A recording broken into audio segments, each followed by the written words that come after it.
This world is a place where the blood of the weak is spilled and the strong drink it. A deer grazes peacefully on the herbs in a dense forest. Hidden in the foliage, Johann aims his bow while his instructor whispers for him to stay calm. Johann pulls back the string with immense pressure. He releases the arrow the moment Joseph gives the signal. The bow snaps with a thunderous crack instead of firing properly. The deer flees in terror at the noise. Joseph screams Johann's name in pure frustration. Johann laughs nervously and holds up the broken weapon while claiming it snapped because it was too old. Joseph grabs his head in agony while shouting that he bought his beloved Angela brand new just a week ago. Joseph weeps while asking why a noble insisted on learning hunting for no reason. He yells that Johann could have just learned swordsmanship instead. Johann states that swordsmanship does not make money until you get hired. He declares that they should move to another spot because he needs money to survive in this rotten world. The narrator reveals that Johann was born as Kim Johann and reincarnated into this world after an accident. He knows that being reborn as a noble is pointless because he is at the bottom of the hierarchy. He worries that he will be stripped naked and kicked out during the family power struggles. Joseph suddenly stops him while pointing nervously toward a pack of wolves devouring corpses in the dark. Johann looses an arrow toward the beasts. The shot misses, and the loud impact alerts the wolves to their position. Johann stares at the gruesome scene while nodding that the theme of this world is a realistic medieval era. He watches the wolves desecrating the bodies and remarks on the cruelty. He wonders if the dead are from their village. Joseph says it is hard to know but confirms that the weak are nothing but prey for the strong. Johann tightens the bandages on his hand while resolving to avoid becoming prey. He recalls how he frantically searched for a status window when he first awakened, but realized no such cheats exist here. He confirms his absolute goal is money. He imagines a golden coin while plotting to leave the territory to become a merchant or a free farmer. He smiles greedily while vowing to scrape together every coin he can find. Joseph calls out to show him a plant called Little Devil Grass. He explains that the rare herb stops bleeding and boosts alertness. Johann interrupts the lecture to ask if it is expensive. He grins upon confirmation and stuffs the herb into his gear. Joseph spots a dropped herb pouch on the ground. Johann denies dropping it. Joseph realizes with horror that no one else comes this deep into the forest, and deduces that someone else must be here. A terrifying scream echoes through the woods. Joseph turns pale with shock. They run toward the noise and find a young girl clinging to a tree branch while wolves circle below. The girl cries for someone to save her. Joseph identifies her as Robert's daughter Dell and wonders why a child is in the deep forest. Joseph panics at the sheer number of wolves and insists they fall back to call for backup. Johann ignores the warning and leaps into the clearing. Joseph screams that these are man-eating predators. Johann calmly tells Joseph to rescue Dell while he draws the pack's attention. Joseph is stunned that a noble would offer himself as bait for a mere commoner. Johann grins while realizing this place is a goldmine filled with at least 10 wolves. He laughs while calculating the fortune he will make from selling their pelts. He yells at his precious moneymakers to wait for him. Joseph watches in confusion as Johann charges with strange footwork. A wolf lunges at him. Johann blocks with his sword. The beast shatters the blade with its jaws. Johann looks shocked as the weapon snaps. Another wolf seizes the opening to bite his neck while Joseph screams his name. The scene shifts to the Eights' family territorial inspection in Baltroden village. Concubine Madame Eights covers her nose while complaining about the foul smell. The first son Philip Eights rides stoically behind her. The lord of the territory Jessen Eights drunkenly curses the miserable countryside. Philip apologizes while reporting that Johann is absent from the procession. He asks if he should send soldiers to find the brat. Jessen yells to forget about the dimwit and claims he does not care if Johann dies somewhere like his wretched mother. Jessen halts his horse before a strange pile of straw stacked at the village entrance. The villagers tremble while explaining they covered the area because Johann's training left ugly traces. Jessen scoffs at the idea of a bug like Johann training. He suddenly freezes in shock when the straw is pulled back. He stares wide-eyed at a massive tree trunk that has been deeply gouged by the force of human fists. Back in the forest, Johann blocks the fatal bite with his wrapped forearm. The wolf realizes its fangs cannot penetrate his arm just as he kicks it away. Johann admits that fighting with a sword is not his style. He assumes a brawling stance and invites his adorable moneymakers to attack. He declares that he needs money to avoid becoming prey. He decides to use strength overwhelming enough to transcend human limitations. Joseph watches in disbelief as Johann punches a wolf's head into the ground. Johann grabs another beast and slams it down with brutal force. He obliterates the pack with bare-handed violence. He stands amidst the corpses covered in blue aura and asks how much all of this is worth while smiling manically. Johann acknowledges that he had no choice but to accept a harsh truth. Life in this world is not easy. His realization stems from a childhood defined by suffering. He recalls being tormented constantly by his brothers, who held rank 2 and rank 3 in the family hierarchy. They stomped on him to show off their higher status and hurled insults whenever they pleased. One brother shouted for the illegitimate brat to die, asking how a motherless bastard dared to talk back. Through this relentless physical and verbal abuse, Johann began to understand just how merciless this world truly is. He internalized a grim certainty that even if he got beaten to death like this, no one would care. He concluded that the only person he could rely on was himself. He constantly asked himself what he needed to survive in a medieval world. Fortunately, Johann possessed one distinct advantage over the people of this era. In his past life, he was a modern student who studied endlessly for jobs and countless exams. His head holds knowledge that medieval people could not even imagine, ranging from political science and sociology to economics, exercise science, TOEIC, and nutrition. He decided to use that intellectual edge. He specifically utilized exercise science and high-intensity training to transform himself. He runs frantically through the village to build his stamina. Villagers look at him with confusion, asking why he is eating discarded food. Despite their judgment, Johann devours oats, cabbage, beans, and quail eggs with gusto.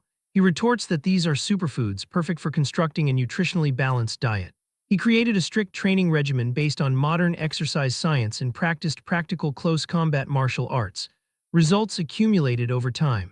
After several years, the fruits of his labor become visible. He unleashes a massive punch against a tree, creating a thunderous impact. With each training session, his body displayed even more overwhelming strength.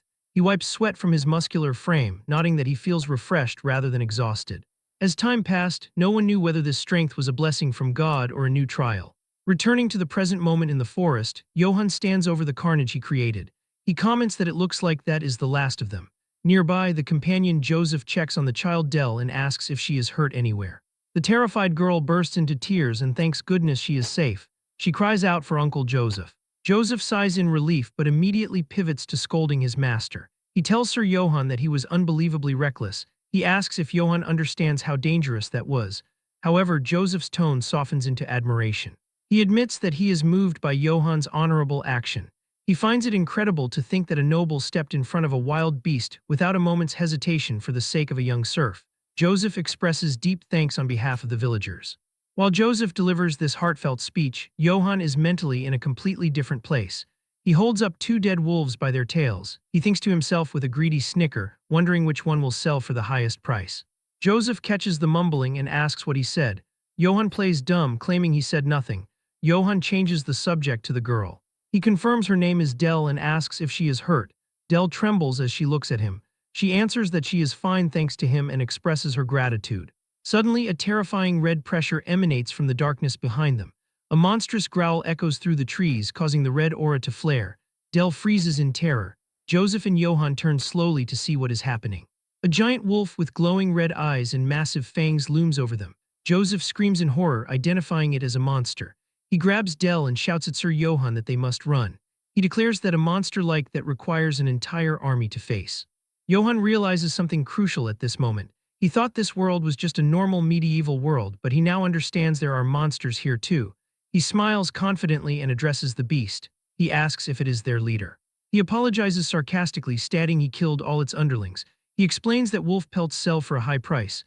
The giant wolf growls, staring him down. Johann can feel it. This thing sees him as prey. However, Johann does not care. He asserts that it does not matter what the creature is. He declares that its hide will sell for even more. The monster pounces, snapping its jaws. Johann deftly dodges the attack and delivers a powerful punch directly into the beast's face. The impact is heavy, but Johann immediately notices a mistake. He curses, realizing he scratched the hide. He laments that the price will drop because of the damage. The monster wolf roars in fury and pain. A massive sound wave hits Johann, forcing him to cover his ears. Suddenly, the world shifts violently around him. His vision warps. He sees flashes of a chaotic battlefield, a knight in a helmet, and the sensation of being cut. He screams in agony as he feels his strength draining away, wondering what this sensation is. He collapses to the ground. Johann wakes up with a jolt, screaming in terror. He sits panting heavily on the forest floor, sweating profusely. He looks around in confusion, asking what just happened. He checks the area for the monster, but the red-eyed beast is gone. He wonders aloud if it simply left. He looks over to see Joseph and Dell sleeping soundly nearby. He observes that it looks like everyone is safe. He admits he does not know what happened, but since monsters could appear again, they need to head back quickly. He carries Joseph and Dell on his back and begins the trek home. As he walks, he looks back with deep regret at the wolf corpses littering the ground. He internally mourns that he wanted those wolf pelts. He resigns himself to the loss, thinking there is not much he can do, and resolves to borrow a wagon next time. He notices the village ahead is still bright despite the late hour. He wonders if the villagers are all out searching for Dell. A greedy fantasy begins to form in his mind. He thinks that even if he did not mean to save Dell, he could earn some points with his father. He imagines a cartoonish version of his father tearing up with joy. He pictures his father amazed that he defeated a wolf pack and hereby naming Johann his successor. Johann snickers but quickly dismisses the thought as impossible. He settles on a lower expectation. He thinks maybe his father would at least appoint him to the guards.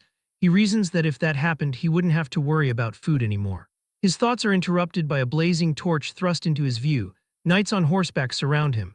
A blond man at the front screams his name. It is his brother, Philip. Philip demands to know where Johann has been. He screams, asking how Johann dares to disappear on the day of father's inspection. Johann freezes, his face pale. He realizes with horror that the inspection was today. He thinks to himself that he is screwed. The crowd of soldiers murmurs, calling him an insolent brat. A massive armored boot steps heavily onto the ground. Johann gently sets Joseph down and drops to his knees. He stammers out an excuse to his father, claiming he truly had unavoidable circumstances today. His father cuts him off instantly with a single word, silence. The large man draws a massive, ornate axe from his back. He glares down with furious eyes. He asks how Johann dares to ignore him. He threatens that he will crack open Johann's insolent head for this disrespect. Johann internally curses, realizing he is stuck listening to insults right after barely making it back alive. He fumes about the wolf pelts he failed to collect, lamenting how hard his life is. However, a manipulative thought crosses his mind. He decides to stop wallowing and instead create an opportunity out of this disaster. He pivots to ultimate ass-kissing. He screams that he was not absent from the inspection on purpose, but was late because he was saving people from the forest. Suddenly, a villager screams the name Dell. The frantic father rushes through the crowd. He embraces his daughter, thanking God she is all right. He sobs openly, saying he searched for her everywhere and is just so glad she is safe. Johann seizes the emotional momentum. He gestures dramatically to the weeping family. He yells to the crowd to look at this scene. He explains that Dell was surrounded by a dozen human-eating wolves in the woods. He declares that he fought to save the child and defeated the wolves. The villagers gasp, whispering in shock and admiration. Johann continues his speech with knightly flair. He admits he was unable to participate in the inspection, but claims he believes he did his duty as a son of a knight household. He bows to a perfect 90-degree angle before his father. He asks his father to forgive him just this once. He vows to continue doing his best for the safety of the estate. Then he pushes his luck. He mutters greedily, suggesting it would be great if his father could also give him the guard captain position. Philip winces in irritation. Johann internally grins, convinced that was perfect PR for himself. He thinks that if he were the interviewer, he would have hired himself right away. His father bursts into laughter. He mocks Johann, calling him the dear precious future guard captain. However, the laughter cuts off abruptly. The father asks where these wolves are. He scowls, stating he does not expect Johann to believe him without any proof. Johann panics internally. He insists he is not lying and even met the great dark wolf. His father screams silence. A massive roar of fury erupts from the large man. He demands to know how Johann dares to lie to him. He threatens to rip that mouth of Johann's open. Johann changes tactics. He asks if his father wants a duel or something. He offers to prove his skills right now. Johann internally admits he doesn't want to fight his dad even if he hates him, but sees no choice. His father grins menacingly and agrees. The large man accepts the challenge to see how skilled Johann really is. He orders Johann to raise his sword. He stipulates they will duel using nothing but a weapon. Johann freezes. He curses internally, realizing his father never taught him how to use a weapon. Johann stands awkwardly. His father demands he unsheath his sword. Johann looks down at the broken handle of his blade and can only let out a weak noise. His father calls him a piece of shit. He orders Philip to lend Johann his sword. Philip reluctantly agrees. Philip steps close to hand over the weapon. He whispers urgently to Johann. He advises him to beg for forgiveness now, stating it is the only way to make it out alive. Johann ignores the warning. He retorts that begging isn't an option because he didn't do anything wrong. He grabs the sword and declares that a man doesn't run away. He pushes past Philip. He tells his brother to move. Johann steels himself, hopping to learn from this duel. He reasons that if he shows the people here how skilled he is, even his father will have to acknowledge him. He prepares to prove his worth. A monstrous red aura suddenly explodes around the father. Johann stares in horror, wondering what the hell that energy is. His father attacks. The sheer force shatters Johann's borrowed sword upon impact. Johann groans in pain as debris flies. His father strikes him, accusing him of being a parasite. He delivers a heavy blow to Johan's guard, screaming about how Johan dares to insult him. Philip and the villagers watch in terror. A villager whispers that the Lord is serious and really means to kill Johan. The father swings his axe with brutal force. He reveals why he never taught Johan to wield the sword, because he would still be a useless piece of shit either way. He taunts Johan, stating that no matter how hard he tries, he will never surpass him. The father enters a frenzy. He screams that his estate is his and his alone. He yells that no one can take it from him, not Johan, not the emperor, not anyone. Johan, struggling to see through the blood running down his face, wonders what the hell his father is on about. He asks himself if the old man has lost his mind from alcohol. Philip screams Johan's name as another massive attack comes down. Johan desperately blocks. The force is overwhelming. He admits defeat in his mind. Johan collapses to his knees, utterly beaten. His father looms over him, sneering. The large man tells him to know his place. He vows that if he ever sees Johan again, he really will bash his head in. The father stalks off into the darkness, leaving Johan kneeling in the dirt. The crowd remains silent until one voice whispers Sir Johan's name. Later, inside a small building, Priest Valberg fumes with indignation. He asks how Sir Jessen could be so unfair. Johan, now bandaged, tries to hush him. He asks what if someone hears them. The priest snaps that he does not care. He states he is from the Vatican, so he doesn't need to care. Valberg rants that a knight should have honor. He questions how a father could treat his son like that. Johan smiles wearily. He insists he is fine and points out that at least he is alive. Valberg scoffs at the ridicule of it all. He points out the Lord was dressed in full armor. Johan laughs, suggesting his dad must have lost his mind from all the drinking. Johan leans back, resigned. He accepts that this is reality. He admits he never learned how to use the sword, but claims he didn't know he was this powerless. Valberg offers perspective. He notes that Sir Jessen has been in many battles. He explains the Lord inherited family techniques and has experience. He concludes it only makes sense that Johan lost. He recounts a story about Sir Brits in the next estate over. He says Brits killed 300 serf soldiers on his own. Johan is shocked. He exclaims that killing 300 on one's own is amazing. Johan lies on a table, reflecting. He admits technology is important. He confesses he thought he could easily defeat his drunkard of a dad because he fought off a huge black wolf. Valberg stops abruptly. He asks with wide eyes if that is true. He asks if Johan really saw a black wolf in the forest. Johan sits up, confused by the reaction. He confirms it, adding that Joseph and Del saw it too.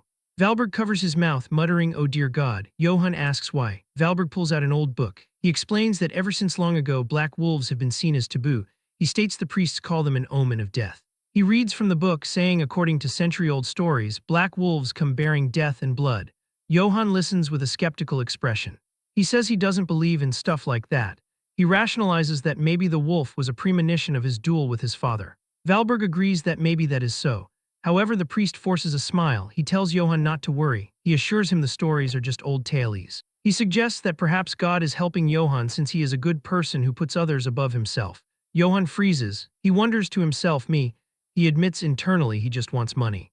Meanwhile, near the Eights estate in the Brits barony, chaos reigns.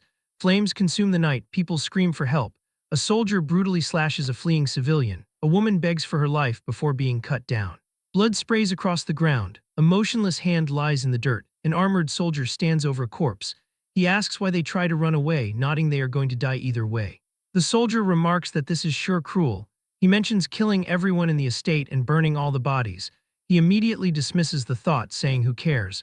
He declares they just do their work and get their gold. In front of a burning building, a mercenary approaches a large, cloaked figure. He addresses Sir Karamov. He reports that the mercenaries have finished cleaning up. He hands over the seal ring of the Brits family. Karamov takes the ring in his armored gauntlet. He crushes it effortlessly. He grumbles that he had high expectations because he heard Brits killed 300 serf soldiers on his own. He notes Brits didn't even last 2 attacks. He sneers that the man is not even worth being called a toy. Karamov introduces himself. He is the sword of the Holy Empire. He is His Imperial Majesty's proxy. He is the recollector of seals. He decrees that he will punish all corrupt nobles as His Imperial Majesty wishes. He addresses the army of soldiers standing before him amidst the fire. He declares that all who are with the Emperor will be rewarded infinite gold and honor. He raises his fist. He orders them to kill, steal from, and burn them all. He points his finger forward. He shouts for them to go. He announces that the Eights estate is next.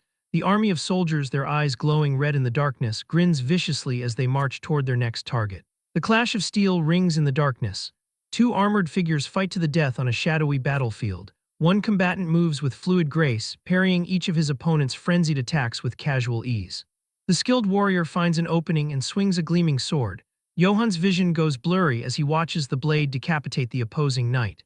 The severed head tumbles through the air. As it hits the ground, Johan stares at the face within the helmet. A silent shock pierces his heart. It is his own face staring back at him with dead eyes. Johan wakes up in his bed with a scream. He bolts upright, drenched in sweat, panting heavily. He asks himself if it was just a dream. He holds his pounding head, trying to shake the lingering terror. He admits he has been having the same nightmare for days, ever since he saw that black wolf. He remembers Priest Valberg's voice echoing in his mind. The priest explained that since ancient times, the black wolf has been known as an omen of misfortune. The very existence of the creature is considered bad luck, spreading blood and bringing death. Among priests, it was even named the sign of death. Johan grips his face, squeezing his eyes shut. He forcefully rejects the idea, dismissing it as superstitious nonsense. He tells himself it is just a tale from a legend. He laughs nervously, reasoning that it's not like he ever did anything bad to the black wolf. His laughter dies instantly. A memory surfaces, the moment he hurled a massive rock directly into the creature's face. He freezes. He sheepishly admits to himself that he did throw a rock at it, and a very big one at that. He groans, telling himself to forget it. He adopts a fatalistic attitude, deciding that whatever happens, happens. He jumps out of bed with renewed resolve, declaring that he has had enough useless thoughts and that it is time to go train. The sun sets over a golden hill where Johan trains alone. He wraps his hands, preparing to punch a massive tree. A voice interrupts him, calling out, "Hey, you worthless brat." Johan pauses and turns his head. Standing behind him are his two brothers, ranked second and third in the family. One brother asks if he already forgot what father told him. The other chimes in, mimicking their father's voice, saying that if Johan doesn't want to die, he shouldn't make himself noticeable. The brothers sneer at him. They mock him for acting cheeky. One brother points out that even after they beat him senseless, he crawls out again to act all tough. He compares Johan to a dog that barks but can't do anything. Johan ignores them and prepares to strike the tree. The brothers laugh, asking if he thinks chopping wood all day makes him stronger. They continue their relentless ridicule. One asks if Johan thinks breaking a log is impressive, calling it a lowly trick. He scoffs, asserting that a lowborn like Johan could never have real strength. He mocks Johan's dream, telling him to keep dreaming if he thinks he will join the Guard Corps. Johan smiles patiently, though a vein pops on his forehead.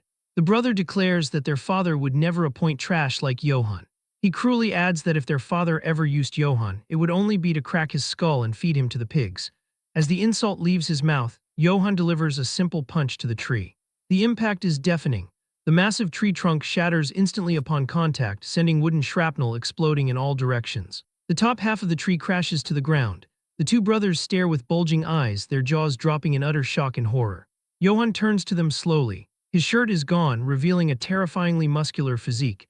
He smiles with dark intent. He politely asks if his brothers said something. He invites them to come a little closer and repeat it. The brothers scream in panic. They shout that they are good and ask why they would go there. They scramble away, fleeing down the hill. They yell back that they will tell father everything. Johan watches them run, sighing deeply. He calls them pathetic idiots. He wonders how they can live with so little thought, questioning how they prepare to make a living without worrying about their own future. He decides there is no point worrying about others, and that it is time to get back to training. Suddenly, a voice comments that what they said is true. Johan pauses. Philip stands nearby, holding a large sack. He states flatly that father has no intention of appointing Johan to any position. Johan acknowledges the presence of the firstborn. He huffs, admitting he figured as much. He notes philosophically that considering their father didn't kill him, it could be worse. Philip asks if he is not disappointed. Johan assumes a fighting stance, shadowboxing against the sunset. He states that it is what it is. He resolves to find another way to make a living. Philip drops a bombshell. He tells Johan that father fears him. Johan stops mid-punch. He punches the tree lightly as Philip explains. Philip asserts that Johan is undeniably strong and that strength is a threat to their father. He explains that father wants obedient children like him. He points out that Johan is different because he insists on living by his own principles. Philip reveals that their father believes one day Johan's strength will take everything from him, just as he overthrew grandfather to take sovereignty. Johan sweats, dismissing the idea as nonsense. Philip ignores the denial. He orders his servant to bring the sack over. The servant complies, handing the bag to Lord Philip. Philip dumps the contents onto the ground. Clattering onto the grass is a set of equipment. A plain surcoat of unknown origin stored somewhere in the castle, a spare set of chest plate and a longsword, nothing else. Johan flinches, recognizing the gear immediately. He stares at the pile. Philip notes that these are the things Johan has had his eyes on for a long time. Philip states firmly that he is not like father. He declares he is not foolish enough to discard someone capable. He smiles slightly. He makes a promise that when he becomes lord in the future, he will appoint Johann as captain of the Eighth Guard. Philip turns to leave, advising Johann not to neglect his training until then. He adds a request to please stop causing trouble. Johann yells after him that he never causes trouble first. Philip raises a hand dismissively as he walks away. Left alone, Johann stares down at the armor shining in the dying light. He realizes with horror that the armor is the one from his dream. His mind races. He asks himself if he wears this, will he die the same way he did in the nightmare? A terrified vision of his own corpse flashes before him. Despite the fear, a different feeling emerges. He picks up the chest plate. He admits that for some reason he feels like he can overcome it, though he has no proof. He equips the breastplate, hearing the leather straps tight. He draws the longsword, its blade gleaming. He declares that whatever the case, he will need equipment if he wants to win. He stands fully armored, looking like a true knight against the backdrop of the darkened forest. Meanwhile, the local tavern is lively. A man slams his mug down, laughing heartily. He tells a tall tale to the skepticism of others. He claims he is telling the truth. He shouts that Sir Johann killed 50 wolves. A crowd gathers. One man points out that Sir Johann left all the pelts behind because a knight shouldn't be obsessed with money. Another villager adds to the legend. He claims Johann drew his sword solely to save Del and Joseph. He points to a heroic mental image of Johann shining with holy light. He praises Johann as so righteous and pure, asking if he isn't the very model of a true knight. An older villager agrees, stating true Sir Johann is far more knightly than Lord Jessen, calling the current lord a drunken, woman-chasing pig. They laugh openly at their lord. One wishes aloud that the pig would just die already. Another jokes that Sir Johann should have cut Jessen's head off that day. A man slams a wooden barrel onto a table. It is Robert, Del's father. He shouts, "Hey!" He declares drinks are on him today and tells everyone to drink as much as they want. The tavern patrons cheer, asking why. Robert yells that it is because Sir Johann saved his daughter Del. He toasts to Sir Johann, the righteous knight. The tavern erupts in a roar of approval. In a dark corner, a hooded stranger sits with two other shadowy figures. The stranger asks, by the way, who Sir Johann might be. He remarks he doesn't think he has seen the man around here before. The villager sitting next to them scoffs. He tells the hooded figure they were bad-mouthing the Lord right in front of a complete stranger. He laughs, guessing the villagers here aren't afraid of anything. The hooded figure's hood hides a sinister grin. Red eyes glow in the shadow of the cowl. He says he finds their story quite interesting. He leans in closer, the atmosphere darkening around him. He commands the villager to tell him more about Johann Eitz. Outside under the moonlit sky, Johann walks happily through the village. He hums a tune, oblivious to the danger brewing in the tavern. He fantasizes about his future. He thinks excitedly that Philip will appoint him captain of the guards once he becomes lord. He celebrates that his golden road has finally arrived. He thinks fondly of Philip, nodding he never thought his brother could be depended on. Johann stops. He spots a figure sitting slumped against a building. He squints, confirming it is definitely a drunk man. He decides right then that a future captain of the guard can't just ignore a drunk citizen. He approaches with a cheerful smile. He calls out Sir, warning him that if he sleeps here he will catch a cold. Johann offers to escort the man home. He leans down, still smiling. The man remains silent. Johann pauses, sensing something wrong. He notices something cold pressing against his neck. His eyes widen as he realizes a knife is held to his throat. The smile vanishes from his face. He freezes, thinking what? Panic sets in as he internally screams, "What the hell?" In a fleeting moment, the man attacks with a dagger. Johann cannot see the attack coming. He groans, wondering in panic about the attacker's identity. He asks himself who he is. He wonders if this could be an assassin sent by Jessen. However, he rules out the idea that his father is behind the attack. He reasons that if it were Jessen, he would have come to kill Johann himself. He then wonders in terror if the madam was the culprit. He also rules out his brother's involvement, thinking Philip would not do this. He realizes he cannot guess who sent him. He screams at the man, asking what he wants. He thinks it is about money. He shouts that if the man is doing this for money, he will give him everything he has. He begs him to let him go. He thinks to himself, however, that in reality he does not have a single coin. The attacker replies coldly that if it is money, he has more than enough. This increases Johann's confusion and terror regarding the real motive. The attacker stops suddenly. He addresses him by his full name, Johann Eitz, and declares he will ask him a question. The attacker threatens that if his answers are not to his liking, he will slit his throat right there. Johann stands stunned by the strangeness of the situation. He wonders to himself about the madness of this person threatening his life with a question out of nowhere. Facing this question, he tries to compose himself. He summons his past experience making it to round 2 in a major corporation interview. He decides to answer perfectly and survive. The attacker announces that they shall begin. The young man prepares for the confrontation, thinking, all right, bring it on. The attacker surprises Johann with a strange comment. He points out that he has a good body. He remarks that it is hard to believe he is the son of that pig. He asks suspiciously if he is truly Jessen's son. Johann freezes from shock and confusion. He cannot believe this is the question determining his fate while the man holds his life in his hands. He curses his luck, wondering what he is supposed to say. He stammers out his answer. He says that sometimes a lion can be born from a pig's bloodline. A heavy silence prevails where the attacker shows no reaction. Johann worries, thinking he answered wrong and might die. Suddenly, the attacker explodes in loud, hysterical laughter. He declares that the answer is quite to his liking. Johann smiles and asks him to please release him in that case.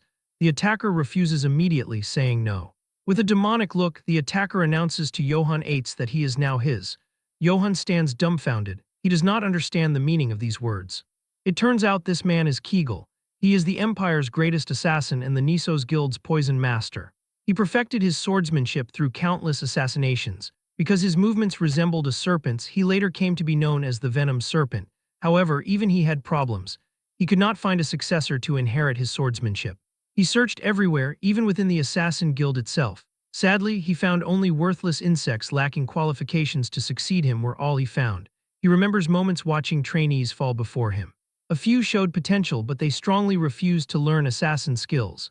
They preferred to die here instead of tarnishing their honor. More than 30 heirs of knightly families died at Kegel's hands. All chose death in the name of honor rather than accepting his training. Growing impatient in his search for a successor, Kegel decided to visit the Witch of the Empire. The witch welcomed the venom serpent Kegel, who grants peaceful deaths to all. She revealed to him that the disciple he seeks resides in Eitz Castle, a small, forgotten rural territory. She added that he is one of the sons of that lecherous drunkard lord. Kegel mocked the prophecy. He described Eitz Castle as that backwater dump. He underestimated the idea of his successor being there. He noted that a gold coin could buy half that land. The witch laughed confidently. She offered him his money back if her prophecy displeases him. Despite his doubt and worry about the curse he would get from stealing a witch's coin, he decided to believe her as a last resort. Kegel wanted to believe her because he wasted too many years searching for a successor and had no time left. However, even as he stepped foot into the Eitz estate, doubt clung to him. He wondered if the one worthy of becoming his successor really exists in this place. He decided within himself to kill the brat on the spot if he didn't like him. Returning to the present moment, Kegel introduces himself as the Nissos Guild's guildmaster.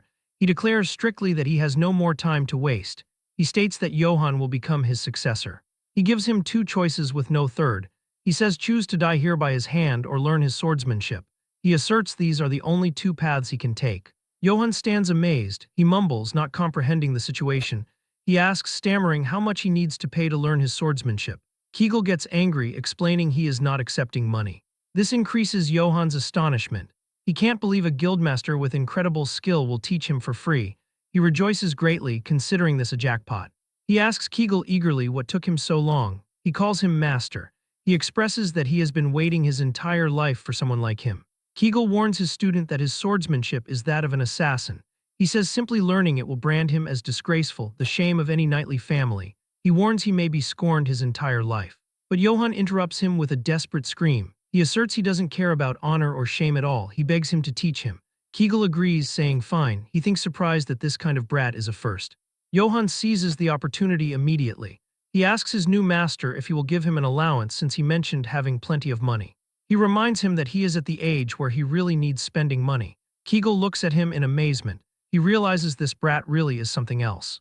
At Eitz Castle, Lord Jessen announces that the inspection is done and that he will be stepping out for a while. Philip bids him safe travels, confirming he will take care of the castle. However, once Jessen leaves, they exchange meaningful glances. The madam mutters with malice that no matter how much Philip struggles, this castle will be hers. Philip scoffs. He calls it nonsense, assuring her the next lord of this castle will be none other than him, Philip Eitz. The Lord Jessen screams angrily at his eldest son and wife. He expresses he is sick of them fighting and arguing all day every day. He gives them permission to do whatever they want. Philip asks his father what they shall do regarding Johann, who is yet to return. The father screams Philip's name loudly, scaring him. The father replies with indifference and cruelty, ordering him not to waste his time over that brat. He states that the weakling's death is of no concern to him. Philip apologizes to his father, claiming he understands. But once the father leaves, his features change completely. He begins wondering with worry where Johann is and what he is doing right now. At the same time in the forest near Eitz Castle, Kegel decides to check how skilled Johann is. The young man asks to borrow a sword. He explains shyly that he breaks them often.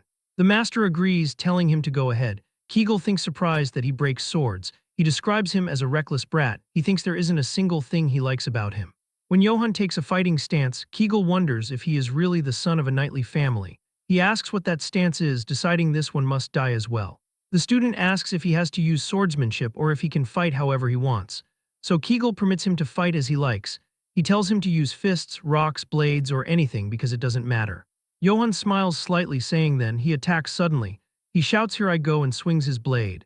He breaks the sword easily from the force of impact. In that moment, the master realizes the error of his doubts were unwarranted. While looking at him in shock, he finally admits that the brat is monstrously strong. Kegel feels surprised by the air pressure resulting from Johann's punch. He realizes that if that punch hits him, he knows his bones and muscles will be crushed.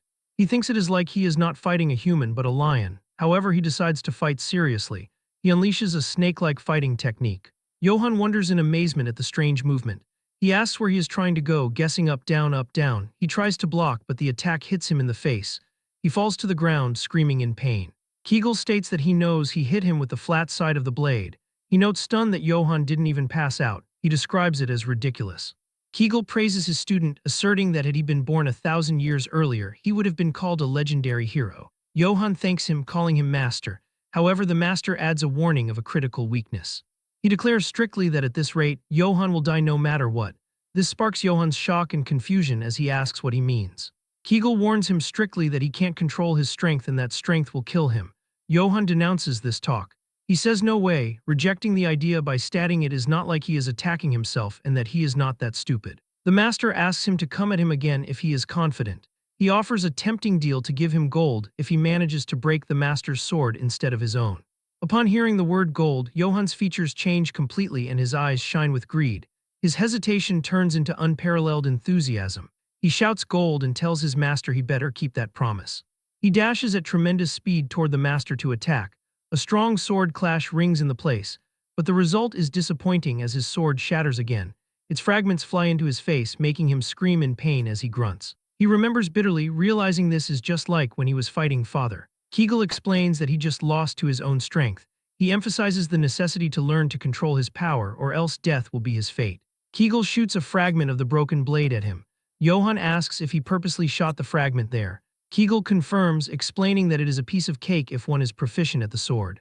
Johann finally understands. He states he needs to learn to control his strength. He vows to learn it and avoid death to achieve his dream since he is the future guard captain of eights. He thinks that public servants avoid disaster the best. The master tells him that if he knows how to restrain his power, something like this is possible. In the blink of an eye, Kegel directs a swift blow at Johann. Johann is stunned when he sees his metal armor slit in half. What increases his amazement is seeing that the master used only the sword scabbard, not the blade. Kegel explains that if he is able to control his strength, he can slice through anything even if he is not wielding a sword. Kegel smiles demonically. He says he cannot imagine how powerful Johann will be when he is able to properly control his power. The master announces that is enough and says to get to training. When Johann looks anxious, Kegel confirms it will be difficult and he might even die. He asks if he is ready. Johann answers with great enthusiasm in the affirmative. The scene shifts to the village. Johann appears with a swollen face and clear signs of beating from harsh training. He talks to himself about the difficulty, thinking he is finally learning to hold back but notes it is so hard. He says he managed to learn not to break his sword now, but yearns to know when he gets to learn real swordsmanship. Suddenly a commotion catches his attention. He sees a group of strangers, asking himself if they are elves. He screams at the group leader, asking who they are and why they are standing there. The group leader orders him to leave at once because the area is restricted from others. Johann replies sharply, asking what. He resents a stranger dictating orders, shouting, "Who are you to tell me what to do?" The group leader laughs arrogantly. He identifies himself as belonging to His Imperial Majesty's directly affiliated mercenaries. He reveals they are the famous wolves of Akite. Instead of fear, Johann screams in amazement and joy. He shouts that he wanted a job too. He asks about the pay. One guard asks sarcastically if he wants to be one. He explains mockingly that what they get is incomparable to what the guard captain would get. He reveals they get 2 golden coins for just one job. This strikes Johann with extreme amazement as he stammers 2 golden coins. The guard warns Johann that looking like he works out just makes him a bigger target. He emphasizes that what is important is skill. Johann agrees, saying, "You're right. Johann drowns in his dreams. He thinks he has never seen golden coins in his life. He wonders seriously if he should change his career path, thinking it is better than a guard captain. But suddenly something strange happens. Johann's hand moves involuntarily, attempting to draw his sword. This causes him extreme shock and confusion as he asks why he just tried to unsheath his sword. The elf accompanying Kamarav notices his movement. She screams angrily, "How rude!" She considers his behavior the height of insolence. She threatens to behead him right away for daring to try and unsheath his sword in the face of Sir Kamarav. Kamarav intervenes to calm the elf Jane. He asks him calmly who he is. Johann stammers while sweating, identifying himself as Johann from House 8. Then Kamarav reveals his identity as the Holy Empire Emperor's Guard Knight, Kamarav.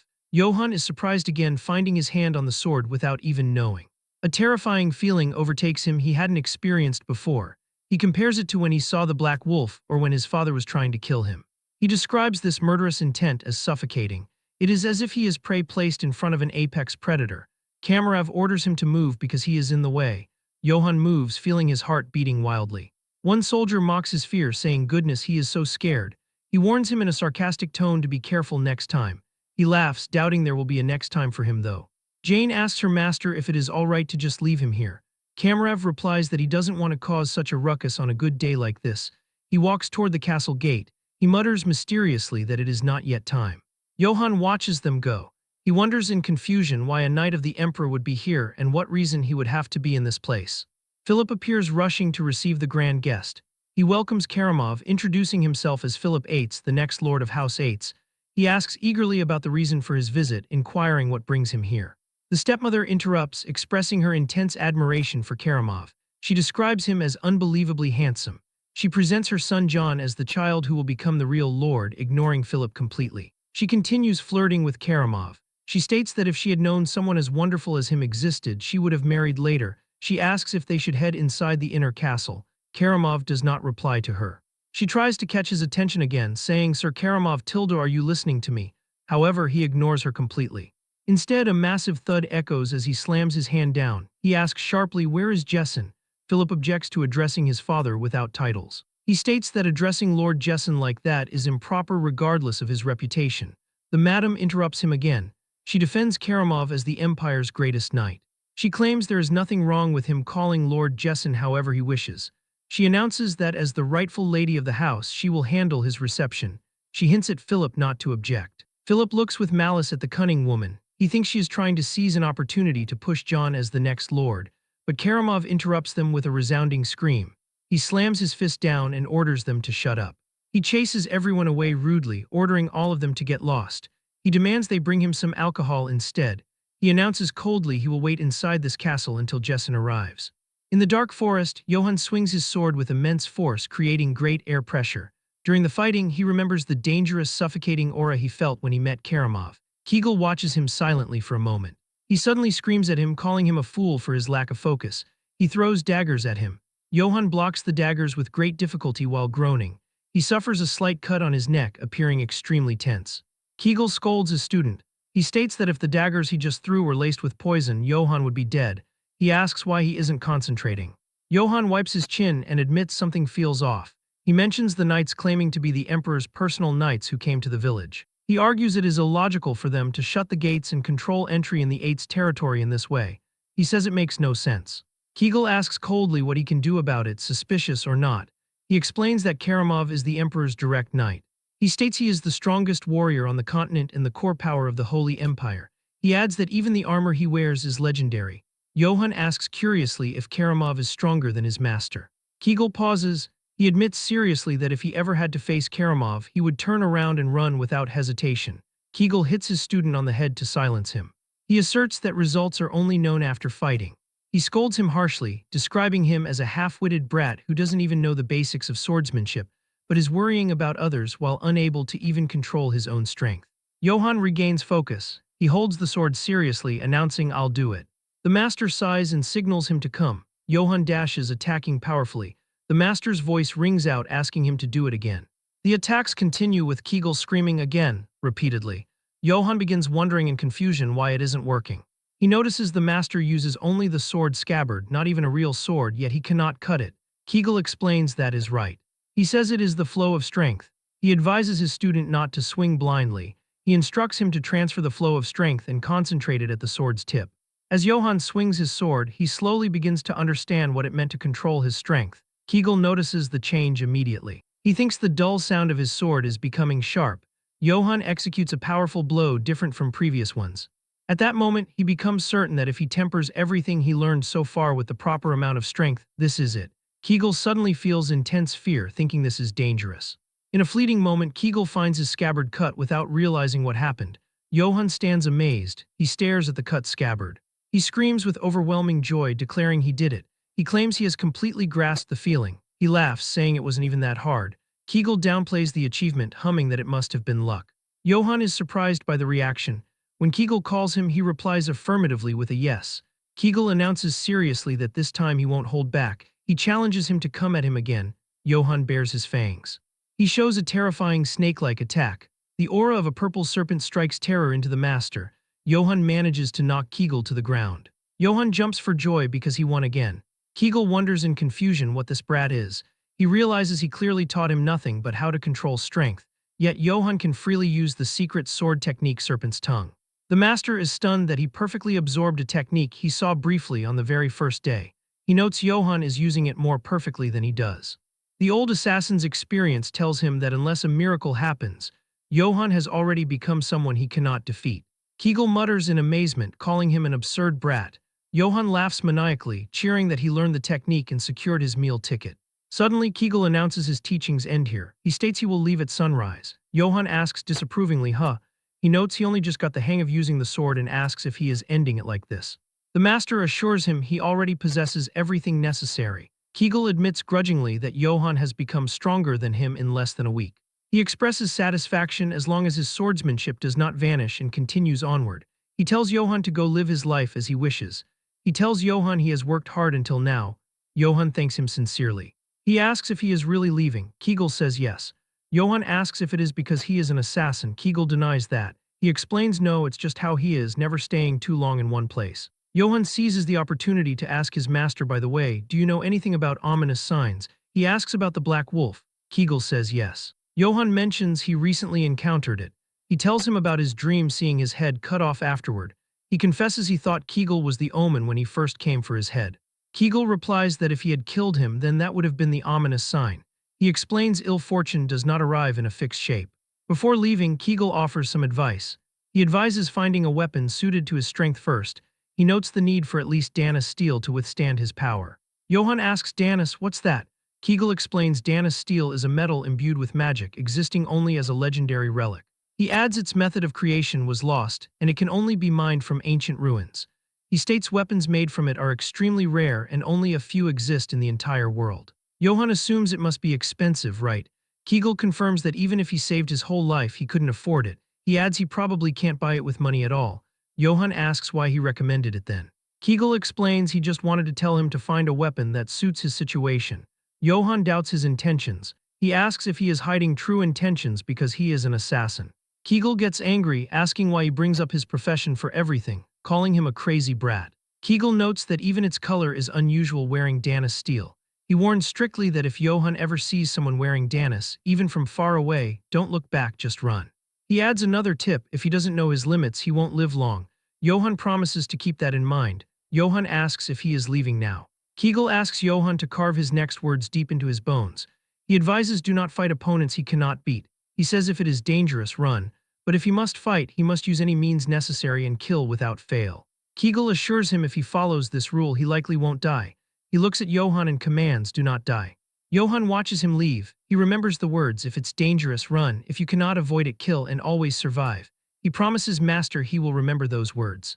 At Eight's castle, the madam asks if the alcohol suits his taste. Karamov smashes the cup, saying it tastes like rotten piss. He orders her to take it away. The madam gasps, nodding that was quite an expensive drink. She says it is a shame he didn't like it. She says the only alcohol better than this is in Lord Jesson's bedroom. She suggests moving to a cozy bedroom instead of staying here since he must be tired after his journey. She whispers that Lord Jesson's bedroom is very comfortable. She says she is sure he won't be disappointed. She whispers seductively that just the two of them could have a wonderful time together. She asks, don't you think? Karamov speaks suddenly, telling her to get lost. The madam stammers that Sir Karamov, they don't have much time. She begs him to allow her to begin his reception, nodding the Lord will arrive late tonight. Suddenly, Karamov's red eye flashes. He mutters he was getting sick of this anyway. He decides fine, he shall enjoy himself. He clamps down on her neck. He calls the entertainment slaughter. Philip watches the scene in shock, covering his mouth. Outside, Johann reaches the village outskirts. He stops, asking what's this?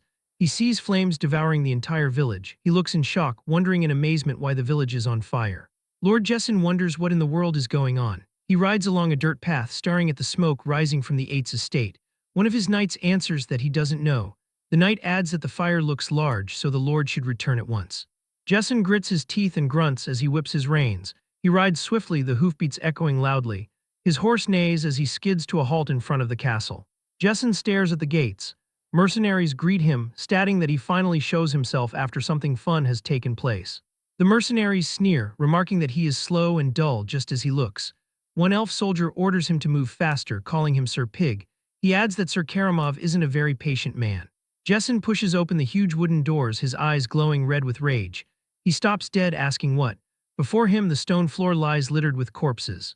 The bodies of his servants and children lay twisted and lifeless, with blood pooling everywhere. He stares at the horrified, frozen faces of the dead. Jessen sweats, horrified by the carnage. A massive armored boot steps forward with a heavy thud. Jessen looks up. Karamov looms over him, saying he is late. Jessen. Karamov's armor shines gold and his eyes burn red from beneath his helm. Jessen demands to know what Karamov is doing right now. Karamov reaches for his sword hilt. Jessen draws his massive axe. He screams furiously, asking what does Karamov think he is doing. Karamov speaks formally. He declares Jessen is guilty of the attempted assassination of the emperor and high treason. He states that by His Majesty's decree, House Eights shall be eradicated.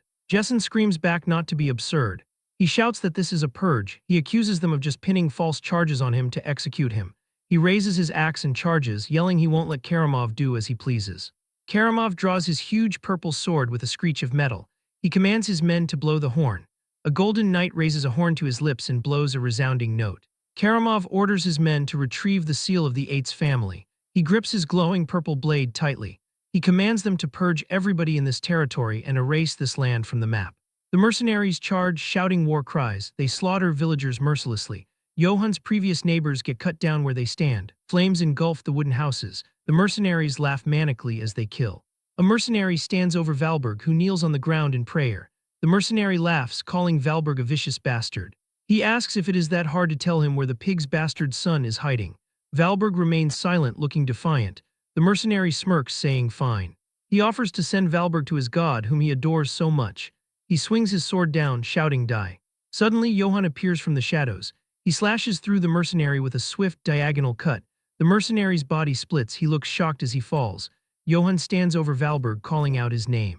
Valberg looks up, asking Lord Johann what is happening.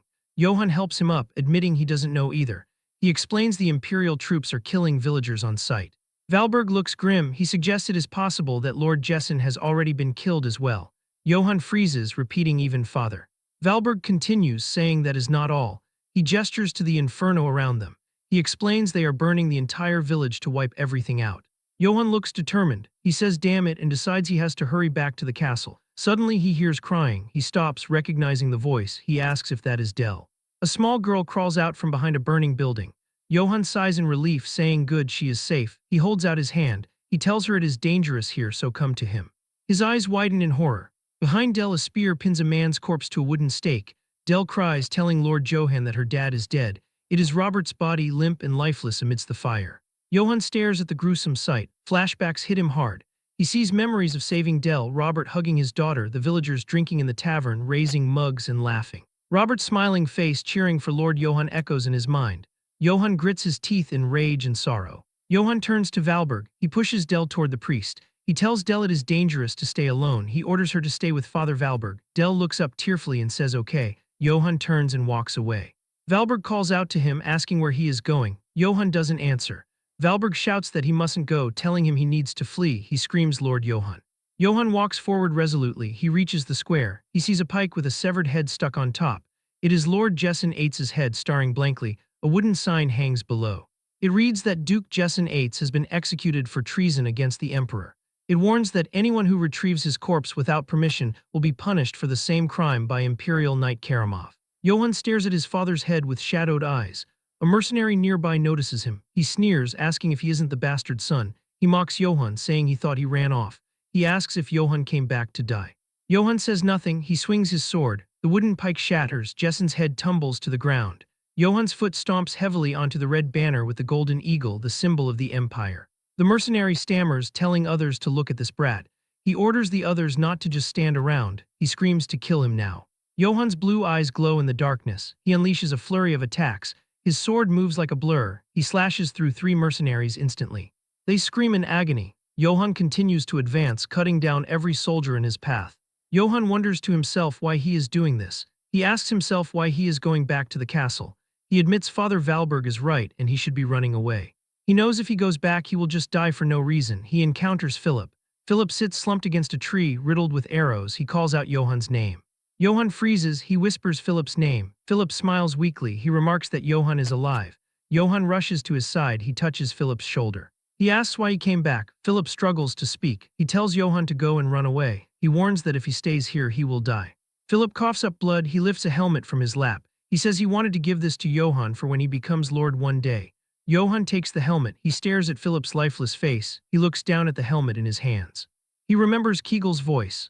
The image of the assassin appears in his mind, warning him to understand the difference in skill level. The advice echoes that if it gets dangerous, run. The opponent is the Emperor's knight. Kegel told him to run without looking back. Johann clutches the helmet. He remembers the second part of the advice. It states that but if he has to fight then he must kill. Johann stands up. He puts on the helmet. The visor snaps shut. His blue eyes glow from within the darkness of the helm. He confirms right. He declares that time is now. Johann walks up to the massive castle doors. He pushes them open with a single hand. He strides inside. The hallway is lined with mercenaries. They look surprised. One elf asks what the hell. He asks how this bastard got inside and asks where the guards are. Johann charges. He punches an armored knight in the face with overwhelming force. The helmet crumples under his fist. Johann roars Karamov's name. He punches another soldier, sending him flying. He screams for the asshole to come out. He stomps on a fallen soldier's chest, crushing it. A shadow falls over him. Karamov walks out slowly, dragging his massive purple sword. Blood drips from the tip. Mercenaries step aside. Karamov stops. He notes so the runaway son of Eights really survived. He says Johann is that guy in front of the castle back then. He asks if his name was Johann Eights. Johann stares at him through his helmet. He replies he is not in the mood to exchange names. He tells him to just think of him as one pissed-off man, calling him an asshole. Karamov sighs. He tells Johann he should have kept on running. He says if he had, he could have lived. Karamov smirks. He supposes Johann doesn't care about his life. He says fine. He tells him if he wants to die, then come at me. He points his massive sword at Johann. The purple energy hums. Johann's blue aura flares around him. Johann screams that Karamov doesn't need to tell him that. He charges forward, his fist glowing with power. He shouts that is what he was going to do anyway. He unleashes a massive punch directly toward Karamov. They start trading blows with one another. It is just like the dreams Johann was having. They get to the exact moment where Johann readied the attack and swung down. Karamov blocks it. Johann's sword gets cut by Karamov. He goes to swing for his head. Johann drops the sword. He dodges backwards before grabbing another one and charging straight in. Karamov smiles, saying that this is fun. He cuts another one of the swords in half. This happens over and over and over again. Johann is continuously grabbing swords off of the mercs that he already killed. He then dodges a big swing from Karamov while he's stuck from the dodge. Karamov comes in to finish it and swings down. Johann avoids this one.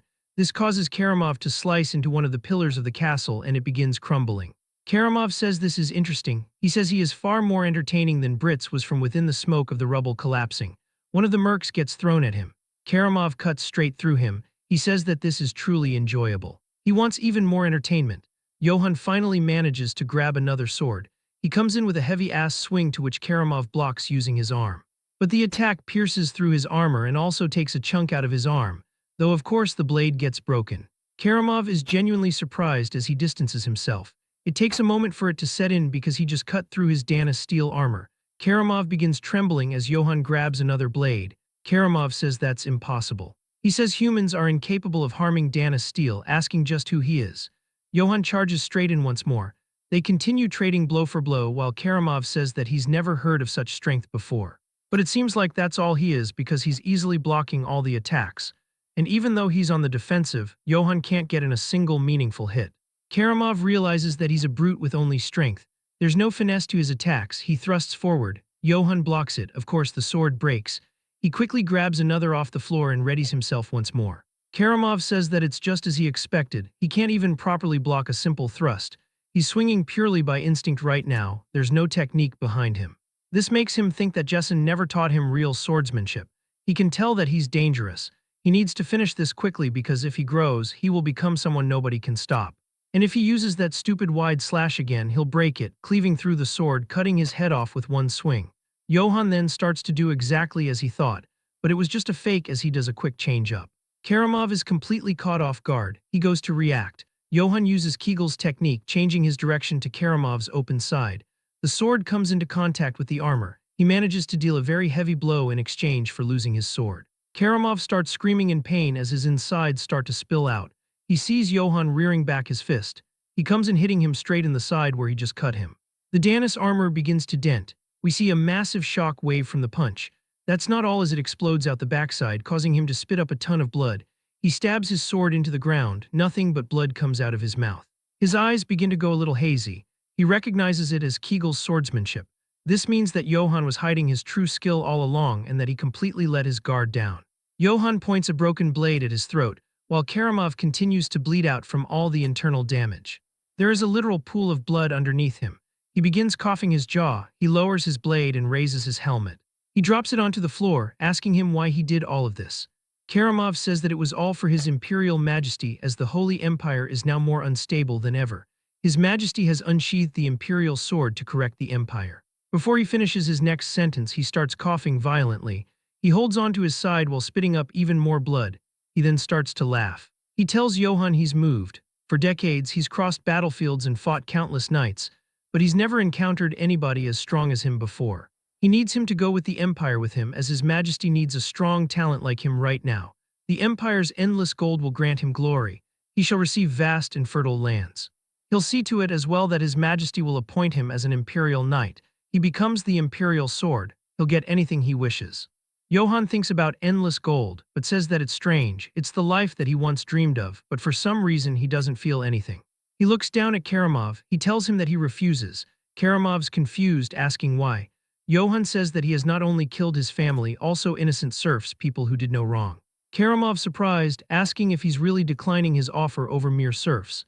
He grits his teeth out of frustration, asking why their deaths even matter.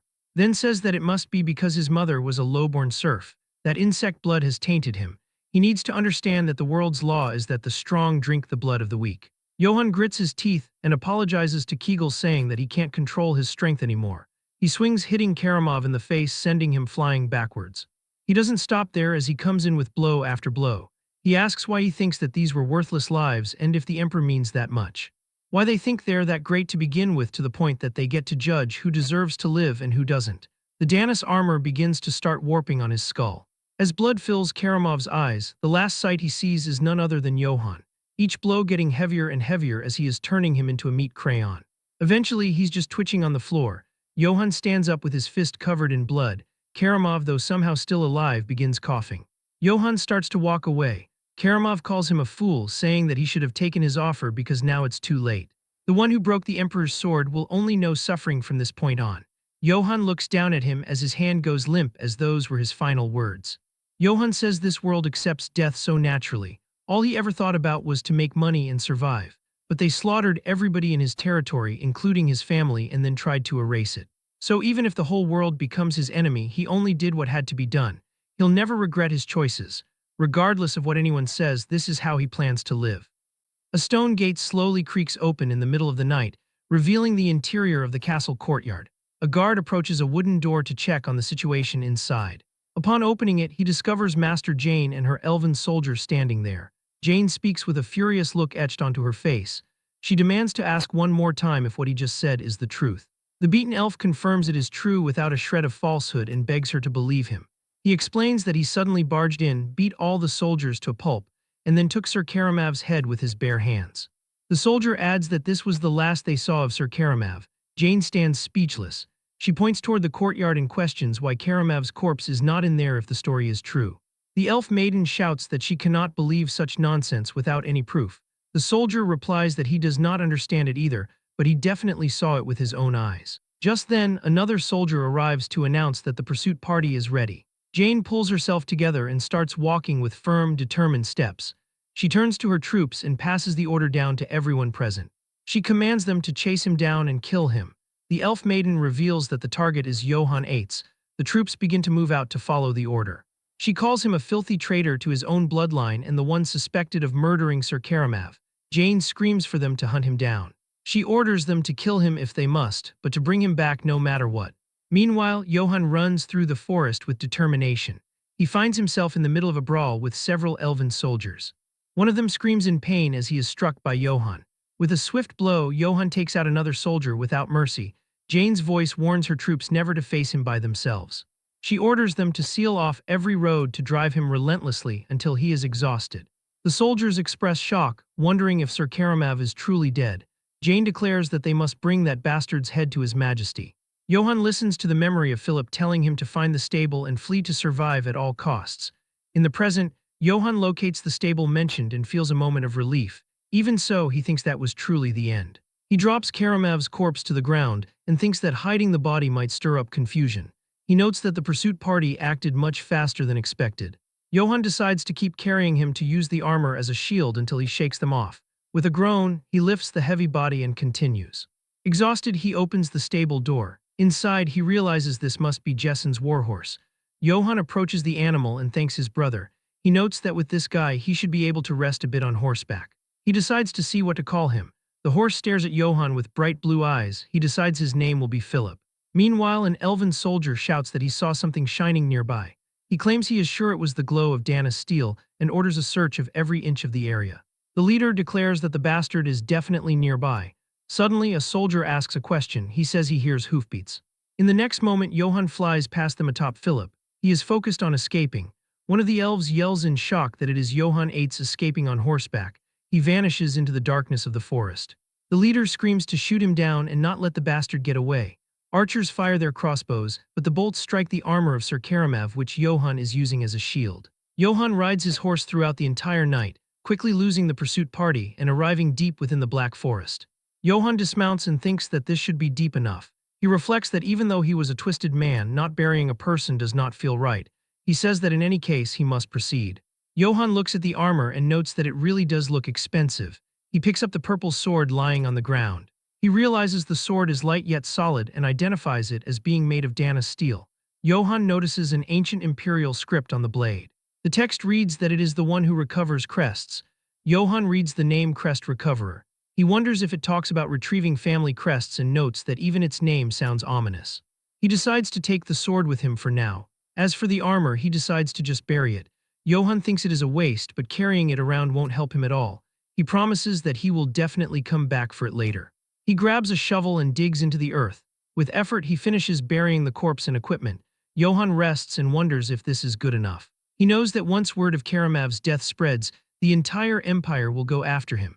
He recalls the warning that he will know only suffering from this point on. Johann reflects that his life already knew suffering long before he beat him to death. He wonders what to do now. He realizes his house has been burned to the ground and he did not manage to bring even a single coin with him. Johann stands exhausted and trembling. He decides to rest a bit and think. Suddenly, a presence in the darkness catches his attention. He spins around to see a black wolf emerging. Johann curses. He notes that of all the times it could have shown up, it had to be when he is completely worn out. He realizes that in this condition he does not stand a chance. He knows he cannot hold his sword with no strength in his hands. He decides he needs to get to the horse and somehow flee. Suddenly, an elven soldier shouts that they have captured the bastard's warhorse. The leader declares he has to be nearby. Johann identifies them as the wolves of Akite. He is shocked they are already here. A soldier points and shouts that he heard something over there. The group appears in the distance. Johann realizes a monster is in front of him and the pursuit party is behind him. He realizes there is no room for escape. He wonders if this is the end for him. Suddenly, the wolf charges past him. The creature crashes into the soldiers, slashing and biting. The elves scream in agony. One soldier screams that it is a monster and begs to be saved. Johann watches in confusion. He asks if it did not see him. He realizes that is not important right now. He sees that it is clearing a path and that this is his chance. Johann knows he needs to move. He gritted his teeth and thinks that if he does not go now, he will die. He screams and sprints toward the escape route. Johann forces his way past the wolf and the soldiers. He puts a foot in the stirrup. Johann mounts the horse and pulls away. He looks back at his past. Johann flees with a determined face. He remembers being a child holding a wooden sword. In the present, he continues his desperate escape. Images of training and his village flash by. He bids farewell to the Eight's village. Nearby, a soldier lies defeated. The giant black wolf watches Johann escape. Its red eyes glow in the darkness as the story of the end of childhood concludes. Johann comes across a checkpoint set up by the soldiers further ahead. He curses and realizes that even here the way out is completely blocked. He realizes he is screwed. The exhausted Johann dismounts his horse. He reflects that ever since he escaped, he hasn't eaten, slept, or done anything properly. He notes that he didn't think he would be hounded by the wolves of Aniclimax for 3 days straight. He recalls how he has lost count of how many times he almost died, while fending off those bastards swarming him in packs. Johann stands at his limit. He admits he does not even have the strength to lift his sword. He wonders if there is really no way to get out of here. Johann questions if he is just going to get caught by those bastards and executed like this. Suddenly, he spots movement nearby. He realizes it is a trade wagon with armed escorts. Johann wonders if it is a peddler caravan. A literal light bulb goes off in his head. He decides, all right. He plans to disguise himself as a peddler. Johann thinks that if he looks like he is part of their group, he will be able to avoid suspicion. With a serious gaze, he decides he will use them to get through the checkpoint. Nearby, a wagon bearing the crest of the Katana Trading Company rolls forward. Inside sits Eldens. One of the guards, Kan, calls out to Sir Eldens. Eldens asks what it is. Kan reports that up ahead is a heavily armed cavalry. Eldens reacts with a loud what. The terrifying figure of Johann on horseback looms in the road. A mercenary named Kan suggests they should prepare for battle. A younger mercenary named Gamson questions the order. Gamson asks why there is all the fuss over one guy on a horse, stating that if it comes down to it, the 9 of them can charge at him and end this immediately. Goran tells Gamson to look closely. Goran points out that unlike them, he is fully clad in armor and riding a warhorse. Kan adds that on top of that, he is wearing a plate helmet and a breastplate. Kan gestures violently and asks if they see the sword hanging at his waist. He tells them to look at that hilt. Kan explains that the purplish sheen means it is definitely a sword forged from Dana's steel. He warns that if he swings that sword down on them, their armor will be sliced like butter. Gamson sweats and suggests they could get wiped out if they clash head-on with him. Gamson hesitantly asks if wiped out is not a bit much, considering they have 9 people. Kan shouts to get this idiot out of his sight, claiming he cannot think properly because of him. Another mercenary slaps Gamson and tells him to come here, calling him a dumbass.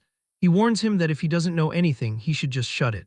Eldens orders Goran and Kan to get everybody ready so they can attack the instant that man moves suspiciously. He states he will go ahead and check the situation out first. The catfolk warns that when he gives the signal, they must all attack at once. Goran and Kan confirm the order. Johann struggles with his horse as Eldens approaches. Kan whispers to the group to listen up. He instructs them that once the fight starts, they must knock that guy off his horse first. He adds that after that, they should calmly thrust their swords into the gaps of his armor. Eldens stands before Johann and offers greetings. He introduces himself as Eldens of the Katana Trading Company. Johann is shocked to see a catfolk. He realizes the men are tense. He thinks this is bad and wonders if he is suspicious because of how he looks right now. Johann decides he needs to get him to lower his guard first. Johann wishes that the blessing of the gods be with him. He tells them his name is Johann. He lies that he looks like this because he was attacked by bandits while traveling earlier. He tells Eldens that he need not be overly wary. Johann points a finger and asks if he could please tell the gentleman glaring at him back there not to attack him. Eldens suddenly bursts into laughter. He apologizes for being terribly rude. He explains that as a peddler, he always has to be prepared for the worst-case scenario. Johann says that of course he understands. He states that is why he has a request. Johann asks if he could please let him travel with their group. He explains that as they can see, he lost all his travel funds from the attack. He proposes that if they could provide him with a little food and a place to sleep, he will help guard their caravan. Eldens observes him closely. He thinks that Johann certainly looks strong enough and does not particularly seem suspicious either. Eldens agrees to do that. He points down the road and states they are on their way to Marseille. He adds that since it will be a fairly long journey, he should go and get acquainted with the mercenaries over there. Johann bows and expresses his gratitude. Internally, Johann wonders where Marseille is. The mercenaries watch as Eldens walks with Johann. Gamson asks Sir Eldens what is going on. Eldens explains he is just a wanderer and nothing more. He says they will be traveling together for a while. However, with a dark look, Eldens whispers to his men to keep an eye on him just in case. He orders that if anything happens, they should not hesitate to kill him. Goran and Kan agree. Johann exhales and thinks that it is good. He focuses on the fact that now he just has to get past the checkpoint. The caravan moves out as the sun sets. An elven soldier shouts that people are coming this way. The wolves of Akaton stand in the road and order them to halt. The elves declare they are the wolves of Akaton. They announce that if the travelers want to pass through, they must cooperate quietly and let them hold a brief inspection. Johann stares from behind his helmet. He thinks that they finally arrived at the checkpoint. He hopes he can slip by without drawing attention. The elven leader notes that he has done business with the Katana Trading Company a few times. Eldon speaks directly with the one in charge. The leader is shocked to hear it is the Katana Trading Company. He stammers, realizing it is the trading company that has its main office in Marseille, the commercial hub. He recognizes that the Katana Trading Company is from the city of Marseille, a place even the Emperor can't touch without caution. The elf laughs nervously and says it is a pleasure to meet Mr. Eldons. He explains they are just following orders to search for a runaway trader. He asks if he would please cooperate for a moment. Johann freezes at the words runaway trader. He realizes these bastards really did set this checkpoint up just to find him. The elf points at him and shouts to the one there. He orders him to take off his helmet and show his face. Johann curses internally. He coughs and claims that the thing is, he has got a bit of a condition on his face. The soldiers laugh cruelly. One asks what did his mother clench too hard while giving birth to him. He taunts him to let them see his mashed-up face and orders him to hurry up and take it off. The leader asks aggressively if he is hiding something. Johann stares intensely. He puts his hand on his hilt. He thinks that if it has come to this, he might have no choice but to fight. Suddenly, Eldon screams enough. The mercenaries and elves pause. Eldon steps forward furiously. He asks if they are seriously suspecting the Katana Trading Company. He yells that that is not it, they are simply carrying out imperial orders. Eldon screams at him, asking if he didn't tell him to go bring his commanding officer. Eldon threatens that if they interfere with them any further, he will have no choice but to file a direct complaint to his captain. He emphasizes he will do it at the Marseille branch personally. The elf freezes. He orders his men to clear the way for them. The soldiers look annoyed and click their tongues. Johann rides past, relieved. A mercenary comments that he got lucky, calling him a sorry bastard. The caravan enters a forest path. Johann thinks that at last he is getting out of here. He rides off into the distance. Later that night, the group makes camp. Goran tells everybody to check their gear one more time. He assigns the night watch to the oldest and newest recruits. Eldon sits reviewing a scroll, humming to himself. He notices Johann. Eldon realizes it is Johann. He tells him that he does not particularly have anything to do, so he can go ahead and sleep. Johann stammers a thank you. He lays out his bedroll. He collapses onto it. Johann reflects that he didn't think getting some sleep would be this hard. He grips the cloth and sighs that finally he can rest. Johann falls into a deep sleep by the fire. Deep in the bushes, a sinister figure watches. The mysterious man smiles with sharp teeth and says good. He orders someone to get everyone ready. He declares they will surround them from the hill and strike them all at once. In a dream, Kim Johan listens as a staff sergeant speaks. The narrative takes us back to a time of battalion-level tactical training. He executes a military strategy known as defense in depth, seeking to delay rather than prevent the advance of an attacker. Kim Johan successfully carried out the defense against a large company-sized enemy force with only a small number of troops. Because he displayed outstanding tactical sense and became an example to other service members, he is awarded a commendation and 4 nights and 5 days of reward leave. The battalion commander, Lieutenant Colonel Kim Yibak, hands him the award. Johan salutes and shouts sir with vigor. He smiles and thinks that this is insanely awesome, believing that maybe the army actually suits him since he studied strategy and tactics in advance. But then, the reality sets in. He remembers an outdated, backward top-down culture, murderous duty shifts, and scorching hot or freezing cold work conditions. Worst of all, he recalls a paycheck smaller than a rat's tail. In the dream, Johan realizes this isn't it and tries to escape. A giant hand grabs him. The superior officer asks where he thinks he is going with a terrifying smile. He tells Johan he can come in whenever he wants, but he cannot leave as he pleases. Johan screams in despair as he is dragged back. Suddenly, Johan wakes up on his bedroll in the forest. He breathes heavily and asks if that was a dream. He complains that he could not even sleep properly because of that dream of him in the army. Johan rubs his shoulder and notes that his whole body aches. He pauses, sensing something. Under the full moon, a sharp sound cuts through the air. Johan realizes it is an arrow. With a swift movement, he snatches the projectile out of the air just inches from his face. He realizes it is an attack. Johan curses, thinking those damn bastards are after him again. He stands up and thinks that here he thought he made it through safely. He decides he needs to warn the mercenaries first. Johan screams at the top of his lungs that it is an enemy ambush. The story flashes back to 5 minutes before the enemy alert. Gamson and Can are on watch. Gamson complains and asks why they are the only ones getting worked to the bone. He argues that it is only fair to assign that cavalry to sentry duty too. Kan tells Gamson to shut up already. Gamson is confused. Kan asks him if he is telling him to entrust guard duty to some guy they do not even know. Kan lectures him, asking if he has not considered that while they are asleep, that bastard could slit their throats, grab the supplies, and run. Kan warns him that if the only thing he actually matters and he keeps being reckless, he won't be doing this kind of job for long. Gamson stammers. He shouts that he became a mercenary because he did not want to rot away in some backwater village his whole life, because he wanted to live like a real man. He shouts a but, and declares that if he had known the Goran mercenaries were a bunch of idiots who can't do anything against and freeze up because of one armored cavalryman, he never would have joined this crappy party in the first place. Kan snaps, he grabs Gamson by the collar and raises a fist, asking what the hell he just said and if he wants to die. Suddenly, Johan's scream echoes, warning of the enemy ambush. Kan freezes. Immediately, arrows begin to rain down. Kan shouts to get down. He tackles Gamson, shielding the younger mercenary with his own body and shield. The arrows strike the ground around them. Kan realizes the rain of arrows has stopped. He points and orders Gamson to go call the others. Gamson scrambles away in terror, screaming and crying. Kan curses the son of a bitch. Goran arrives with his sword drawn, thanking goodness that Kan is safe. He confirms arrows came flying in and that it is an ambush. Kan looks around and asks where Gamson is. He dismisses it, asking if Eldons is safe. The catfolk Eldons is seen trembling while hiding under the wagon. Kan orders Goran to hurry up and get ready to fight. Johan rushes over and addresses the two. He asks if they are Goran and Kan. He points to the wagon and orders them to form a circular defensive line around it. Johan shouts that they do not know which direction they will attack from, so they have to stick together and fight.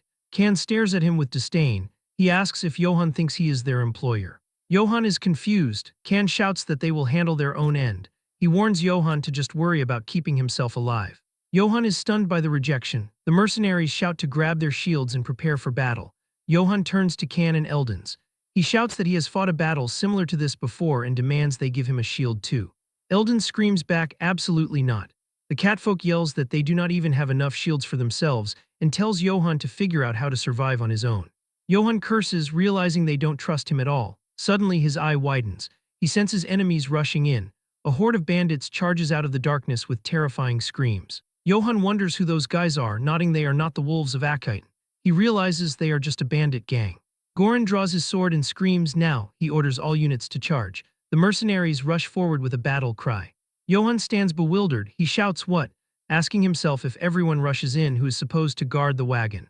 The melee begins. A mercenary demands to know who the hell these bastards are. Another asks how they dare ambush them. The bandits shout to push them back with numbers since they outnumber them. Goran crosses blades with an enemy and orders his men to stand their ground. He screams that giving them space means death. A large bandit looms over Goran. He shouts at Goran to shut up and smashes him in the face. Kan screams Captain Goran. The bandit raises his sword over the fallen Goran and yells at him to die. Suddenly a purple flash cuts through the dark. Johan strikes, the bandit freezes, he utters a confused sound. His sword hand falls away. Johan stands breathing heavily, gripping the Dana's steel sword. The bandit realizes his torso has been cut clean in half in an instant. The other bandits watch in horror as red markings glow on Johan's blade. They realize the rune letters carved into the sword are absorbing blood. A bandit screams that it is a demonic sword.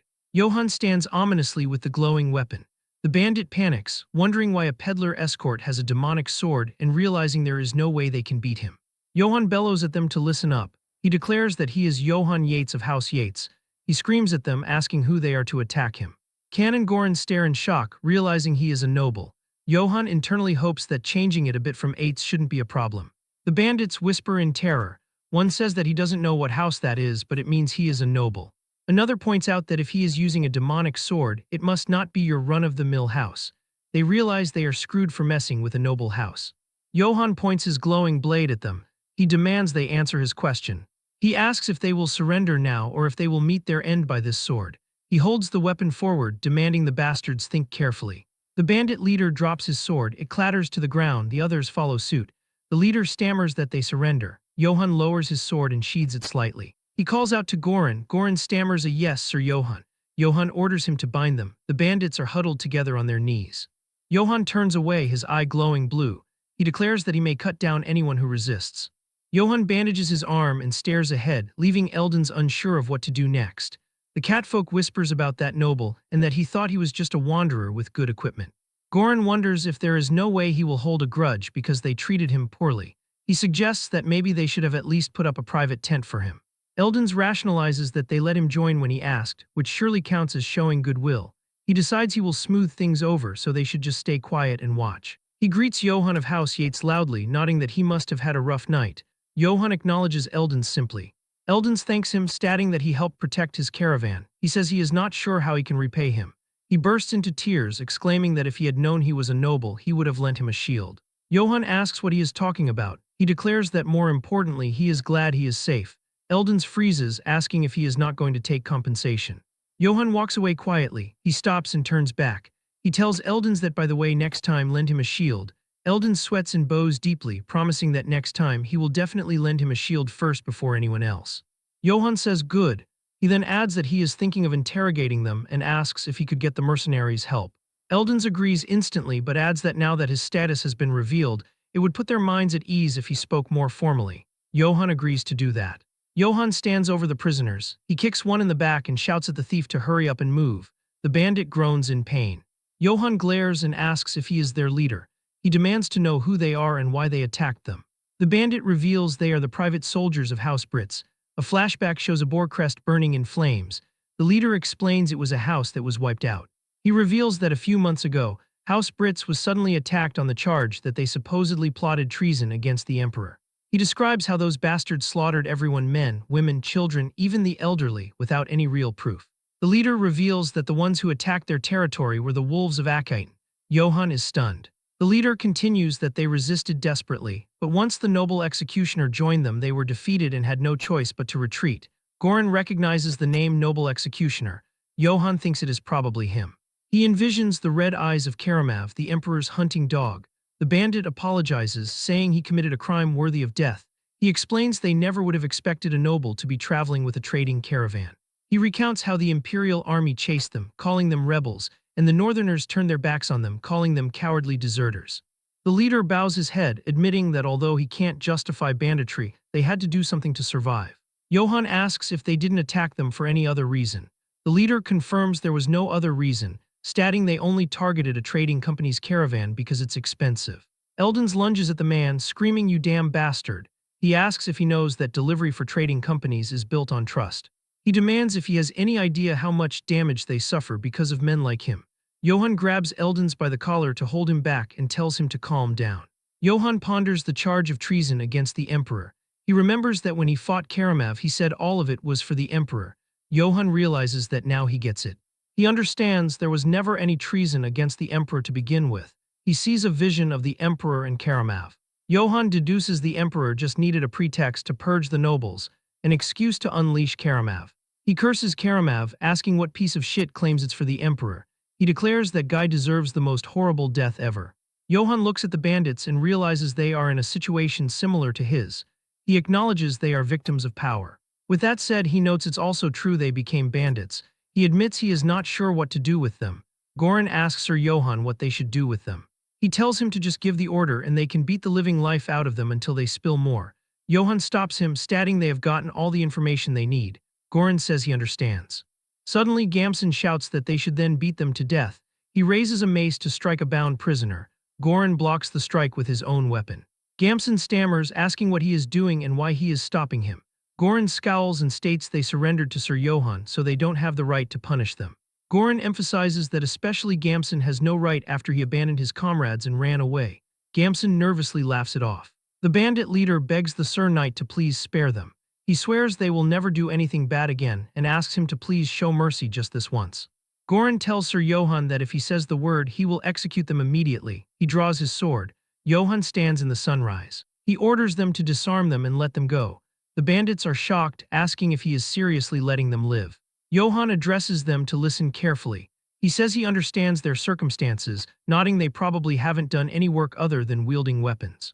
However, he warns that even so, robbing caravans is not acceptable. He strikes his chest and declares that he too only learned skills to survive. Eldons is flabbergasted, repeating "learn skills." Goran laughs. He points to the prisoners and asks if they think these people refrain from banditry because they don't know how to steal. He points his thumb at himself and says that this guy right here is Goran. He declares he is here because he pays well. Johann laughs loudly. He tells them he is letting them all live, so they must learn skills and find a way to make a living. The bandit leader bows on the ground, thanking the Sir Knight. He promises they won't forget this. Goran tells his men they should get going too. He jokes that he doesn't want to get dragged into anything like this again. Johann smiles and agrees. From a hilltop, the Black Wolf watches the caravan depart. Johann's group decides to stop by a small place known as Rutsbeck village to rest for a while before heading to Marcel. Johann leads his horse through the wooden gate. The village chief announces he has got it, confirming Sir Eldons has arrived. Eldons hugs the village chief, shouting that it's been months. The chief tells him it's nice to see him. He asks if anything happened on the way there. Eldons warns him not to even ask, explaining they ran into a bandit gang on the road. Eldons shivers, stating that ever since the Emperor started going crazy, it feels like the bandits are getting worse. The village chief scolds him, calling him a fool and warning him that if an Imperial faction insider heard him, he'd be in trouble right now for saying that. Eldons laughs it off. Eldons points his thumb behind him and says that still, they were able to transport the goods safely. He credits the noble who traveled with them, praising him as unbelievably brave. The chief asks, "Oh, a noble, huh?" He scratches his chin, nodding that now that he mentions it, a noble came through there a few weeks ago. The chief reveals that it turned out he was just some nobody pretending to be one, so he beat him half to death and chased him out of the village. Eldons facepalms, telling him that he still acts recklessly when he loses his temper. He assures him he doesn't need to worry this time. He praises Johann as brave and very upright, emphasizing that even after he protected them from the bandits, he didn't ask for any reward at all. The village chief is stunned, asking what kind of noble does someone a favor and doesn't shake them down for money. He says that can't be true, but admits this old fox isn't the type to talk nonsense though. He muses that with bandits everywhere these days, simply having that night stay there would benefit their village. The narration explains that in this era a proper knight is strong enough to slaughter an entire mercenary band, making them a great help to public safety. The chief realizes it is perfect timing. He grabs Eldons by the collar and suggests that since they are here, why don't they stay for a few days or actually a few weeks and get some real rest? Eldons pushes back, arguing he can't impose on him. Eldons thinks that though they have the kind of relationship where we shamelessly haggle each other down in broad daylight, this wrinkly baldy is trying to snatch his companion away. The chief laughs maniacally. Eldons wonders where this precious noble of yours is. Meanwhile, Johann sits slumped against a tree in the dark. His stomach growls, he thinks he is starving to death. He worries it looks like he is about to die on the street like a beggar. Goran approaches him hesitantly. Johann asks what it is. Goran holds out a pouch. He asks him to please take this. Johann stares blankly. Goran explains it is the money he seized. He opens the pouch to reveal gold coins, saying they sold off all the bandits' properties and weapons. He notes it is not a fortune, but it's a decent amount. Johann stares at the coins, thinking money. Goran asks if he didn't take any for himself. He reminds him that he is the one who captured them, so of course not. Johann sweats and hums thoughtfully. Goran thrusts the bag forward, telling him to take it and split it with his men. Johann reacts with a what? Goran insists this is far too much. He argues that they surrendered to him, so it only makes sense for all the spoils to be his. Johann forces a smile and tells him it is fine and not to worry about it. He claims he already took his share. He holds up a few paltry copper coins, saying, "See." Goran asks in disbelief if he is only taking that much. Johann laughs, insisting it is fine. Internally, Johann screams that it is not fine at all. He cries inward tears of blood, lamenting that it hurts to give up the money he got with his blood and sweat. But he reasons that compared to running into the wolves of Anicap alone, spending some money to stick with a mercenary band is 100 times better. He stops Goran's protest with a raised hand. He states that besides, he didn't fight by himself. He declares that they fought together, which means they are now comrades in arms. He holds up a silver coin and smiles charmingly, asking if this should be enough to earn some goodwill. He says that if that is all, he will get going. Goran blushes deeply, moved by Sir Johann. He thinks about a heart that cares for those beneath him, declaring this is the true dignity of a knight. Later, Goran addresses his mercenaries in the tavern. He tells them to listen up. He announces that Sir Johann has shown generosity to them all and distributed the proceeds from selling the spoils of war. He happily orders them to line up and come forward one by one to receive their share. The mercenaries are stunned.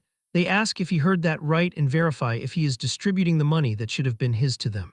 They break into ecstatic cheers, shouting Johann, Johann. Johann sleeps peacefully in his room, oblivious to the praise outside. In the silence, the doorknob slowly turns, the door creaks open. Johann sleeps deeply. A masked assassin with glowing red eyes stares at him. He raises a dagger, ready to strike. The end of the episode concludes with the threat looming over Johann. During the night, an assassin creeps up and attempts to snatch the sword. However, Johann snaps awake and grabs the man's wrist with an iron grip. The attacker freezes in total shock, never expecting him to be awake. With his eyes glowing in the dark, Johann demands an answer.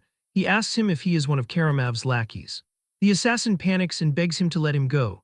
Losing his patience, Johann hurls him, smashing the man right through a cabinet. Lying on the floor all banged up, the man coughs and whimpers in fear. Johann walks over and steps on the attacker's leg. He screams for help, realizing too late that Johann is not an average human. The timeline shifts back to 5 minutes before the incident inside the inn. The village chief snores loudly while two young men sneak up the stairs. They are Pra and Gamson, and they are plotting something against Johann. Gamson assures him that Vulin, the village's strongest man, will take care of that guy. He mentions that Pell, the horse fanatic, is already out there snatching the animal. Outside, Pell is completely blown away by the warhorse and tries to calm it down. Meanwhile, Pra asks Gamson if the noble's sword is really that expensive. Gamson asks Pra if he has ever seen a sword that can slice a person clean in half. He claims he saw that weapon split an armed soldier in two and declares that the knight is nothing without his sword. Suddenly, a loud crash startles them. Vulin lies sprawled on the floor. He is terrified as he sees Johann's blue eyes glowing in the darkness. A moment later, Johann drags the man out of the room as he screams for help. Outside in the hall, Gamson stands completely stunned with no clue what is going on. Pra grabs him and asks what is happening. Gamson screams at him to run if he wants to live. He can feel they are screwed and wonders who this guy is. Just then the village chief shows up and demands to know who the two of them are. Without answering, the boys bolt out of the inn. Outside, Pell waits with the horses and notes they are finally here. Gamson yells at him to shut up and hurry. Pell is confused and asks where Vulin is. Gamson shouts that he is dead or is about to be. He orders them to get on the horse now so they can flee. Pra insists he cannot leave without Vulin, but Gamson rushes him, afraid that noble bastard might chase them. Suddenly, a massive explosion rips through the inn. Terrified, the three of them look back, unable to believe their eyes. They see Johann landing on the roof, surrounded by a terrifying red aura. With his eyes glowing, he glares at them with pure fury. On the grim southern outskirts, a hammer strikes a wooden stake with force. Two soldiers finish driving the sign in and confirm that it is solid. The notice warns that by the edict of the Emperor of the Holy Empire, Cardirian Bizelferk, these people are punished for stealing a noble's property. One guard asks what they stole to end up getting hanged. The other reveals they stole just one chicken and 3 eggs from Baron Dvorzub's territory. The first soldier is appalled, asking if they all ended up like this just for something like that. Meanwhile, under the moonlight, Eldon sits in a tavern having a quiet drink. A man reports a problem to Sir Eldon's. He explains that Gamson from the mercenary band got caught trying to steal Sir Johann Yates's belongings. Eldon spits out his tea in pure shock. He curses, thinking this is troublesome since he hoped to sweet-talk Sir Johann into traveling with them to Marseille. He forces himself to calm down, thinking that he has experienced a lot to get where he is and will get through this crisis too. He resolves that he, Eldons, won't die over something like this. He orders the man to capture Gamson immediately and for the rest of them to act as if they have nothing to do with it. The messenger agrees. Eldons tells himself he needs to deal with that noble just in case. Under the moon, a village meeting takes place inside a house. A villager rushes in shouting that this is bad. He reports that those troublemakers got caught trying to steal the noble's belongings. The village chief curses the useless brats and asks what they should do. He orders them to gather up tributes to offer that noble this instant and to throw in one of the slaves holding in the village while they are at it. He adds that they must prepare to execute the troublemakers in front of the noble. The parents panic, screaming they cannot allow their child to die and that he can't say that just because they aren't his children. The chief smashes a chair and yells at them to shut up and listen. He calls them damn idiots and asks if they have already forgotten the edict the emperor issued. He declares they have to make the first move before that noble does, as it is the only way they can survive. He recites that those who covet a noble's property may have their tongues cut out along with all their immediate family members or be sentenced to hanging. He notes that entire families were wiped out simply because they demanded chicken and eggs for unpaid wages. He asserts that all nobles are like that. He asks what they think that noble is going to do now that he has been offended. He suggests he might even cut off the hands of everybody in the village. A man suggests asking Count Jarpin for help since it is his territory. The chief scoffs that nobles only care about their little honor games. He slams the table and asks if they think nobles care if they live or die. He screams at the fools to wake up. The mother cries in silence while others hang their heads. The chief asks if they think he feels good about doing this. He declares the village will live if those kids die and tells them to accept it. Later, the villagers gather as Gamson and the others kneel bound by a tree. Johann watches with glowing eyes. He reflects that he thought they were assassins sent by the emperor, but they are just stupid village kids who tried to steal an expensive-looking sword. He realizes it is partly his fault for carrying a sword like this in the open, and decides he should keep it hidden from now on. He decides to scare them a little and then let them go. He sits before them with his sword planted in the dirt. The village chief approaches with a nervous smile and asks if the Honorable Sir Johann is all right. Johann glares and shouts that no, he is not. He asks if putting a blade to their throats and looting their baggage is how Rutsbeck village welcomes sleeping guests. The chief bows deeply to the ground and sincerely apologizes, claiming it is his fault for failing to keep the idiots under control. Johann looks at the terrified man and decides that is enough of a scare.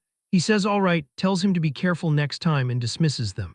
Suddenly, the chief raises a knife and yells that is why he will personally make up for it by cutting off these wretches' heads for Johann's honor. Johann panics, thinking the lunatic is making it worse. Johann commands him to stop. The chief screams that those who have sullied his honor deserve to die and strikes at Vulin. Vulin begs for his life. The blow falls, but a shockwave blasts out as Johann blocks the knife with his bare hand. Johann asks with glowing red eyes if he did not hear him tell him to stop. The chief looks up in terror. Johann stands against the moon and asks if everyone has lost their minds. He asks if they are going to kill people over such a trivial reason. He yells that if they want them to pay for their crimes, make them pay with money. The crowd is silent. Johann realizes it was too obvious. He clears his throat. He shouts, asking how honor can possibly be more precious than human life. He commands them to untie them at once and scram. He throws the knife down. The chief falls to his knees, crying that he cannot believe he made such an honorable decision. Parents embrace their children, sobbing in relief. The chief admits he cannot believe such a noble actually exists, and mentally apologizes to Eldons for doubting the truth. Gamson apologizes to Johann, admitting he failed to realize how honorable he was and fell victim to a ruse. An elder tells the brats to consider themselves lucky they did not die horribly. Can walks up to Gamson. Gamson spits out a stick and demands he hurry up and untie him already. Gamson curses inwardly, thinking he never should have joined this unlucky mercenary band. Can grabs his head. He tells him to relax his body because that will make it easier for him. Gamson panics, asking what he is talking about. Suddenly, blood splatters across the darkness. Johann hears the sound and turns around in confusion, letting out a puzzled sound. Suddenly, Gamson's life is brutally taken by the mercenary Can in front of everyone. His eyes widen in despair in his final moment of life, and then the young man falls lifelessly to the ground in a terrible scene. Can holds his bloody dagger after doing the dirty work. Johann is in shock and yells, asking what the hell he thinks he is doing. Can answers with a serious look that he has executed the one who coveted a noble's wealth.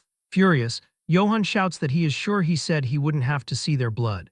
Goran and Eldons are frightened by Johann's furious reaction. Can turns to Johann and says that even mercenaries have honor and lives they must uphold. He explains that Gamson's cowardly actions trampled on both the honor and lives of the mercenary group. Calmly, the mercenary begins to clean his battle sword. Johann watches it all, still very serious about what just happened. Ken then offers his sword and says Johann can punish him if he still believes he has defied his authority. Johann is surprised and starts to break out in a cold sweat at the mercenary's attitude. He realizes Can is trying to protect that honor with his life. With a trembling hand, Johann reaches for the sword Can is offering. Eldons and Goran watch the tense scene, not knowing what will happen.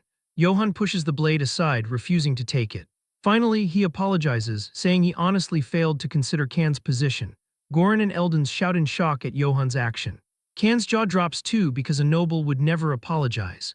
Johann then tells him to put the dagger away and the mercenary awkwardly obeys. With the situation resolved, Johann thanks everyone there for their understanding. Later, Goran chews Can out for being so reckless to stand up to a noble. Meanwhile, Eldons looks at Johann with a sparkle in his eyes. The beastman realizes that this noble is different. He thinks that Johann is an upright and brave noble, yet he is not authoritarian. Because of this, Eldons decides he must make him his ally no matter what. The caravan continues its journey as the sun sets on the horizon. Johann takes out a pocket watch he received as a gift. He complains that he picked it because it looked the most expensive, but then discovered it is a broken watch. With a sideways glance, he seems a little regretful of his choice. To make matters worse, he realizes he now has to take care of somebody else now. The scene flashes back to when they arrived at a wooden gate and someone shouted his name. The village chief approached with gifts to show their gratitude. Johann picked up the watch and wondered what those were. The chief then offered a slave, saying he is good with geography. Johann is shocked as he has never seen a slave so poorly kept. Finally, he accepts the gift and tells them to have him washed and get him something to eat. With the new boy in the group, Johann feels that he is uncomfortable using a slave. Meanwhile at the camp, the mercenaries thank Johann for the food. Johann is sitting by the fire when the young person calls him master. With a smile, the person thanks Johann and brings him a meal. But Johann tells him to change how he addresses him and can call him by his name. The young person is embarrassed by the request, and Johann thinks to himself that he is so shy. Johann asks how someone skilled with geography became a slave. Sitting by the fire, the young person says it is not a pleasant story, but Johann insists since he has his own share of unpleasant stories. The person agrees. Godin explains that she was originally a peddler who transported and resold weapons in the eastern region. But one day, a noble ordered her to smuggle gold. Johann is surprised since smuggling gold would mean the death penalty at the least. Godin explains that she needed money to help her younger siblings who were sick and starving, and so she kept delivering the gold as the noble instructed her to hide. However, the noble himself reported her using a fake mustache. Johann realizes she served her purpose and was thrown away to keep her quiet. Godin reveals she didn't even have the right to speak because of the emperor's edict. Johann gets angry and asks if she at least sent the money to her siblings. With tears in her eyes, Godin says in exchange for avoiding execution, it was taken as a bribe to the guards. She cries and apologizes, saying dust got in her eyes. Johann watches everything with a serious and thoughtful expression. He realizes that this world is so cruel it makes his teeth chatter. He reflects that if you have no power, you get exploited like a criminal, and no one can stand up to the noble's atrocities.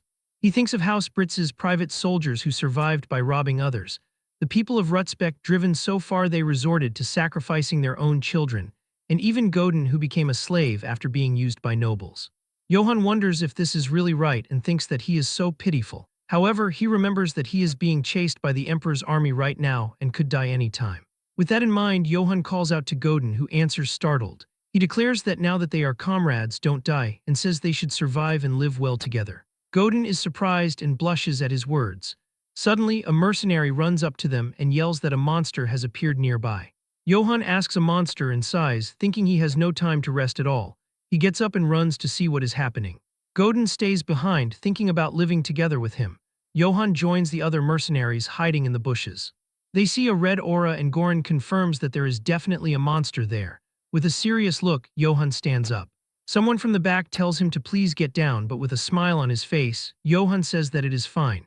Johann orders them to put their weapons away. Kan is baffled and asks what he means. Johann declares he will go take a look. Kan utters a confused all right. Johann walks alone into the dark forest. The mercenaries watch him leave. Kan wonders aloud if he will be okay. He states that no matter how brave a knight is, fighting monsters requires specialized skills. He notes that even if you lure it into a thoroughly prepared trap and fight, it is still dangerous. Kan insists that unfortunately their mission is to protect Eldons. He stammers that they can't take any more risks than this. Johann walks deeper and says he can feel it. He senses a familiar pressure that feels like it could even freeze a person's heart. He spots red eyes that stand out in the dark. Johann identifies it as the black wolf of ill omen. He confirms it is definitely that bastard. He recalls the last time he saw it, it attacked the wolves of Akite, not him. He acknowledges that even though it could charge at him at any given moment and kill him, he knows it won't attack him. Johann stops and speaks to the darkness. He commands it to come out and tells it not to hide. The wolf emerges with glowing red eyes. Johann asks if it followed him. He extends his hand. He thanks it for last time, stating he survived because of it. Kan asks in disbelief if Sir Johann even knows how to handle monsters. Goran stammers he is not sure and hasn't seen anything like this either. The wolf sniffs Johann's hand. Suddenly it licks his face vigorously. Johann grunts and tells the little punk to move aside. Kan and the others are stunned. Johann tells them not to be too startled. He introduces this big guy not as the Black Wolf of ill omen but as the Guide of Dawn. He looks to Eldons and asks right. Eldons is shocked and repeats the name Guide of Dawn. Eldons explains that in the Eastern Empire there is an old song that goes like this. He recites the song about a warrior giving a wolf a name on a moonlit night. He describes how the wolf bowed its head and its blue eyes shone in the darkness. He tells how everyone shouted Guide of Dawn when seeing it on the battlefield. The song continues that at the end of a war that tore the continent apart, the warrior brought about peace and met his end as a hero. Eldons recounts that the Black Wolf wept sorrowfully for 3 days and 3 nights by his side, then set off on a journey to wherever order and heroes were needed. He declares that is the Guide of Dawn. Johann asks if he isn't mistaking it for someone else. He points out that this one is called the Black Wolf of ill omen. Eldons explains that the Guide of Dawn originates in Eastern Empire folklore, but as it was passed down to the south, some details got distorted. He quotes a line saying the Guide of Dawn punishes evil and submits to a brave hero. He raises a finger, nodding that is from an old Eastern Empire text. Johann realizes so it really is that kind of being. Eldens asks if he may pet it just once. Johann tells him to go ahead. Eldens reaches out, cooing to the good boy. The wolf snarls violently. Eldens screams and recoils in terror. Eldens reconsiders and thinks maybe he shouldn't do that. Johann pets the beast and tells it to be a good boy. Eldens wonders if the wolf is only gentle with Sir Johann. He pauses, remembering a passage from the Eastern Empire folklore. It says if you give a name to the divine beast that follows you, it becomes your vassal. Eldens sweats, wondering if this backwater southerner is the legendary hero. He thinks that can't be it, but asks what if he is. Eldens shouts to Sir Johann. He asks if he has given the Guide of Dawn a name. Johann smiles and says no, not yet. He admits he honestly never got the chance. Eldens enthusiastically suggests naming it now. Johann asks if that is so, nodding that if the legend is true, something incredible will happen.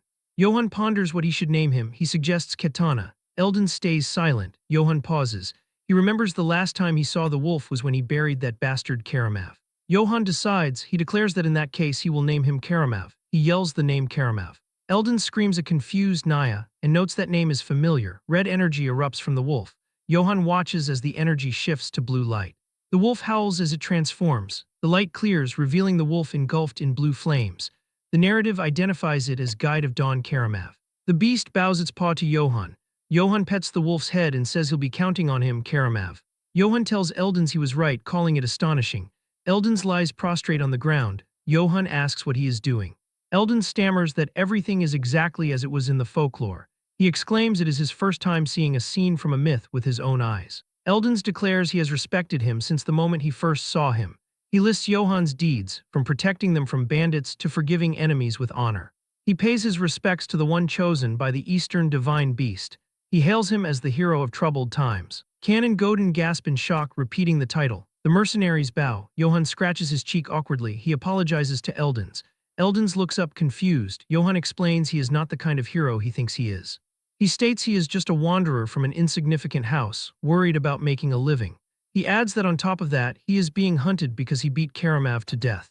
He apologizes for disappointing him. Eldens shakes his head vigorously and shouts not at all. He asks if in any case, he may have permission to introduce him to the Marcel Trading Company, so he can at least repay him for the kindness he has shown. Johann recalls Eldens said they were heading to Marcel when they first met. He admits he has never even heard of that place in his life, and asks what kind of place it is.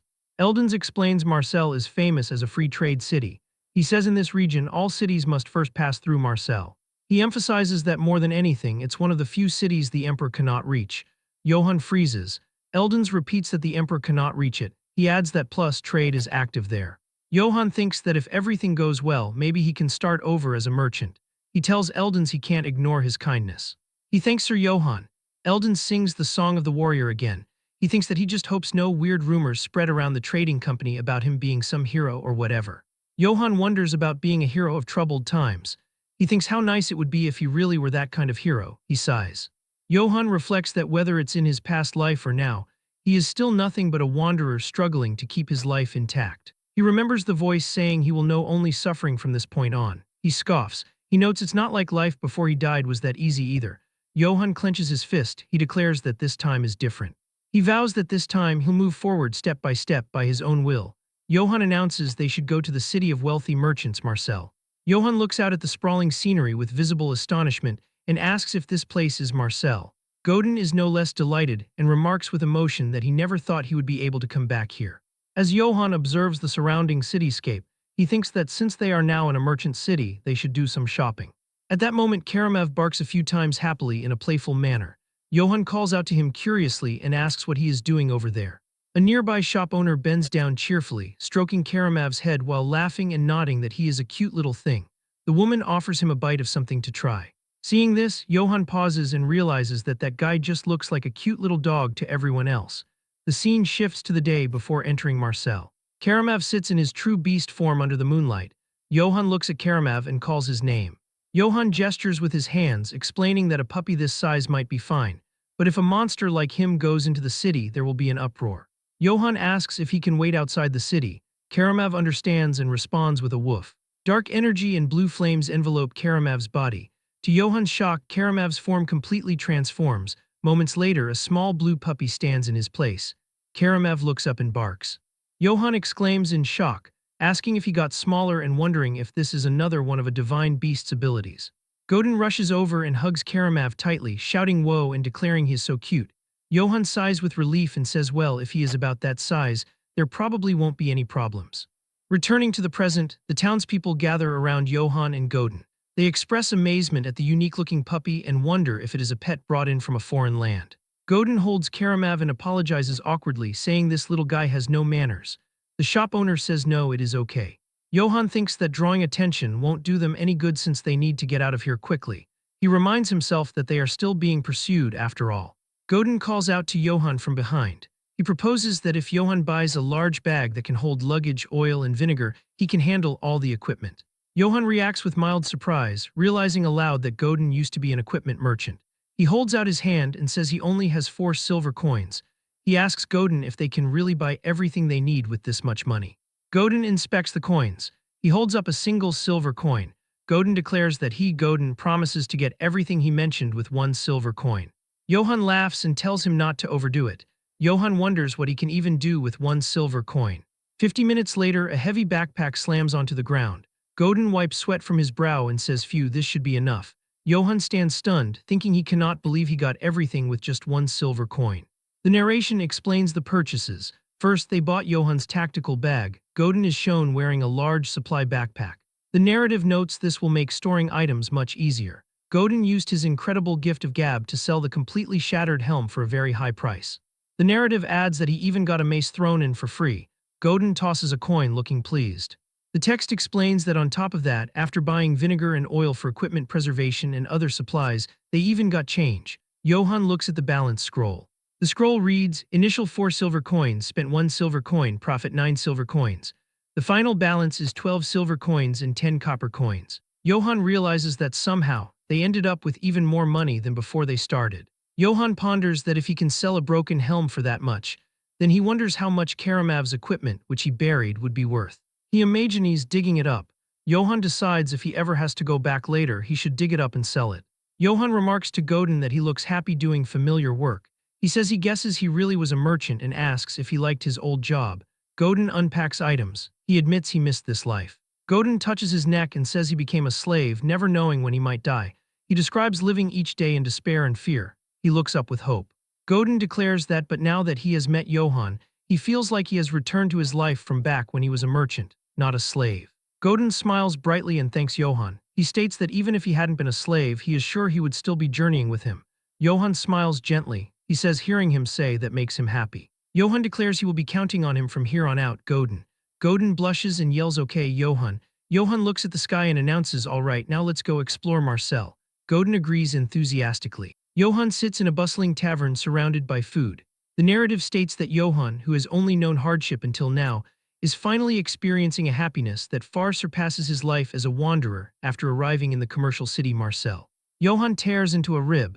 He reflects that the jerky he ate while wandering was like chewing leather shoes. He notes Marcel's meat cannot even be compared to it and just melts in the mouth. Johann washes himself. He recalls that back then he couldn't take a bath and his whole body itched like crazy.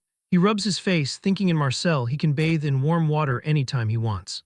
He sleeps in a soft bed. He recalls that when he was traveling he never had a proper place to sleep.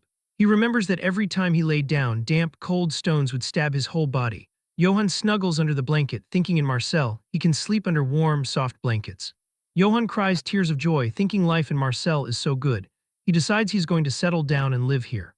The narrative states, and so, Sir Johann dreamed of settling down happily in Marcel. However, fate didn't go the way he wanted. The next day at Marcel City Square, Johann eats a skewer. He thinks life is so peaceful. He comments it has been so long since the last time he could walk down the street comfortably. Suddenly, a man sighs and says this is bad. A woman asks if it is another band of bandits. The man confirms that yes, this time they took Dave's daughter. He adds that on top of that, all the goods they were bringing in were stolen. Johann bites his skewer nervously. He thinks he is scared of the news he will hear tomorrow. A villager laments that with bandits running wild, people cannot live without worry. Godin whispers to Johann that it looks like there are bandits around Marcel too. Johann curses inwardly. Suddenly, a voice yells that he said he would pay him later. A ragged elf screams at a merchant asking if he knows who he is. The elf begs for just 1 meat skewer. He yells it has been 4 days since he last ate anything. The text identifies him as a straggler from the mercenary group Wolves of Akate. It explains he lost the main group in pursuit of Johann and drifted all the way to Marcel to survive. The elf repeats that he told him he will pay him later. The elf spots Johann. Johann shouts in surprise. The elf screams, "You bastard." He recognizes Johann and charges with a dagger. Johann realizes it is the Wolves of Akate. Johann panics, thinking they tracked him all the way to Marcel. He thinks this is seriously bad and nothing good will come out of fighting here. The elf leaps into the air screaming, "Die." Suddenly, a blade flashes. The elf's head is severed midair. The head flies. Bystanders scream. The headless body collapses. Johann asks what the hell.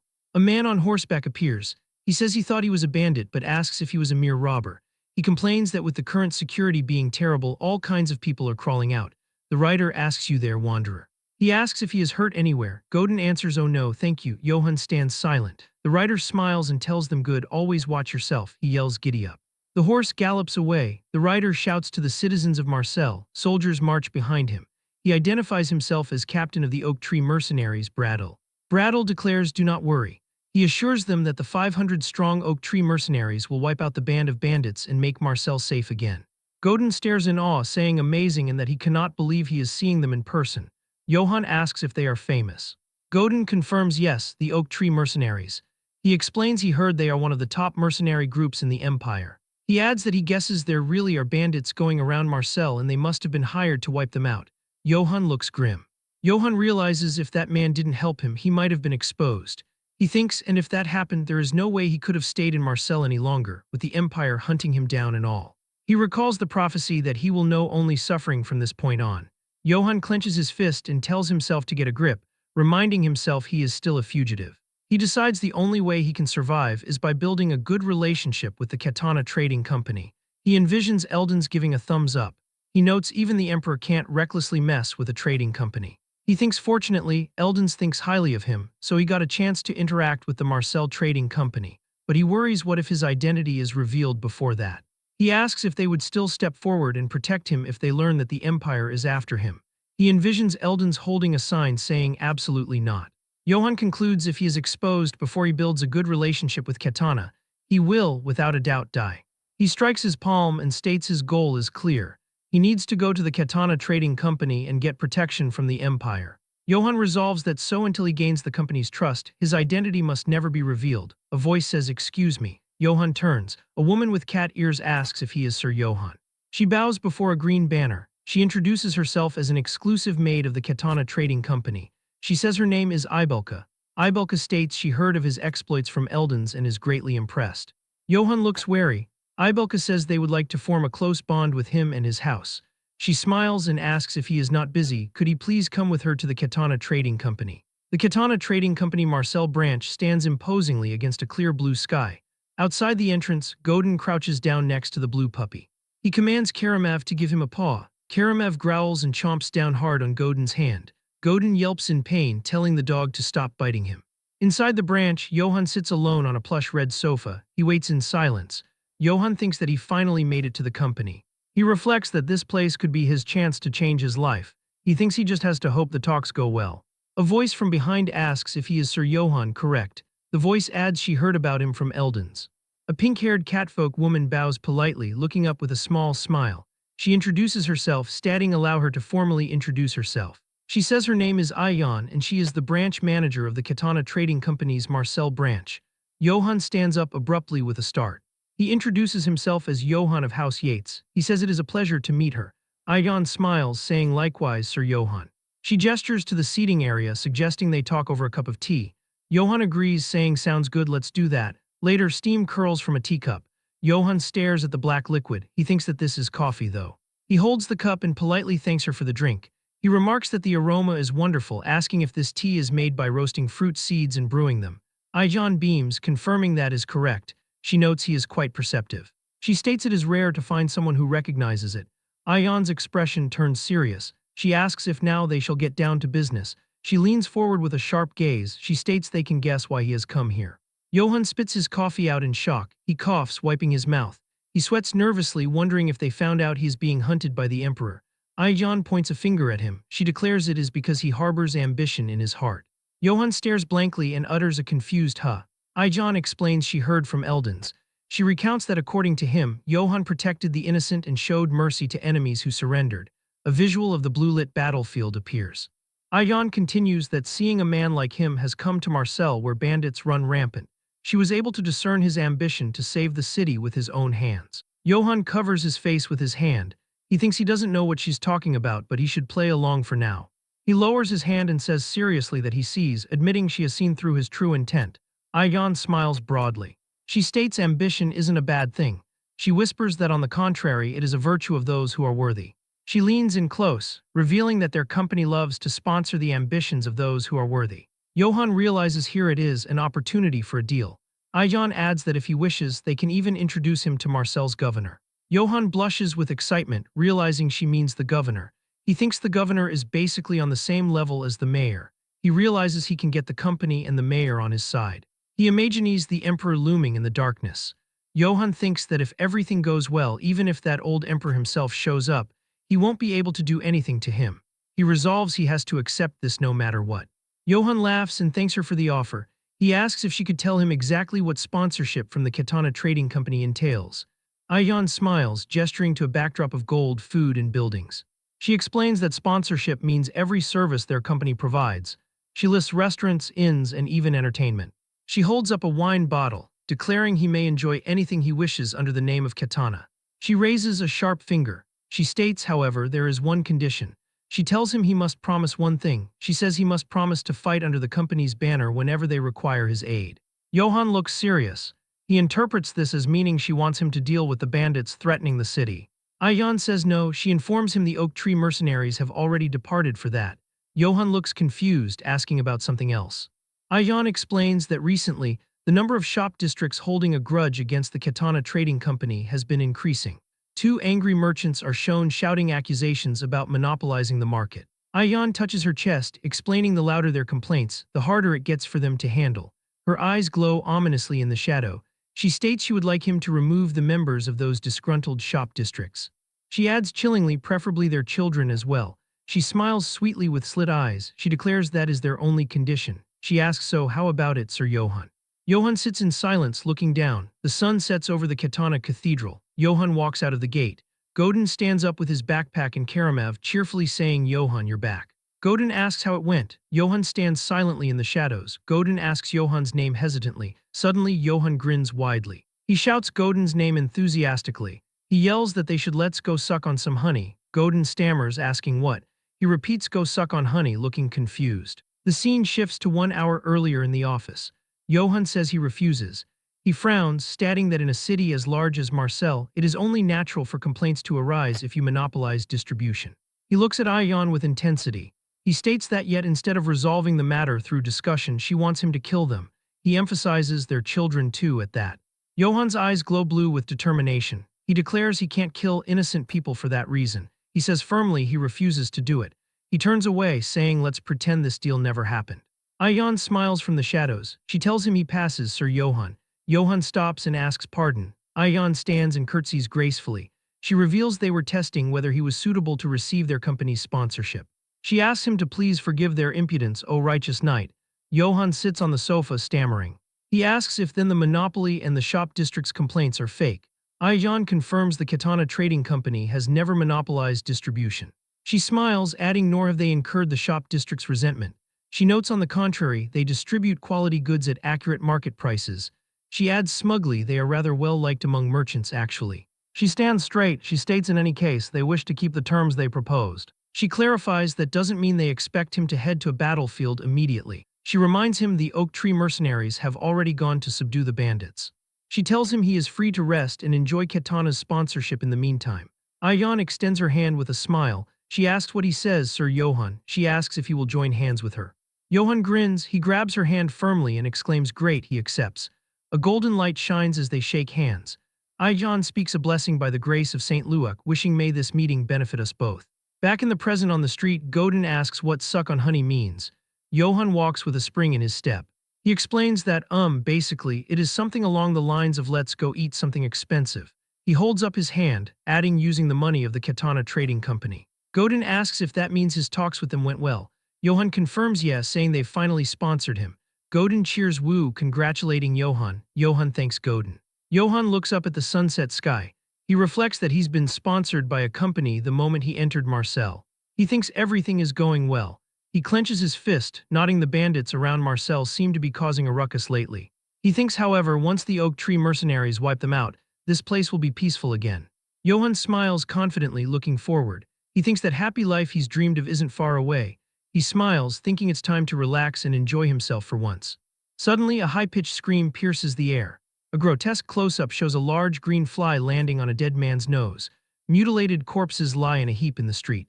Johann stares, shocked. He wonders what this is and why there are dead bodies in the open. People gather around, murmuring in fear. Goran puts a hand on Johann's shoulder, nodding Sir Johann is here. Johann turns to Goran. He asks if he knows what's going on. Goran says yes. He looks grave, explaining it looks like the bandits around Marcel have been growing more violent. Goran explains that after murdering the families of the city's merchants, they throw the bodies here to threaten the city of Marcel. A mangled corpse lies on the stones. Johann shouts, "Damn it." He realizes this means nothing is being resolved at all. Citizens in the crowd shout angrily. One says we should hold the city of Marcel accountable for this. Another argues no, word is the emperor is the one inciting the bandits. A bearded man shouts nonsense. The man argues there is no way the emperor would do such a thing unless he's gone senile. Others shout senile, telling him to watch what he says. People argue back and forth. One finds it hard to believe His Majesty is behind all of this. Voices overlap, mocking the senile emperor and defending the Holy Empire against blasphemy. Johann listens to the shouting match. He grinds his teeth, thinking, damn it. He laments there goes his peaceful Marcel. He thinks he's only just started to settle in, too. He scowls, thinking those bandits are ruining it all. With dark eyes, he wonders what those mercenaries are even doing. At the Katana branch office, the double doors burst open.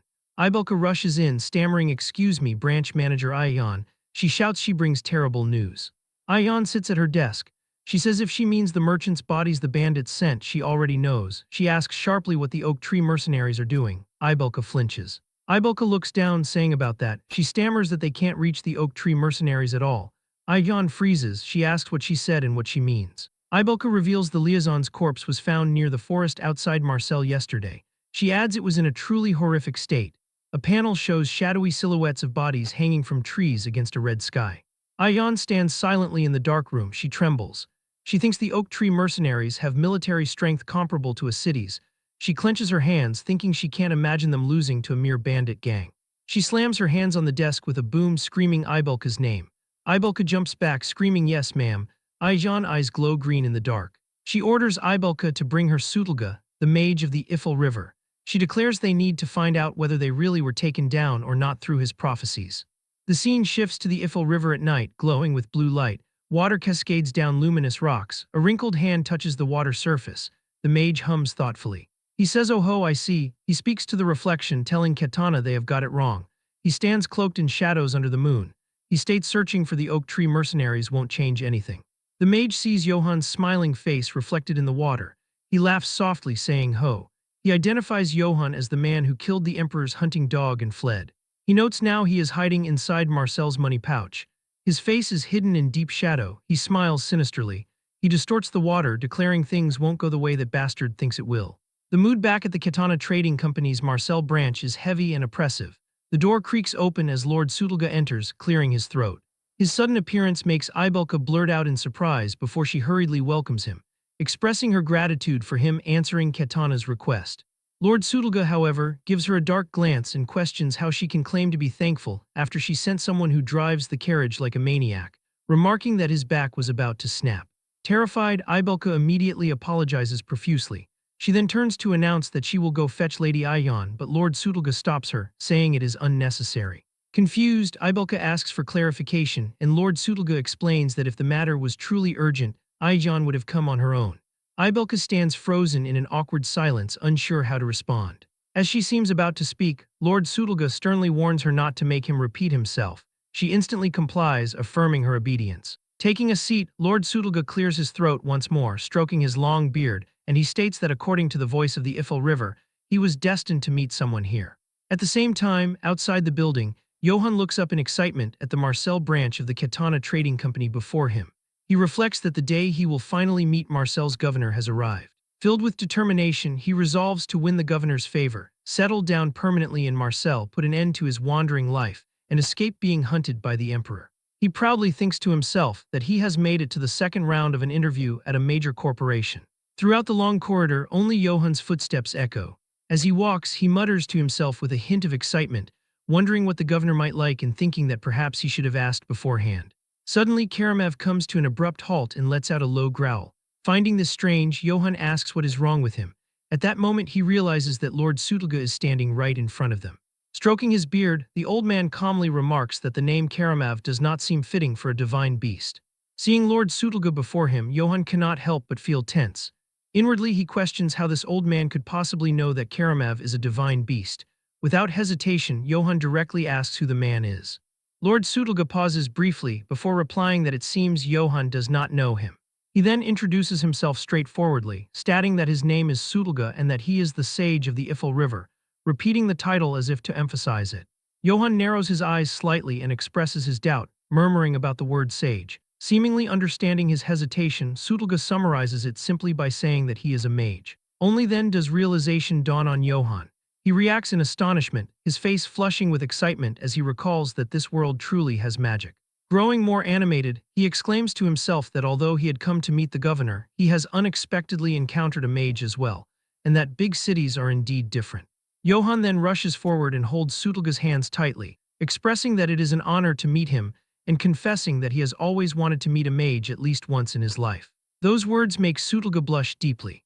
Embarrassed, he awkwardly asks if that is really so, but then hesitantly points out that for someone being hunted by the emperor, Johann seems to be doing rather well. Johann instantly freezes in place, his eyes widening in shock as he asks how Sutulga knew about that. Calmly stroking his long beard, Sutulga explains that it was through magic, specifically through the mystery of the Ifel River. He states that through the river he is able to see both the past and the future. At that point, Johann can no longer remain cheerful. With a serious expression, he asks whether Sutulga intends to report him to the emperor. Looking straight at Johann, Sutulga calmly asks why he would do such a thing. Johann is deeply shaken by this response, his eyes filled with confusion. Turning slightly, Sutulga explains that Johann should consider who he truly is. He describes himself as one who knows the secrets of the Ifel River, a seeker of mysteries within the laws of nature, and declares that he has no interest whatsoever in the petty political struggles of the secular world. He firmly states that only the voice of the Ifel River moves him.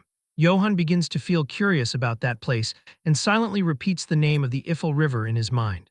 Sutulga glances at him and continues, adding that if he had intended to report Johann, he would have done so quietly and questioned why he would openly mention it right in front of him otherwise.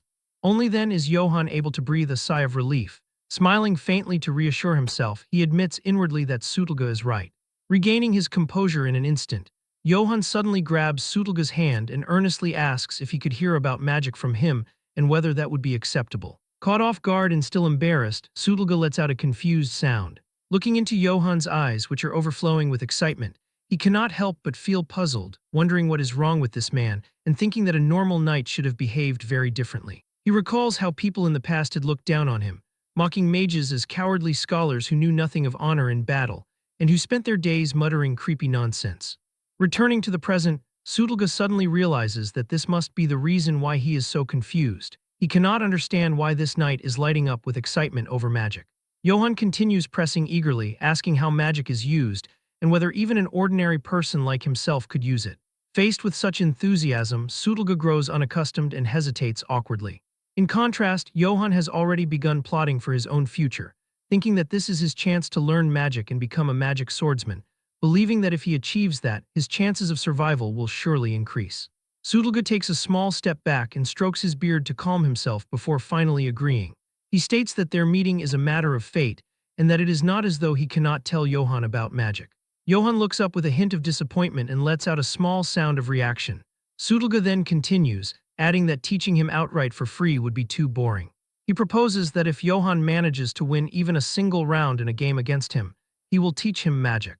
Still somewhat dazed, Johann reacts with mild dismay before lifting his head in confusion and asking what kind of game Sutulga means, wondering if it is chess and suggesting whether they could do something else instead, such as arm wrestling.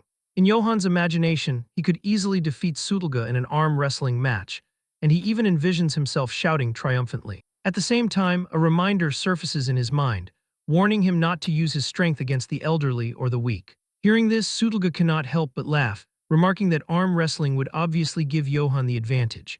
He clarifies that he is not referring to chess and instructs Johann to follow him instead. As he turns and walks away, Sudolga confidently states that although the game of kings is entertaining, it cannot compare to the game of gods. Johann follows behind with growing unease, silently wondering what the so-called game of gods might be. Sudolga then produces a Go board and places two small containers on the table. Johann, overwhelmed with tension, nearly cries out as he realizes what it is. Upon seeing several stones already placed on the board, he immediately recognizes that it is Go. Noticing Johann frozen in place, Sudolga tells him to sit down for the time being. Stroking his chin, Sudolga asks whether it looks complicated and reassures him not to worry, promising to go easy on him. On the other hand, Johann reassures himself internally that luck is once again on his side. He recalls his past with pride, remembering that he had once won a 4th Dan Go tournament. With a confident smile, he convinces himself that he can win. As he picks up a handful of stones, he admits to himself that he does not know how skilled the old man truly is, but he firmly resolves that he will defeat him. Across from him, Sudolga begins the match by announcing that he will start with an easy move. Johann, full of confidence, tells himself that victory is certain. He responds politely, expressing his thanks in advance. As Johann makes his opening move, an intense energy radiates from him, and he inwardly declares that he will make Sudolga's knowledge of magic his own. 50 minutes later, the atmosphere grows heavier than ever. Johann stares intently at the board, straining under the pressure. Sudolga lifts his head and lets out a deep sigh. Johann hesitantly addresses him, but before he could finish, Sudolga abruptly widens his eyes and asks to take back a few moves. Johann flatly refuses, pointing out that Sudolga has already taken back moves 5 times. In frustration, Sudolga slams his fist onto the board, sending stones flying everywhere. In agony, he exclaims that none of this makes sense and questions how he could be losing in the game of gods. He then stares at Johann in disbelief, demanding to know whether this is truly Johann's first time playing and declaring that even the Sultan of the Eastern Empire had never surpassed him. Johann conceals the truth and laughs gently, attributing Sudolga's loss to how well he taught. Hearing this, Sudolga grows embarrassed and clears his throat. He then raises one finger and proposes one more game, stating that if he loses again, he will give Johann a gift that will help him in life. Johann is secretly overjoyed, reacting with excitement and speculating whether the gift might be a magic item. After clearing his throat and pretending to deliberate, Johann agrees on the condition that Sudolga specify how many handicap stones he wants. Sudolga becomes visibly tense, blushing as he struggles to regain his composure before finally asking for 3 handicap stones. Johann accepts without hesitation and makes the first move, announcing that they should begin. Sometime later, under dim lighting and in near silence, Sudolga curiously asks why Johann, being of noble birth, is so interested in magic. Johann frowns and explains helplessly that the emperor wants him dead, and that it would be better to have more tools at his disposal. Sudolga studies Johann's move and asserts that if Johann intends to use magic for combat, they should stop there, as the knowledge he can offer is not meant for that purpose. Johann is stunned by this revelation and questions whether magic truly cannot be used in combat. This visibly irritates Sudolga, who asks whether Johann had seriously planned to fight using magic. Lowering his head as he picks up another handful of stones, Sudolga states that although he had made a promise, he would at least answer that question. He explains that he has heard of individuals who do apply magic to combat. Johann excitedly interrupts, expressing his delight upon learning that such people exist. Sudolga immediately raises his voice and demands that Johann listen first. Johann freezes in confusion and falls silent. He listens as Sudolga explains that those commonly referred to as mages are primarily people who uncover the mysteries of nature. Some through the wind, others through fire, and a few through the smoke of burning sulfur. Sudolga calmly recounts that a certain fool had once even bragged about discovering a mystery within the Black Forest. As Johann listens, he silently assesses the story, thinking to himself that the last part sounded strangely personal. Sudolga continues his explanation, stating that those discovered mysteries are known as spirits, and that mages borrow the power of those spirits. He then offers a cautious warning, explaining that spirits usually lend their power without asking for anything in return, but that there are times when their whims demand a fatal price. Fixing his gaze firmly on Johann, Sudolga emphasizes that even if one comes into contact with a mystery, one has to be careful not to go against its will. Johann reacts quickly, nodding as he replies that he understands, though his thoughts are already in turmoil. He reflects inwardly on how dangerous the setting of this world truly is, deciding that he will not risk his life trying to explore the laws of nature. His inner voice grows subdued as he abandons the idea of becoming a magic swordsman altogether, doubting whether magic items even exist in the first place. He muses that it's no wonder things had gone so smoothly for him until now. At that moment, a shout suddenly echoes through the area as someone exclaims in shock that Lord Sudolga is present. Hurried footsteps ring out in the hallway outside. Aijan angrily demands to know why she had not been informed earlier. In response, Ibelka panics as she explains that Sudolga had strongly insisted that no one be told. Still fuming, Aijan complains that mages are truly troublesome to deal with, adding that she had even told him the situation was urgent. Before long, they arrive at their destination. Someone points out that he is indeed there. Aijan, wearing a friendly expression, opens the door to greet him, but the sight before her is a grave and tense atmosphere between Sudolga and Johann. She freezes in confusion, letting out a small, startled sound. Panic rises within her as she realizes that Sudolga is once again teasing someone with the so-called game of gods, and that this time it appears to be Sir Johann. Bewildered, she lets out another confused sound. Suddenly, Sudolga springs to his feet in agitation, pleading to be allowed to take back a single move. Johann, utterly helpless, calls out to him.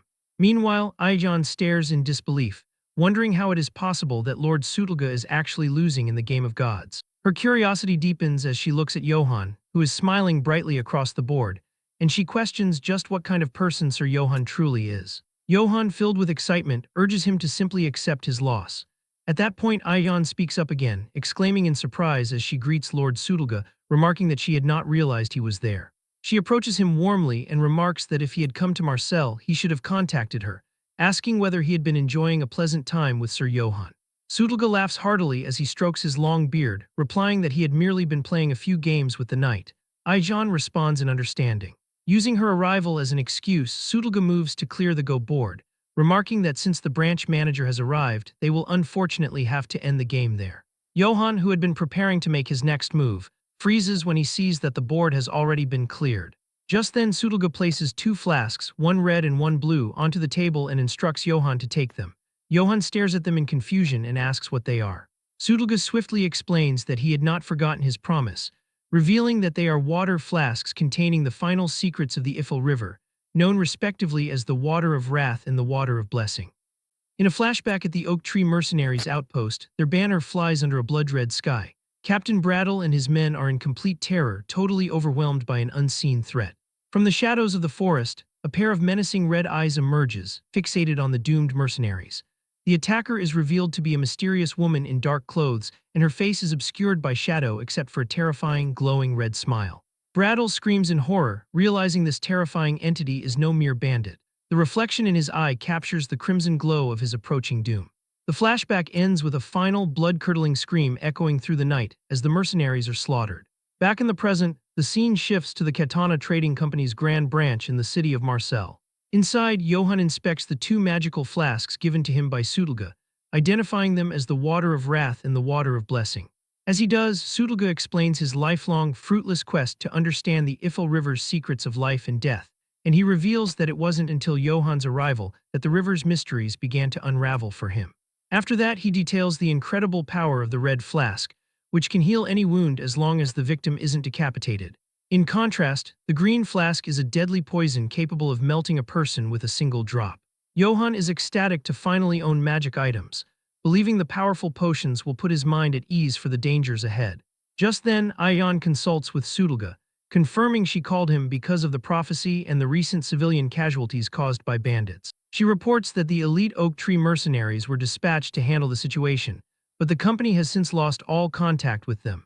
He gravely informs the shocked branch manager that the mercenaries already failed their mission 3 days ago. She is stunned into silence by the news that their top-tier group has been defeated. Then he recounts the prophecy foretold by the Ifil River. The will of the oak tree shall be trampled on by a rock of steel, and he concludes that the Oak Tree mercenaries have most likely been wiped out, failing to stop a greater threat that now looms over the city. Recognizing the dire situation, she tells Johann that they must attend a city council meeting as it is time for him to act under its banner. With a grim expression, he agrees, understanding that his peaceful life is already over. After that, the scene changes to an opulent but empty city council chamber, awaiting the arrival of Marcel's most powerful figures. Soon, the various nobles and representatives of Marcel's influential families begin to file into the chamber. Among the attendees is a man with a particularly elaborate and ridiculous mustache, who is revealed. The extravagantly dressed Baron Einbeck Vivant Auvergne makes a grand entrance announcing his fashionable lateness. After that, he takes his seat and with a flourish calls the council to order in the name of Marcel and the Emperor. A comedic effect highlights the sheer absurdity of his curled mustache. Johann can't help but internally mock the man's ridiculous mustache, lamenting the number of weirdos in this era. Just then, the true leader of the council prepares to speak, drawing everyone's attention. The charismatic dark elf introduces himself as Velako Traniani, the governor of Marseille. Johann instantly recognizes the governor's power and resolves to make a good impression to secure his future in the city. Just then, the governor formally welcomes the influential families, thanking them for attending the urgent meeting. Before addressing the bandit issue, he announces his intention to introduce a new noble to the council. The spotlight falls on a nervous Johann as he is presented as a member of House Yates, sponsored by Katana. He forces a smile and stammers through a pleasant introduction, promising to do his best. The council members give him a lukewarm reception, their expressions a mixture of curiosity and disinterest. Feeling the pressure of the room, he sits uncomfortably waiting for the real meeting to begin. Baron wastes no time gleefully bringing up the failure of the mercenaries the trading company had hired, and he smugly suggests the bandit problem would already be solved if they had simply requested aid from the Holy Empire. His suggestion ignites the anti-emperor faction, whose members furiously argue that the emperor is the cause of the problem and should lower their taxes. In response, the pro-emperor faction erupts, shouting down their opponents and calling their words blasphemous. The two factions devolve into a shouting match, trading accusations about the emperor's schemes and the uselessness of their hired mercenaries. Johann smiles blandly, completely lost in the political bickering and complaining internally that his ears hurt. Yet his amusement turns to dread as he realizes how many people here are loyal to the emperor, which puts him in grave danger of being exposed. Throughout the chaos, Governor remains silent, his calm and unreadable expression a stark contrast to the scene unfolding before him. With a sharp and commanding voice, he finally demands order, and his authority instantly silences the room. A heavy pressure falls over the chamber as the arguing nobles immediately cease their squabbling, and Johann is visibly surprised by the governor's absolute control over the volatile council. Ayan then clears her throat, preparing to step in and present the governor's official course of action. Speaking on his behalf, she assures the council that he understands their concerns and has formulated a backup plan, and reveals their strategy to form a second subjugation force to bypass the scattered bandits and strike them directly at their source. This bold plan to take the fight to the bandits' home base leaves the council members utterly shocked. Baron Einbeck laughs heartily, praising the governor's wisdom and his loyalty to the emperor's desire for peace in Marseille. Then he renews his offer, stating that the emperor's troops are on standby and can be deployed at a moment's notice. The idea of imperial troops arriving sends Johann into a cold sweat as he imagines being captured and sent to the guillotine. Governor politely acknowledges the baron's generous contributions and his offer of assistance. However, with a charming smile, he firmly but respectfully declines the emperor's military aid, and he cleverly cites the emperor's ongoing struggles with a rebellion in the north, claiming he wishes to lighten his majesty's burden. Instead, he declares that Marseille will handle the threat themselves by organizing a new mercenary force that will include Sir Johann, and Baron gracefully accepts the decision. Wryly hopping the emperor will recognize the governor's display of loyalty. Johann breathes a quiet sigh of relief, thankful that the immediate threat of imperial soldiers has been averted. Still, he observes the friendly exchange between the governor and the pro-emperor baron, questioning if he is truly safe. Then he remembers what Eldon said that the emperor couldn't touch Marseille, yet here everything is the opposite. As the council meeting concludes, the members are invited to a post-meeting gathering. While others begin to leave, Baron remains seated, watching the proceedings with a thoughtful expression. Just as a startled Johann stands to leave, Governor calls out, asking for a private word. He approaches with a wide, friendly smile that does little to ease Johann's tension. His mind races as he prepares to flee, convinced that if the governor is pro-emperor, this meeting is a trap. He curses his terrible luck, fearing his brief respite is over and that he's about to become a fugitive once more. Just then, Governor cheerfully invites him to his office and Baron watches them go, his expression shifting from flamboyance to cold calculation. After entering his lavishly decorated office, the governor cordially invites him to take a seat. Once they are settled, he begins a subtle interrogation, casually asking him to remind him of his house name, to which Johann awkwardly maintains his cover story, stating he is Johann Yates of House Yates. Velako's eyes widen in feigned recognition, exclaiming that he knows of House Yates. To Johann's utter shock, he correctly identifies the fictional house as a real family famous for its liquor, revealing that his bluff was coincidentally true. Proving his point, he produces a bottle of what he claims is the Yates family's signature date palm-infused liquor. Then he picks up the one from the two ornate crystal glasses on the table. And with a warm smile, he offers a glass to Johann, kindly suggesting it might cure some of his homesickness. Trapped, he has no choice but to accept the drink and play along, thanking the governor. As he pours, the governor subtly watches his every move, gauging his reaction. But he fakes a nostalgic laugh after taking a sip, all while admitting to himself he'd never even heard of the drink before. The governor shares a laugh, pleased that the young man is seemingly enjoying the taste of his supposed home. With the trap set, Velaco's demeanor shifts slightly as he casually asks if House Yates has been doing well. His tone turns grave as he mentions the tragedy of the Emperor's recent purge in the north. The words trigger a painful memory for Johann, who recalls the night his own home was set ablaze. He continues his probing, noting that many survivors of the purge are now scattered across the land as bandits. Then he mentions that among the purged families, one specific individual is wanted for treason, causing him to tense up.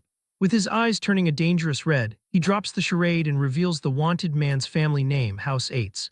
Johann attempts one last bluff, feigning ignorance and claiming he's never heard the name before.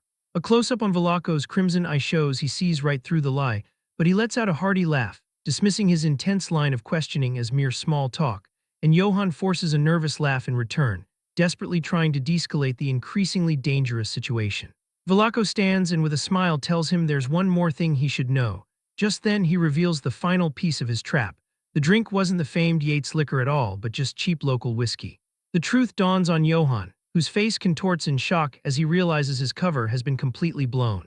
Dropping all pretense of friendliness, his expression turns deadly serious as he demands they stop the pointless wordplay and confronts him with his true identity, Johann Yates. With his true identity exposed, Johann is left completely floored. Velaco turns his back, making a surprising promise that he will not hand him over to the Emperor. He immediately follows this with a menacing condition, however, adding, or maybe he will, which leaves Johann trapped in uncertainty. Tense, Johann demands to know what the governor means by his cryptic threat.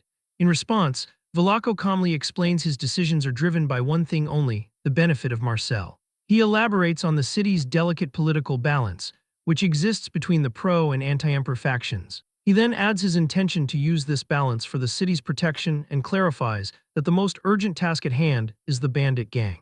Following this, he lays out his terms. In order to earn merit and prove his value to Marcel, Johann must wipe out the bandits. Velaco then threatens him, stating that failure will result in being sent straight into the Emperor's arms. Completely overwhelmed, Johann collapses against a wall. He laments that his plans for a peaceful life are now in shambles and that Marcel, which was supposed to be his sanctuary, has become just another shackle now that Velaco knows his secret. He is haunted by memories of the bloody conflicts he has already endured and realizes he cannot simply run away. With a renewed sense of determination, he decides he will play the governor's game, vowing to win his favor so he can finally settle down. Just then, Godin excitedly points toward the massive subjugation force that has been assembled. Johann gazes at the impressive army, finding himself wondering if this is the force Velaco gathered specifically for him. From the city walls, they watch together as the second bandit subjugation force approaches. Godin then begins to identify the formidable groups present, pointing out the dwarven red iron mercenaries and the holy knights from two different monasteries. He expresses his awe that such famous big shots are gathered, which prompts Johann to ask about their reputation. Godin explains that the St. Galanto Monastery is an all-male order of holy knights renowned for its alchemy. He adds that, in contrast, the St. Iena Monastery consists of female holy knights who are said to be powerful enough to hunt trolls. After that, he describes the Red Iron Mercenaries as masters of siege warfare, loyal dwarven warriors who uphold both honor and loyalty while possessing an open-minded outlook. He then points out the arrival of yet another group, Count Bardoc's Elven Knights, who are famous for their skill and bravery. Johann makes a dry comment that elves are typically rude as hell, which makes his companion flinch at the bluntness. Following a quick apology, he decides it is time to meet the people he will be fighting alongside. Down below, the boisterous Captain Kumel of the Red Iron Mercenaries gives an enthusiastic greeting to Lady Aijan, who in turn formally introduces Johann as the knight representing the Katana Trading Company in the battle to come. Johann then says he will be in their care. He politely declines the captain's offer for them to speak casually, citing the importance of upholding Kumel's pride in front of his men. The captain, impressed by his thoughtfulness, assures him his authority is absolute regardless. Seeing the dwarf's sincerity, Johann graciously accepts the offer for them to speak informally. Kumel then turns toward the leaders of the Holy Knights to coordinate their movements for the mission ahead. The commanders from both monasteries agree to move their forces in conjunction with the captain's mercenaries. The commanders are formally introduced as Valian of the St. Iena Monastery and Agante of the St. Galanto Monastery, for whose cooperation the captain formally expresses his gratitude. Johann privately appraises the dwarf, making a mental note that he seems to be a surprisingly reasonable and decent leader. His thoughts, however, are cut short when someone suddenly chimes in, asking her why such a large and powerful force was assembled just for fighting bandits. The speaker is an arrogant elven knight named Gustav, who boasts that his knights alone would have been more than enough for the task. His smirking subordinates are quick to agree, adding that their count must have had a reason for sending them. Gustav then turns his condescending gaze toward Johann and, riding over, addresses him directly, asking if he is the one fighting for the trading company. Maintaining his facade, Johann reintroduces himself under the alias Johann of House Yates. Gustav scoffs at this, claiming he has never heard of such a minor and insignificant house. He then points a finger at Johann, warning the lowly noble not to get in their way or expect any mercy. With a cold glare, Johann quietly vows that he will remember the insult. After this, Gustav publicly disrespects Captain Kummel, declaring that his knights will not be taking orders from a shitty dwarf captain. Changing the subject, he arrogantly demands that she prepare a grand send-off feast in his name, a request she quickly agrees to. With one final shout, the pompous elven knights ride away. Johann sighs, now realizing that dealing with insubordinate nobles is the exact reason the captain must so carefully navigate issues of command authority. He feels a shred of hope despite the obnoxious elves, believing the army's overall strength should be sufficient to wipe out the bandits. Just then, Ibelka hurries over to the branch manager bearing an urgent message. She whispers the confidential information directly into her ear. Turning to Johann, she informs him that someone has requested a meeting with him that evening. His first thought is that the governor is summoning him again, but her nervous hesitation confirms the mysterious meeting is with someone else entirely. That night at their rally point, the subjugation force holds a rowdy feast where soldiers are encouraged to eat and drink heartily. The elven knights are in their element, indulging in alcohol and women while claiming it is a disgrace for an elf to refuse. They toast to their future victory, boasting that their swords and courage are all they will need, much to the disdain of the nearby mages. As he walks to his meeting, Johann reflects that in this world's noble etiquette, refusing a drink can be taken as an insult. He knows it is a sign of distrust, an implication that one fears being poisoned by their host. When he arrives at a private room, he knocks and is told to come in. A cloaked figure is waiting inside. Upon asking who requested the meeting, he is simply told to sit. He spots yet another bottle of alcohol and mentally complains about the incessant drinking of the nobility. He is reminded of the cheap whiskey Velaco used to test him yesterday, a memory that gives him a headache. The cloaked figure then identifies him by name and cuts straight to the point, assuming his only motivation is money. Johann feigns a laugh, questioning both the stranger's identity and their rudeness. In a dramatic flourish, the figure throws back his hood, announcing himself as Baron Einbeck. He then proudly reveals himself as a loyal subject of the Holy Empire and a key member of the pro-emperor faction. Johann is immediately on guard as he recognizes the eccentric noble from the council meeting. The Baron then explains his political view. Marcel claims neutrality, but in reality it acts in favor of the anti-emperor faction. He smugly asks if Johann understands his motives now, only to be met with a flat and unimpressed no. The Baron is stunned, left speechless by the blunt refusal to engage in his political games. Johann plays dumb, claiming that he is not good with complicated matters and just wants to keep his head down. The amused Baron offers to give him a life lesson while preparing to pour a drink. He explains that merchants like the Katana Company require two things above all else: profit and strength. Since the company is backing Johann, he deduces that Johann must be their strength, a powerful fighter. Johann questions the Baron's logic, still holding on to his alias. The Baron's face darkens, however, as he reveals he investigated him and found no such house in any record. Johann is shocked, realizing his cover has been blown for a second time. But Einbeck continues, mentioning the eerily similar name of House Eights, which does exist in the records, and he recounts the fate of that house, which was wiped out for treason in a massacre that killed everyone down to the last serf.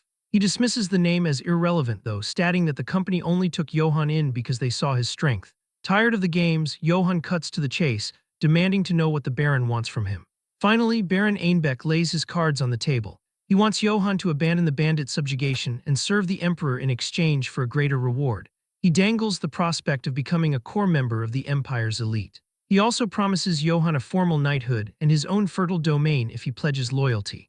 With manic excitement, Einbeck justifies that only dazzling glory awaits those who follow the Emperor. Johann then reveals his cruel philosophy, arguing that it is the natural order for the weak to spill their blood for the strong.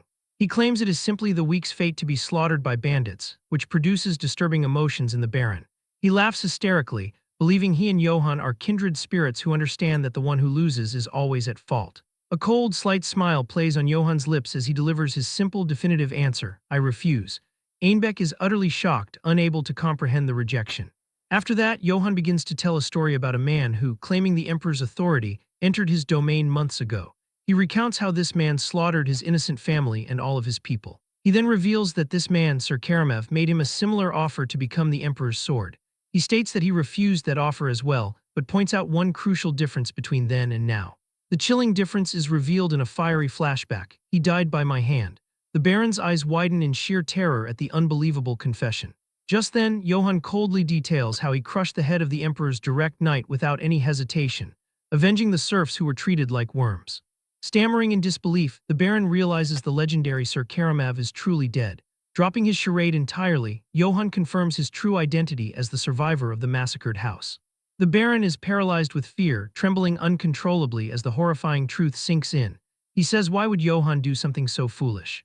Then in a sudden and shocking display of power, Johann crushes the solid pewter cup in his fist and slams his hand down, completely shattering the thick wooden table. Einbeck is left aghast, witnessing firsthand the monstrous strength that could destroy metal and wood with bare hands. Then Johann declares that he will wipe out the bandits, but on his own terms, not for the Emperor and not for Marcel. He gives the Baron a final warning: if he doesn't keep quiet, the next thing to be crushed will be him. Johann slams the door as he leaves, the sound echoing his fury.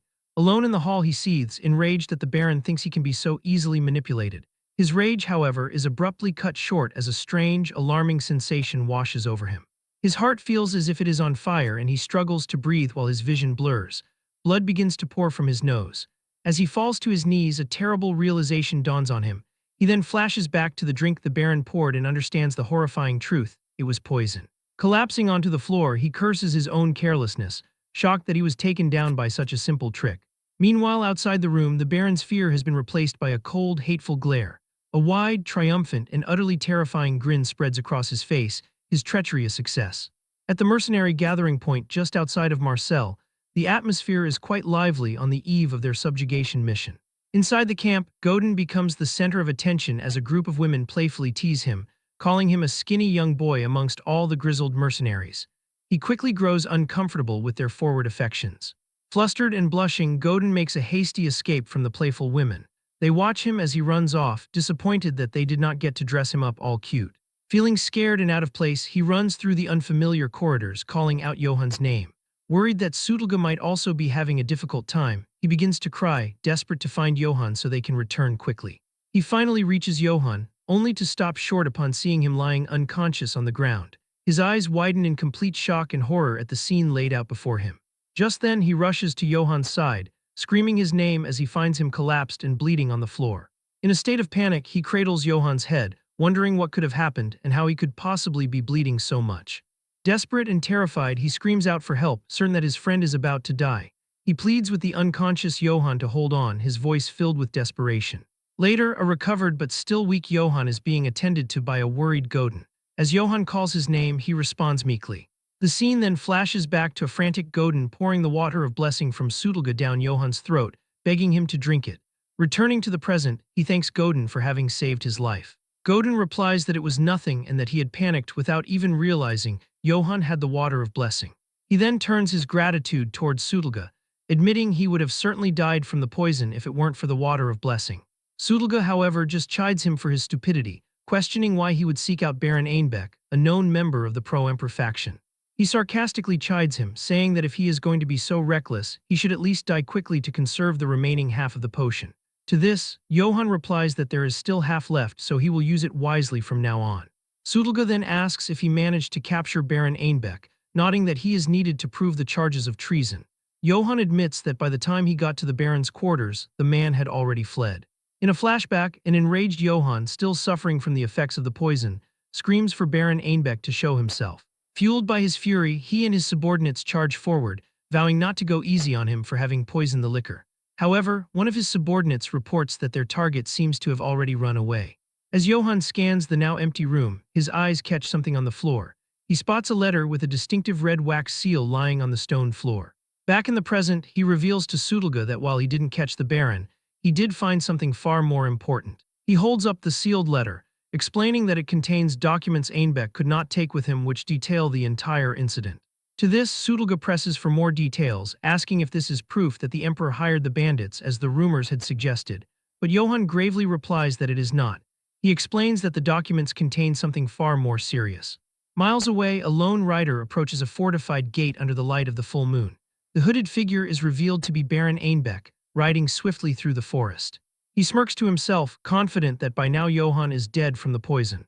Pleased with himself, he believes everything is proceeding exactly as the emperor had intended.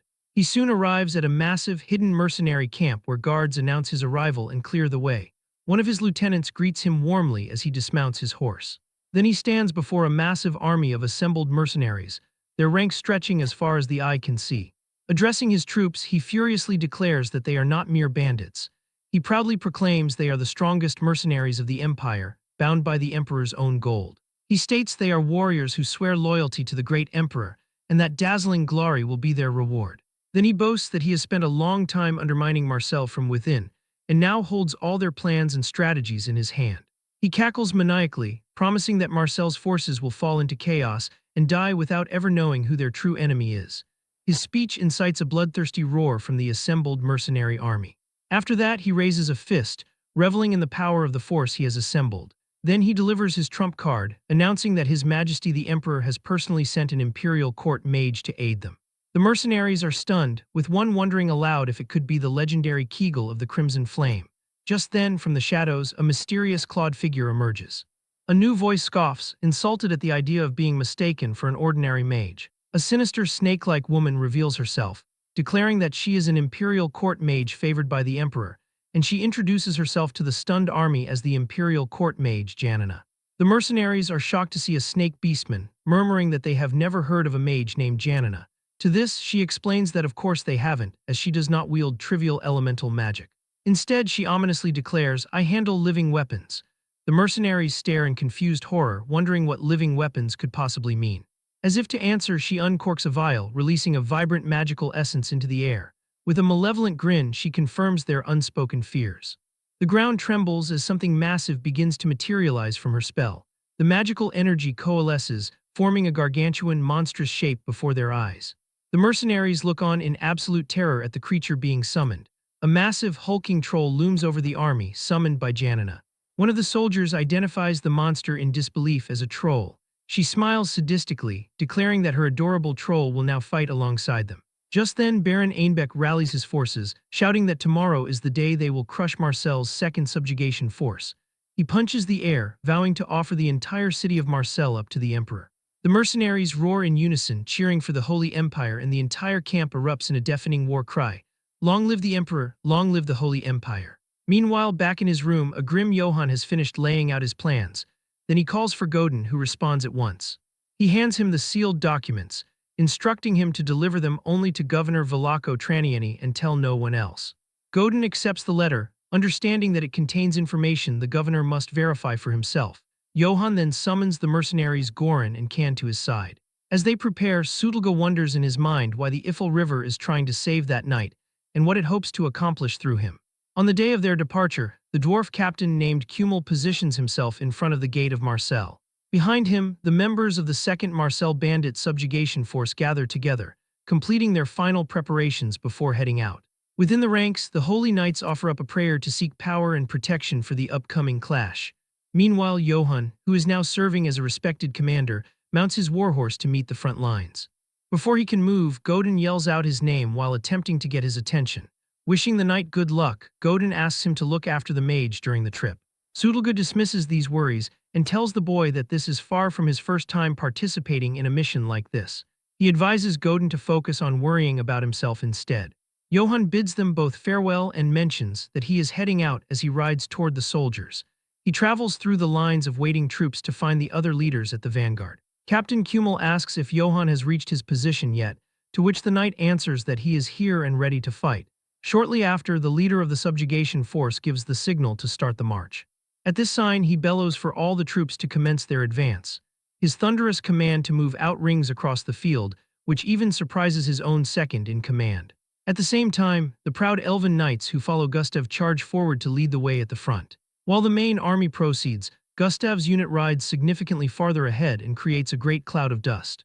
Johann watches their movement and realizes with some shock that the dwarf captain was truly granted full command over the group.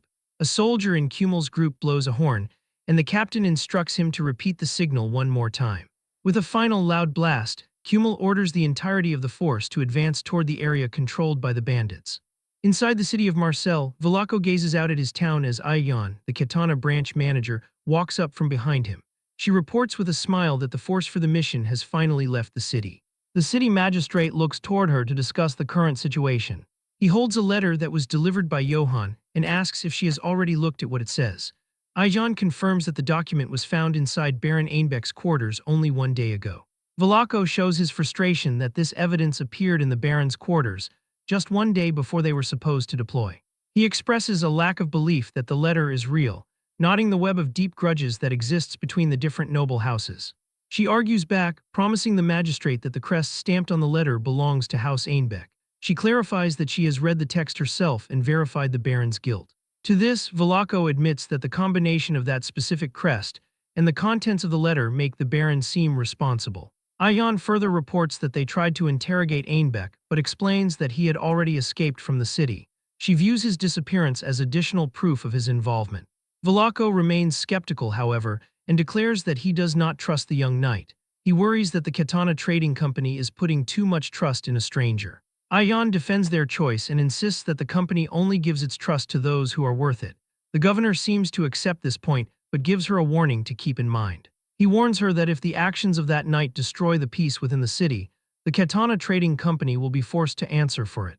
This makes Ayan realize that Velaco might actually be part of the pro-emperor faction because of how manipulative he acts. In the camp of the pro-emperor faction, a man asks Baron Einbeck if it is true that the army has set out. The Baron smiles and says that he just got that message from his courier. He gloats and feels certain that the troops of Marseille will be lured into his trap, and the city will fall to the emperor. Duke Mayhem, who leads the Special Operations Unit, and Imperial Mage Janina laugh at this. The Duke mentions that when he takes over Marseille, his first goal is to find a brothel, a comment Janina finds revolting. The Duke then looks at Einbeck's face and asks why he is so pale and nervous. The Baron sweats and tells them there is no need for worry, though he is clearly afraid of something in reality. He asks Janina if she has received any news regarding Sir Karamov lately. He asks if something could have gone wrong with his expedition, such as a major injury. Both Janina and the Duke find the question very strange. Janina starts to laugh and says the idea of Karamov being hurt is a massive joke. She brags that he is the most powerful swordsman in the Empire who is covered in legendary gear. She views him as the very center of the Empire's military power and thinks it is impossible for something to happen to him. The nervous Baron Einbeck simply agrees with her. He reflects on his meeting with Johann and smiles because he is sure the noble was lying about killing the commander. On the field of battle, Johann's senses detect that something is strange. He comments that it seems Gustav's unit cleared the place with no issues. The area is filled with the bodies of dead bandits, and each one is slowly turning into black dust. A knight serving Gustav tells the arriving dwarves that they are far too slow. Kummel and the elf begin to trade insults. Johann looks on and is baffled by how much they dislike one another. However, Kummel tells the elf that Johann is a nobleman who must be respected. He then tells the elf he will crush his ears if he does not show some deference. The knight screams back in anger and asks the dwarf what he just said. Johann looks exhausted as he realizes elves and dwarves really can never get along. Eventually he stops them and says that it is enough. The captain apologizes to the knight. Johann turns and asks an elven knight where everyone went after the fight ended. The soldier tells him that the brave Gustav and his men cleared the entire area. He notes that the primary force is now following the bandits that survived. He says with pride that all the loot and the prisoners now belong to Gustav. He tells them they have no right to anything since they are late. At this, Kummel scoffs and tells the elf they already got paid by the company, so they can keep the loot. Johann starts to feel like something is deeply wrong. He recalls that the bandits previously killed 500 members of the Oak Tree group, yet here they were defeated easily. He notices that the elven knights do not have a single injury. Johann looks at the forest to the right and identifies it as a perfect spot for an ambush. He asks the elven knight if they check the forest, and the elf mocks him by asking if he wants to go hunt animals. This confirms what Johann suspected. The enemy left on purpose so they would be lured into a trap. He watches as the vanguard moves into the forest and realizes with fear that a trap has been set. Kummel is unaware and tells his bugler to keep moving. Johann yells out to stop him. He takes the initiative and orders the entire group into a defense stance. He commands the range units to focus all of their fire on the trees. Kummel and the knight are stunned and think attacking a forest is odd. Johann explains that the location is dangerous and an ambush is likely. Kummel says that even if bandits were there, they could just kill them easily. Johann says that these aren't regular bandits since they destroyed the entire oak tree group. He states that they have to make sure the path is safe before moving any deeper. The elf continues to laugh at the plan. The captain hesitates and worries that the elves will mock him and destroy Johann's reputation if there is nothing there. Johann declares that he would throw away his reputation as many times as it takes if it means saving the lives of his soldiers. This moves the dwarf captain and he agrees to follow the plan. Johann thinks to himself that the only reason they listened to him this time is because of his noble title. Kummel screams for everyone to form a line of defense and tells the range units to aim. The knights and the dwarves group their shields together to make a wall. Heavy metal shields are driven into the ground. Shooters are told to aim at the flanks of the forest. The dwarf cannons are positioned for battle. Kummel orders the troops to fire. A massive volley of arrows and cannonballs strikes the trees and breaks them apart. Suddenly, the shots hit something hard and metal is revealed within the shadow of the forest. Armored warriors appear. The elven knight stares in complete shock. Kummel is horrified and realizes an ambush was actually waiting for them. At that moment, a gargantuan monster in horned armor comes out from the woods. This makes it clear that they are not dealing with a bandit gang. On the eve of battle, Johann questions his mercenary allies, Goran and Kan, asking if they have heard of the Bullhead mercenaries. To this, Kan confirms that he has heard of them and explains they are a well-known mercenary group. He elaborates that it is said the Bullheads are even more expensive than the infamous all-elf wolves of Akite. Sensing the gravity of the situation, Johann demands that they tell him what they know about them. Kan reveals that for a mercenary group, they are strangely shrouded in secrecy, their hearing fee is high and they do not take just any job. From what is known, he continues, their movements on the battlefield are like a herd of enraged bulls.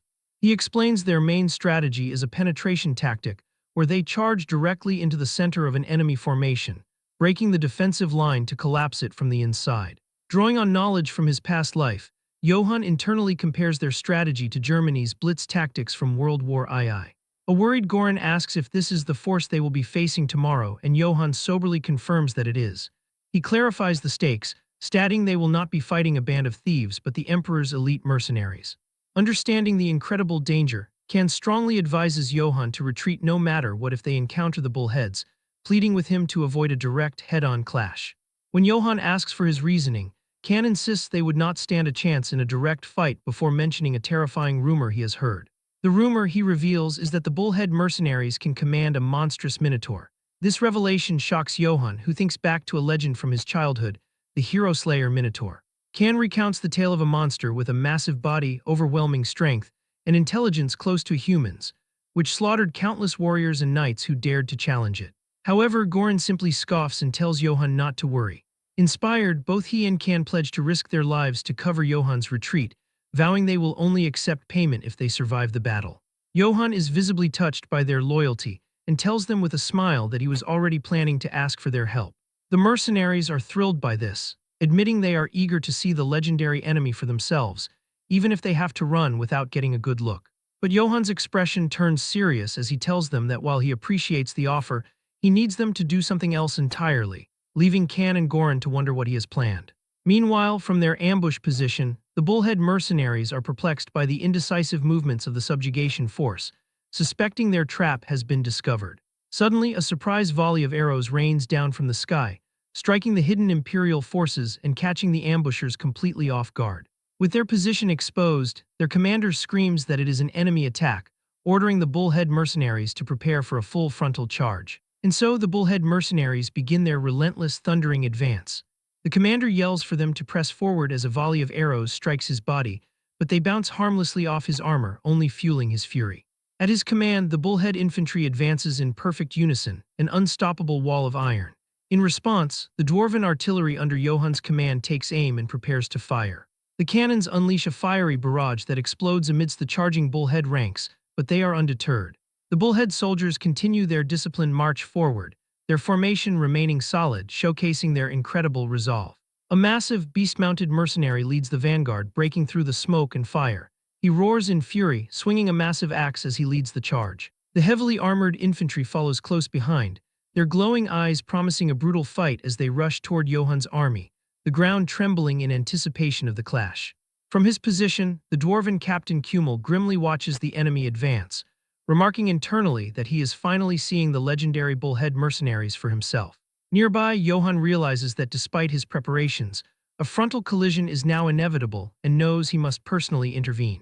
Riding ahead, he shouts a warning to Captain Cumul to brace for the direct impact of the charge. Ignoring the danger, he boldly declares to himself that he will find a way to break their formation. Cumul protests, yelling after him that charging in alone is far too dangerous. But Johann pays him no mind, spurring his horse forward to meet the enemy vanguard by himself. Inspired by his commander's bravery, Cumul turns to his own troops. He rallies the Red Iron mercenaries, roaring that the bullheads are merely trying to test their might, and they will soon discover just how useless their weapons and armor are. As Johann plunges headlong into the fray, the bullhead soldiers spot him, recognizing him as a knight. One of the mercenaries scoffs at his audacity, calling him a madman for daring to face them alone. Another declares that if he is that desperate to die, they will gladly grant his wish.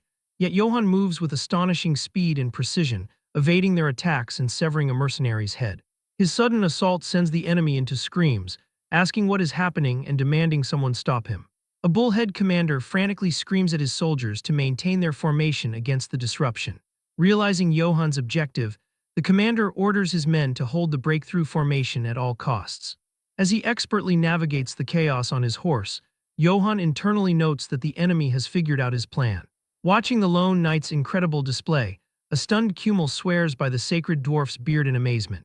Ignoring Johann, the bullhead commander redirects his troops, ordering them to focus on the dwarven shield wall ahead and prepare to break through. Johann watches with grim determination, thinking that the two main forces are finally colliding. Leading the dwarven charge, Cumul bellows for his warriors to crack the enemy skulls open. Just then, a bullhead mercenary crashes through the dwarven shields, tearing open the first gap in their formation. As the dwarves surge forward to fill the gap, the bullhead commander rallies his troops to face death with honor, and their maces smash through heavy shields to crush dwarven skulls. An enemy soldier notices Captain Cumul rushing toward him. Enraged, Cumul lets out a thunderous war cry and charges into the heart of the enemy. He swings his mighty hammer, severing the soldier's leg. With the warrior down, he follows up with a strike to the neck, causing the bullhead warrior to collapse. Even so, the remaining enemy soldiers stare down their opponents, their discipline unbroken in the brutal melee. Just then, the dwarven captain roars, rallying his comrades as he raises his weapon.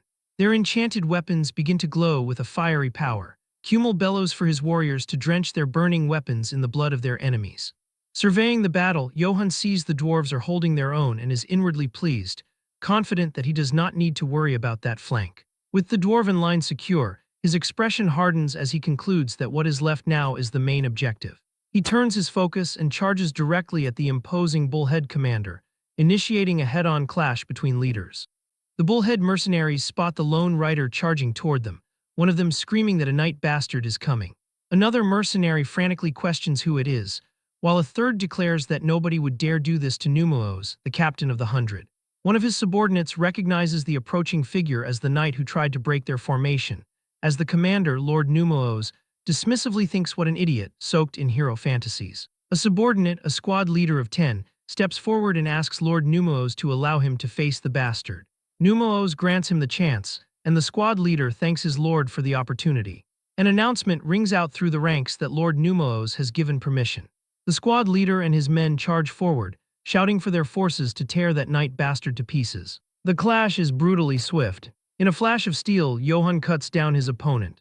The remaining mercenaries are stunned, with one of them questioning how the squad leader was taken out so quickly, as Johann continues his charge uninterrupted towards their commander. He comes to a stop before the towering minotaur, realizing with grim certainty that real minotaurs actually exist. He thinks to himself that the rumor Can mentioned was true. He then speaks aloud, asking the mercenary if he is the captain of these mercenaries. The creature, Lord Numaos, asks what of it and without waiting for a reply, sternly demands that the knight get off his horse. Johann inwardly wonders why he would say that all of a sudden. Numaos explains his reasoning with a terrifying grin, declaring that when he chops Johann into pieces, his horse might get hurt. The Minotaur captain laughs, stating he likes the way the horse carries itself, so Johann should get down, which emboldens the other mercenaries to call out dibs on the knight's armor and boots. Johann remains calm, replying that he also wouldn't want the horse to get hurt, revealing that it was named after his brother. Then he issues a chilling counterthreat, stating that if he wins, he will make a stew out of the Minotaur's tail. Johann tells him to come at him, calling him a gift-set-looking bastard. The Minotaur is taken aback, confused by the strange taunt, and asks what a gift-set-looking bastard even means. With no further words, the two warriors engage in combat. Numelos charges toward him with his weapon raised. He swings it, but Johann dodges the attack and lands safely on the ground. Numelos roars and strikes again, but Johann dodges that one too. He deftly weaves around the monstrous blows. He thinks to himself that the difference in their weapons' reach is insane.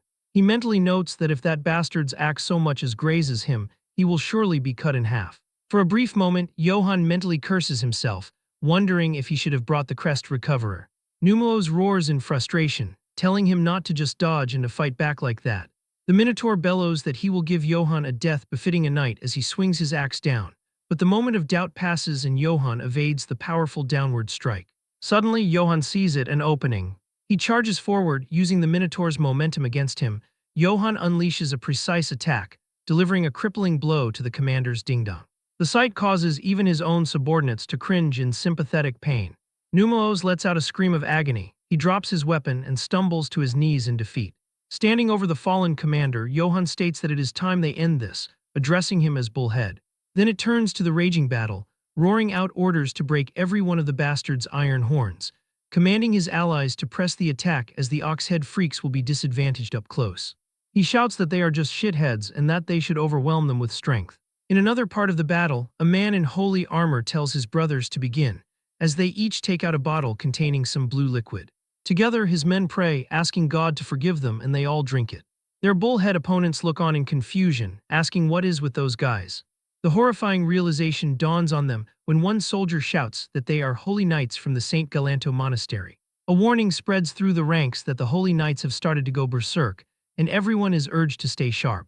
As a holy knight kills a bullhead soldier, he suddenly senses something and looks back.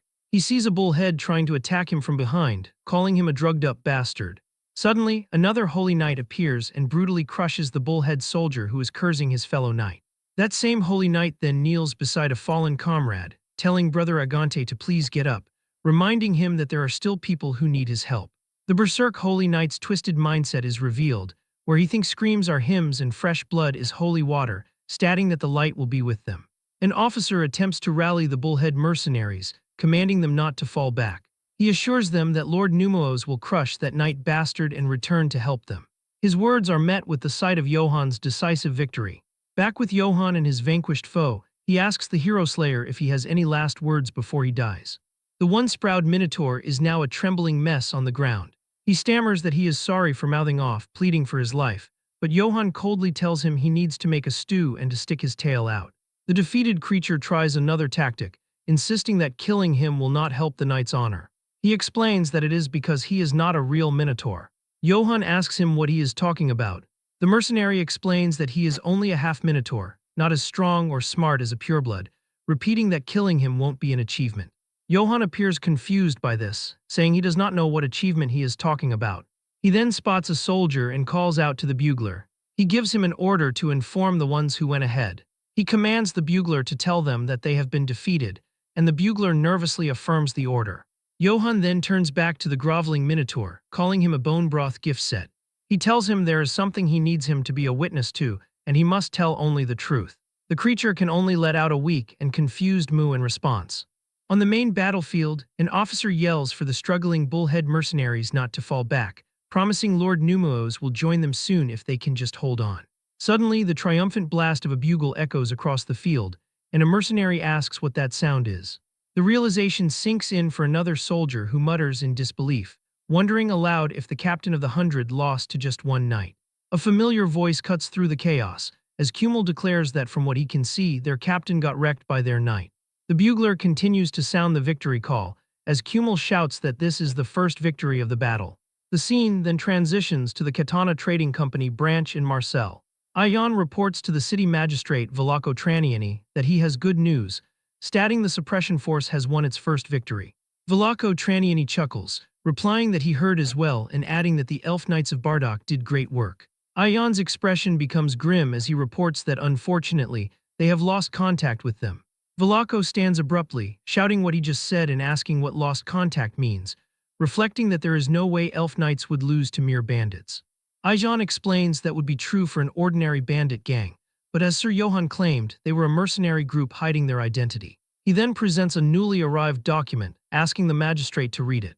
She states that the bullhead mercenaries confessed to everything, which reveals it was all at the instigation of Baron Einbeck. Velako reads the document, processing the information. He muses that if it's the captain of the 100, then it must be that Minotaur he had heard about. He realizes that for the captain to have confessed, he must have been captured alive, and Velako wonders aloud who could possibly do something so absurd.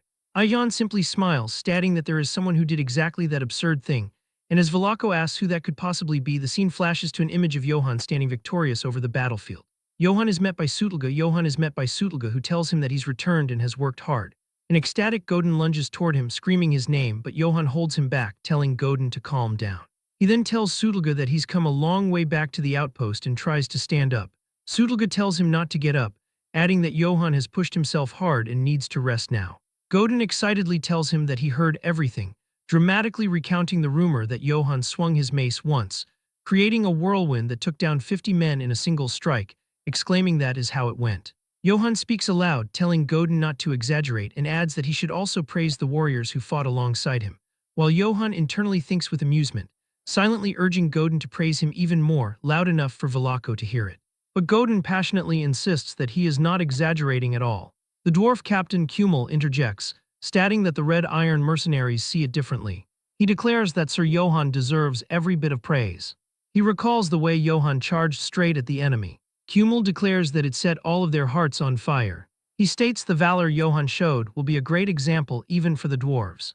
Johann replies that he is being flattered but accepts the praise gratefully, inwardly thinking that with everyone talking him up this much, Velako will surely look upon them favorably. A holy knight speaks, stating that while Johann's strength is impressive, his tactics were what was truly shocking. It's revealed the holy knights have arrived. The female commander greets him, wishing that Saint Yena's kindness may be upon him, while the male commander adds his greeting, wishing Saint Galanto's blessing to be upon him. The female commander Valian states that if it were not for him, they would have walked straight into an ambush, and the male commander Agante agrees, nodding that not many knights excel at both strategy and tactics. Valian adds that beyond that, she was deeply moved by his character, nodding that he actually spared the enemy commander. Johann replies, acknowledging she means the Minotaur. He reflects that once he fought the Minotaur, it was not that impressive, adding that there was no need to kill him. Valian explains that a Minotaur possesses overwhelming combat strength and could wipe out an entire mercenary group on its own, elaborating that even for them, a direct fight would have been hopeless. She theorizes that even if he had surrendered, an ordinary knight would have cut off his head for the achievement of killing the hero slayer, believing this would be true even for a half-Minotaur. But she looks at Johann with admiration, stating that he did not do that, and tells him that respecting an enemy's life is a rare virtue. Johann seems embarrassed, saying that is a bit much. He clarifies that he only kept the Minotaur alive because it was necessary, and that her praise is making him embarrassed, while Valian internally wonders how someone can be so humble. Agante interjects, asking if Johann even knows how many people that half-Minotaur slaughtered. He leans in, explaining that when humility goes too far, it makes the one giving the praise feel awkward. Hearing this, Johann's demeanor shifts, and he loudly proclaims that if that's the case, he'll accept the praise with thanks. His comrades cheer at his sudden change of heart, and Kumel bellows that now that's better, exclaiming that their enemies are mercenaries too, making it a fight worth having, before rallying them to go and smash Einbeck's forces after they reorganize. Suddenly, a scout in the distance shouts to look over here, while another is heard telling him there is no one there. They all leave the tent to look at what is going on. A lone figure stumbles out from the tree line. Kumel recognizes him, thinking that it is a messenger from Sir Gustav, nodding that from his condition, he does not seem to be bringing news of victory. The messenger collapses onto the ground before them. The elf messenger reaches out a desperate hand, weakly pleading with them to send reinforcements right away. The messenger explains that they were attacked by a troll, and hearing this, Johann and the others look on with grave expressions. Elsewhere on the shallow river, someone's foot lands on the water. It turns out there are many people running, they are the enemies, and behind them are the elf knights. These knights suddenly accelerate, and they catch up to the fleeing enemy. One knight cuts down the head of an enemy. As his body falls, his head rolls on the shallow river. But the other enemies do not stop to fight, they continue running. One of the knights, Laurent, remarks that this is so anticlimactic it is not even getting his blood up. Another knight, Leon, replies by asking if they did not come because they owed a debt, adding that he was not expecting an honorable fight anyway. Their orders are to wipe out the bandits as repayment to the trading company, but Laurent curses the trading company bastards, complaining about their debt and how the company went tattling to Count Bartok. Their commander, Sir Gustav, gives an order to keep chasing the fleeing enemies, declaring that they have to take the spoils after all. Gustav shouts for all his troops to listen. He commands them to pursue the fleeing enemy and annihilate them. Later, Gustav orders his men to strip the enemies of anything valuable. He gives a strict warning that anyone caught pocketing loot will be punished. The elf knights continue their pursuit through a strange, glowing, waterlogged passage. One knight suggests they catch their breath and check their equipment. Gustav observes their strange surroundings, nodding he did not know a place like this existed near Marseille. Laurent agrees, saying the place makes his skin crawl and feels like something is about to jump out, remarking that it is a perfect place for those filthy sewer rats, the bandits, to hide. As one of their outriders returns, Gustav turns, having heard something approaching. He thinks that someone's coming. He identifies the figure, observing that it looks like one of their soldiers, wondering why the soldier is back already, thinking there is no way the annihilation could be finished so quickly. The returning soldier stumbles forward, weakly calling out for the Sir Knight, and Gustav asks what it is. The soldier only manages to plead for help, before he is suddenly crushed by a massive, unseen monster. Gustav can only stare in horror at the giant claws that appeared from the darkness. He wonders in shock what that was. The horrifying form of a massive troll looms over them, and it growls at them. The sole surviving messenger from that expedition recounts what happened, explaining that they fell into a trap those bastards had set, saying the bandits they were pursuing vanished and then the troll descended upon them. Johann knows it was a trap meant to lure them deeper into the forest, questioning how the bandits could be controlling a troll, and mentally notes there was no information about a troll in Einbeck's letter. The messenger begs them to save the men, explaining that the 3 knights of Bardock are still there. Kummel looks conflicted, and he asks the others what they all think. Johann speaks up, saying it is their creed not to turn their back on those in trouble, but for now they will follow Kummel's judgment. Johann asks Valian and Janina what kind of creature a troll is, explaining that it will be easier to make a decision once they know more. Janina responds that she has defeated a troll before, however, she adds with a grim expression, to be completely honest, without the help of a god, it is a being that humans cannot stand against. She explains that a troll's hide is tougher than rock, its muscles are like ropes made of steel, and it is so hard that most attacks will not even affect it. The monstrous strength that comes from its overwhelming size is simply beyond what humans can endure, but she says that what is truly horrifying is its special ability. In the flashback, an elf knight screams at the damned monster as he attacks it, managing to land a clean slice across the troll's chest, but the creature is unfazed. The knight watches in horror as the deep wound on the troll begins to smoke and heal, as Janina explains that even if you manage to leave a wound, it heals immediately as if nothing happened. In the flashback, Laurent is frozen with fear, stammering that it can't be real. Gustav screams at him to snap out of it, yelling at his knight not to just stand there but to move. Having finished her explanation, Janina falls silent. The messenger repeats his plea, telling them there is no time for this, and desperately begs them to please help. Johann asks Janina if she will go to their rescue, and Janina says she will, but only if Kummel permits it. However, she adds that even if they run at full speed, it is likely the knights will have already entered their eternal rest by the time they arrive. Kummel turns to the elven soldier with a heavy heart. He apologizes, but he does not think he can send a rescue party. He states that their primary mission is not yet finished, and besides, he continues, they cannot guarantee the knights would even still be alive. The messenger looks down, his last hope extinguished. But Johann steps forward, firmly declaring, "I'll go."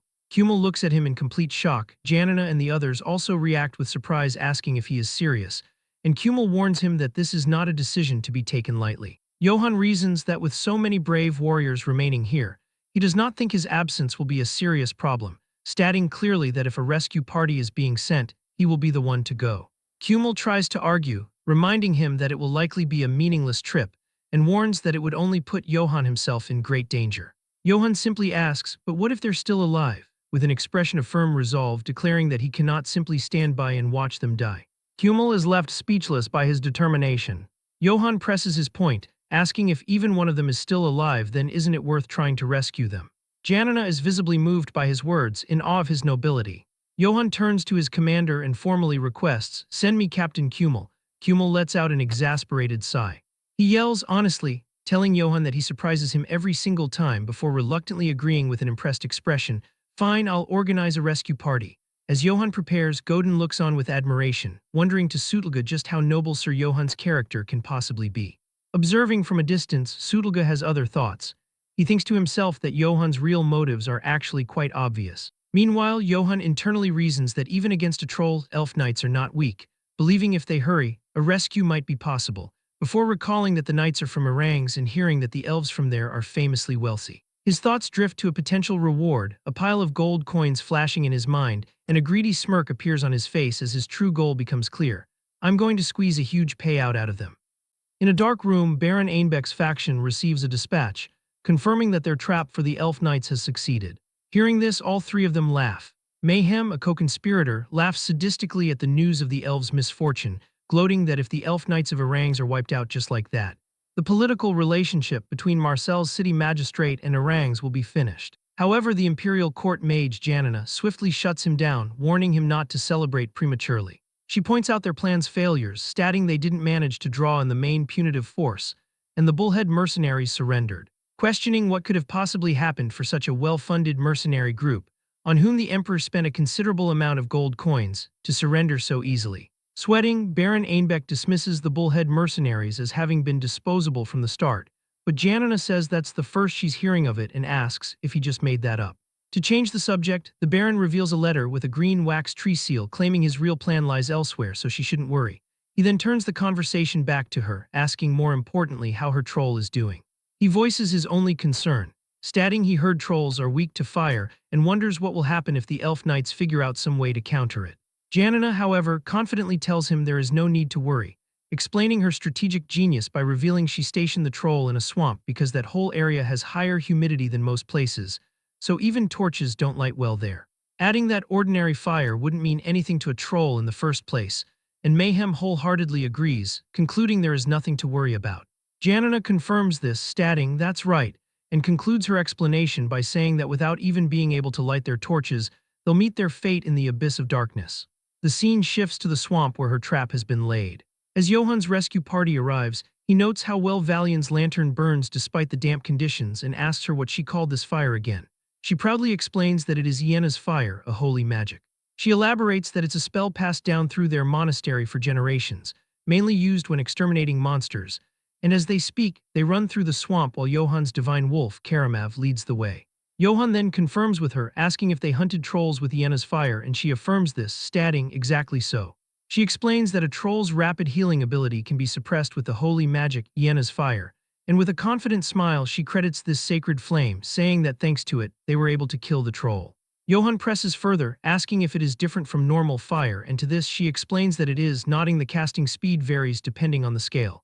But once it catches, it won't go out even in water, and it burns what it has seized to the very end. It's a flame of purification that incinerates the impure according to the caster's will, truly a cleansing fire. Johan is stunned, realizing from the description that this holy magic is essentially white phosphorus. As they ride on, he praises her, telling her she's impressive in so many ways. Her holy magic, swordsmanship, and even stamina that doesn't fall behind a horse's speed. She laughs, attributing her strength to receiving God's grace and training every day. Johan then confesses that he was a bit worried since they are such a small, elite group, but finds it reassuring to have her accompanying them, and she asks if that is so.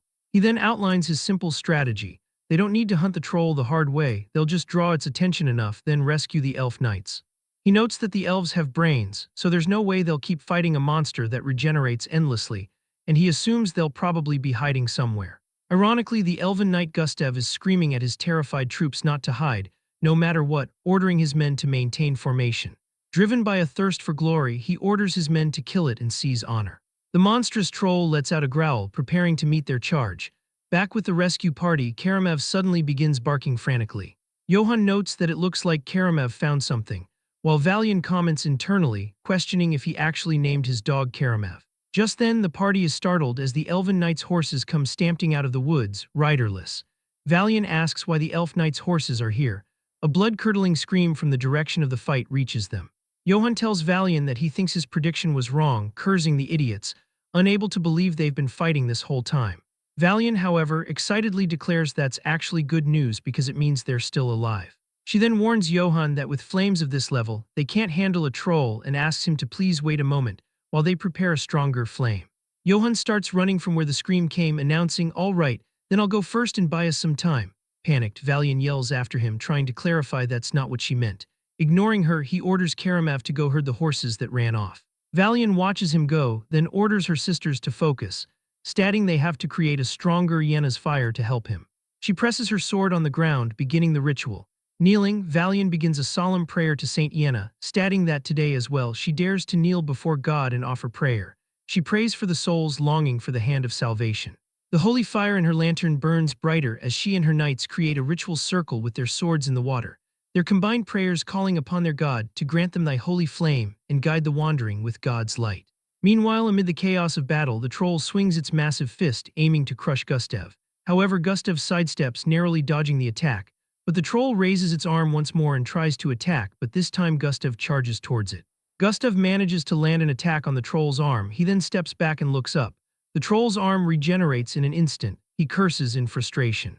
The troll roars at him. Gustav says it's not over yet. He realizes that the soldiers' morale is broken and his comrades are exhausted. He gasps for breath, wondering what they should do, realizing that right now, all they can do is maintain this standoff. Suddenly, the sound of a sword hitting the water breaks his concentration. Gustav calls out Laurent's name, asking what he's doing.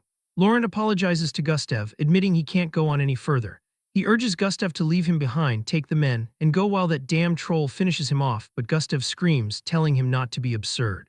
But before he can act, the troll notices Laurent and attacks him. Gustav screams his friend's name. Laurent closes his eyes, bracing himself for death, but nothing happened to him and he looks up in confusion, trying to process what he's seeing. A spear suddenly impales the troll's head, bursting through its jaw with tremendous force. The troll recoils and the elf knights are stunned, wondering how someone managed to drive a spear into that hard body and who in the world it could be. Suddenly, Johann calls out to Gustav, who looks back. Johann charges toward them, screaming, "Don't just stand there blankly, make haste and run." At the Katana Merchant Group's Marcel branch, the night sky is dark. Inside, Velako Traniani sits at his desk, pondering aloud if a ghost letter has arrived. He examines a sealed envelope, explaining that the 500 men of the Oak Mercenary Group are requesting that Marcel's gate be opened at midnight tonight. Standing nearby, Aijan confidently declares that the letter has Baron Einbeck written all over it, and Velako completely agrees, recalling that the Oak Mercenary Group was the first subjugation force dispatched to handle the bandits. He notes that what actually awaited them were the Emperor's elite mercenaries, and caught off guard, the group was annihilated. Examining the wax tree seal closely, the magistrate deduces that Einbeck used the late Brattle's seal to forge a fake letter. He concludes that the letter is just a deceptive ploy to breach Marcel's final line of defense, a deduction that Aiyan wholeheartedly agrees with. She declares with a fierce smile that even if there really are survivors, they will not be allowed inside tonight, and they will deal with them tomorrow at sunrise. Velako smiles in satisfaction, pleased that they are finally of the same mind, and reveals that he has already instructed the captain of the guard. Looking out over the dark city, he promises that not a single threat will pass through Marcel's walls tonight, while over at the camp, Godin kneels in prayer. The boy earnestly asks that the claws and fangs of the profane do not harm his master, but is suddenly startled when Sutulga asks if he is worried about Johann. The sage looks down solemnly as Godin admits he knows his lord is brave, but points out that trolls are not enemies that humans can defeat. Sutulga sits down, acknowledging that normally it takes a legion to bring down a troll, but reassures the worried boy that there is no need to panic. He explains that Johann possesses the two waters that hold the secrets of the Ifel River, prompting Godin to gasp as he happily recalls the water of wrath and blessing. Sutulga explains that if the volatile water of wrath is applied to a weapon, it can deal a fatal blow. The old man states that Johann will know how to use the item wisely, just as Johann's spear brutally slices across the troll's face. Gustav looks back and sees it's Johann. Johann rides his horse through the water, calculating that with his strength, he can still pierce the creature's thick hide, but the troll will just regenerate immediately, so he just needs to buy enough time for everyone to escape. He completely forgets that he possesses the water of wrath. Johann looks ahead and sees Leon trying to attack the troll. Johann can't believe what this idiot Leon is doing. Gustav desperately orders Leon to fall back because this is impossible for them, but Leon refuses, declaring that if a human knight can fight, then they can too. But the troll just punches him, sending him flying. He rolls multiple times before he hits the tree. As Leon coughs up a massive amount of blood, Johann curses at him for being an idiot, as they just came here to save him. The monster grabs the spear that impaled its jaw and throws it away. Johann speeds up and charges toward the monster with another spear, the monster's eyes focused entirely on him. Johann thinks that if Gustav and the soldiers can escape, that will be enough, as even for him, a deathmatch with a troll isn't something he would volunteer for. Seeing an opening, Johann decides to act, taunting the beast that its fly is open and telling it to watch its leg as he impales the spear into the troll's leg. Johann celebrates managing to cripple its mobility for a brief moment. But the troll looks back, and its massive hand reaches out and closes around Johann, prompting Gustav to scream out Johann's name. Johann curses as he is crushed within the giant fist, realizing that he let the monster get too close. The troll effortlessly lifts Johann high into the air. Outside Marcel, suddenly many torches light up. A city guard sees this and uses a telescope to inspect a strange line of approaching torches, wondering if the subjugation force is returning. But after seeing the banner of the Oak mercenary group, the guard breaks out in a cold sweat, stammering about ghosts since they were supposedly wiped out by the bandits. Realizing the danger is exactly as the governor predicted, he immediately prepares to sound the alert. He violently rings the warning bell to assemble the guards on the walls and not let anyone through the gate. Meanwhile, inside the office, Ijon and Velako hear the noise and note that the enemy has arrived. Ijon offers to send a letter to confirm the commander's identity, and if they really are survivors, they will respond, but someone says that won't be necessary just as they kick open the office doors. Ijon and Velako are shocked to see who it is. The intruder walks toward them and asks what is with their faces, nodding they look like they have seen a ghost. Brattle, the supposedly dead mercenary captain, greets them and states that he has come personally since he heard they were looking for the commander. To which a terrified Ion asks if they were not supposed to be dead. Brattle lets out a heavy sigh, offering an apology but formally declares glory to the Holy Empire and its gold, and Velako realizes the terrifying truth that the group was bought off by Einbeck. Ijon can't believe they would betray the city of Marcel. Brattle announces that from this moment forth, the city of Marcel shall be taken by the Oak mercenary group under the command of the Holy Empire. Back at the swamp, Johann screams in absolute agony as the crushing pressure of the troll's grip intensifies. Gustav watches in absolute horror as the troll mercilessly slams Johann down into the swamp with its full strength, creating a devastating explosion of water from the sheer force of the impact. Gustav stares in shock as he tries to comprehend the situation. Johann floats motionless, face down in the murky water, blood coming out of his mouth. He thinks that Johann is dead. Some time ago, a group of mercenaries stands beneath an oak tree banner. An officer instructs his men to hold the flag tight and maintain a steady grip. He asks if they are ready, and upon receiving confirmation, he orders them to set the torches ablaze. It turns out that they are using scarecrows with torches attached to them. A man chuckles to himself, nodding that the fools in Marcel are acting exactly as Baron Einbeck predicted. He looks at the city wall with a smile and declares that the actions of the city guards do not matter, because his group is gaining entry regardless of what they do. At the same time, at the city wall, Marcel's soldiers are preparing for an attack.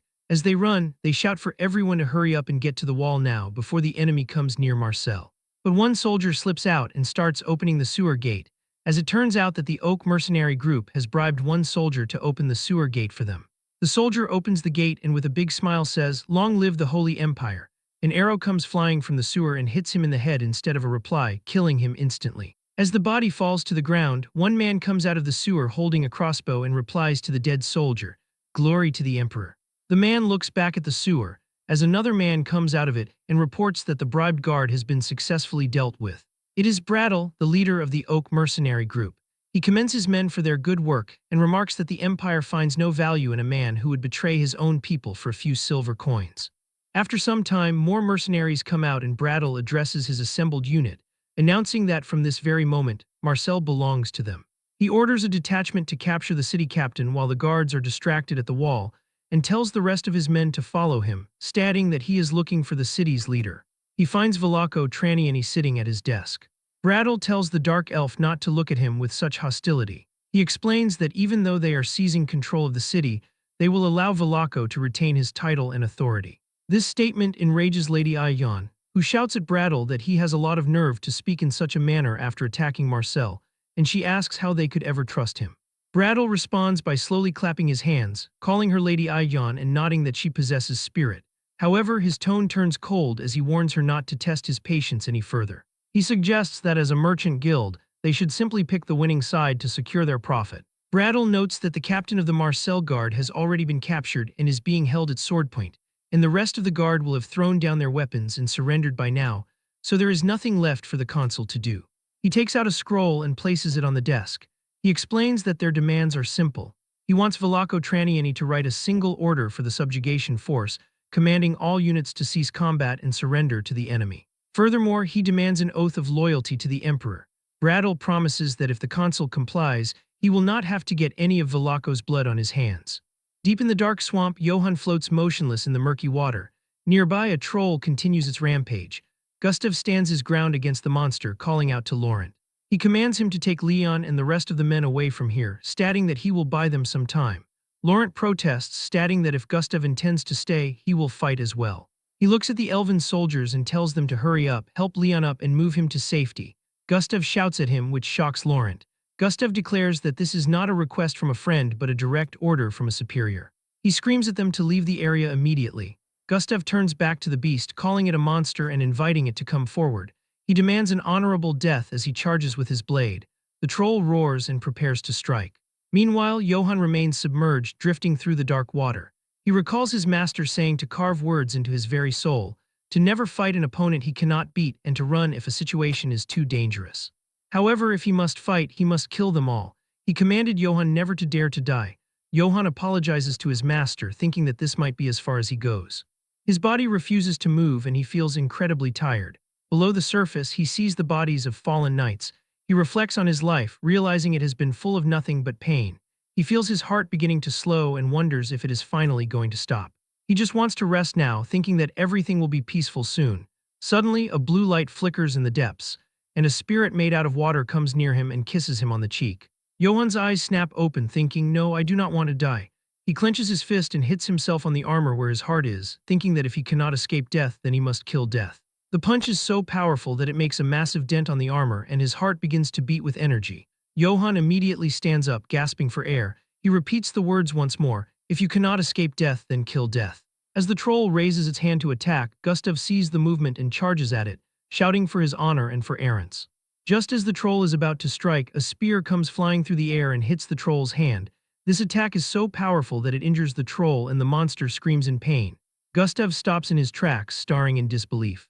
As he looks around, he sees Johann holding a spear and asks him how he is still alive. Johann glares at him, telling him he is in the way. "Get lost, you pointy-eared bastards." At Baron Einbeck's outpost near Marseille, a soldier approaches and reports that they have received word that the city of Marseille has officially fallen. Upon hearing this, Einbeck pumps his fists and shouts in pure triumph, exclaiming that he told everyone this would happen and that everything has gone exactly as he planned. Janina, the snake beastman, sits across from him and admits that she honestly thought he was just a useless brat riding on the coattails of his family's name, but he actually seems to have some use after all, so she asks him to confirm that the situation is not over yet. Einbeck smiles, confirms that she is correct, and announces that Velako and Aijan will be executed. He wonders how mere merchants could ever think they have the right to meddle in their politics. He intends to round up every single merchant involved in the anti-imperial union who caused him trouble and give the city of Marseille a thorough purification. In doing so, not just Marseille, but every merchant guild on the entire continent will realize the truth and submit to the Holy Empire. He snaps his fingers, and a maid comes in with drinks for them. Baron Einbeck raises a cup and declares that no matter how much gold a merchant hoards, they can never buy noble blood or honor. Janina says, "Long live the Holy Empire," and they all cheer, saying, "Long live the Holy Empire." Mayhem then announces that he will head off immediately to deliver this good news to the Emperor personally, and Einbeck tells him to go ahead. But he demands that Mayhem make sure the Emperor knows that he, Einbeck, was the one who conquered Marseille with his own two hands. As Mayhem walks away through the dark forest, he thinks that Einbeck is an arrogant fool for believing he will receive all the credit, as there is absolutely no way he will report the events exactly how Einbeck wants them reported. Instead, he plans to stir up trouble by providing a creative report to the Emperor. Mayhem suddenly stops when he notices horses standing in the deep forest and wonders why horses would be in a location like this. He thinks that they appear to be the horses of fallen knights. He approaches a white warhorse and tells it to be steady, calling it a good boy. He mounts the horse and notes that he does not know which noble household it belongs to, but it is a magnificent warhorse, thinking that he should be able to reach the capital in no time at all on such a mount. He kicks the horse and shouts for it to go. However, the horse refuses to move and comes to a dead stop, leading Mayhem to ask the horse why it has stopped. Suddenly, a terrifying growl echoes through the trees, and when he looks toward it, he screams in terror as he sees Karamav, the divine wolf, wreathed in blue flames and baring its teeth. Back in the humid swamp, Johann tells the elves that they are in his way and demands that they get lost, to which Gustav can only say, "Okay." The massive troll lets out a deafening roar that shakes the swamp. Laurent asks Gustav if it is truly all right to let a human knight fight the monster all by himself and wonders if they should jump in and help him.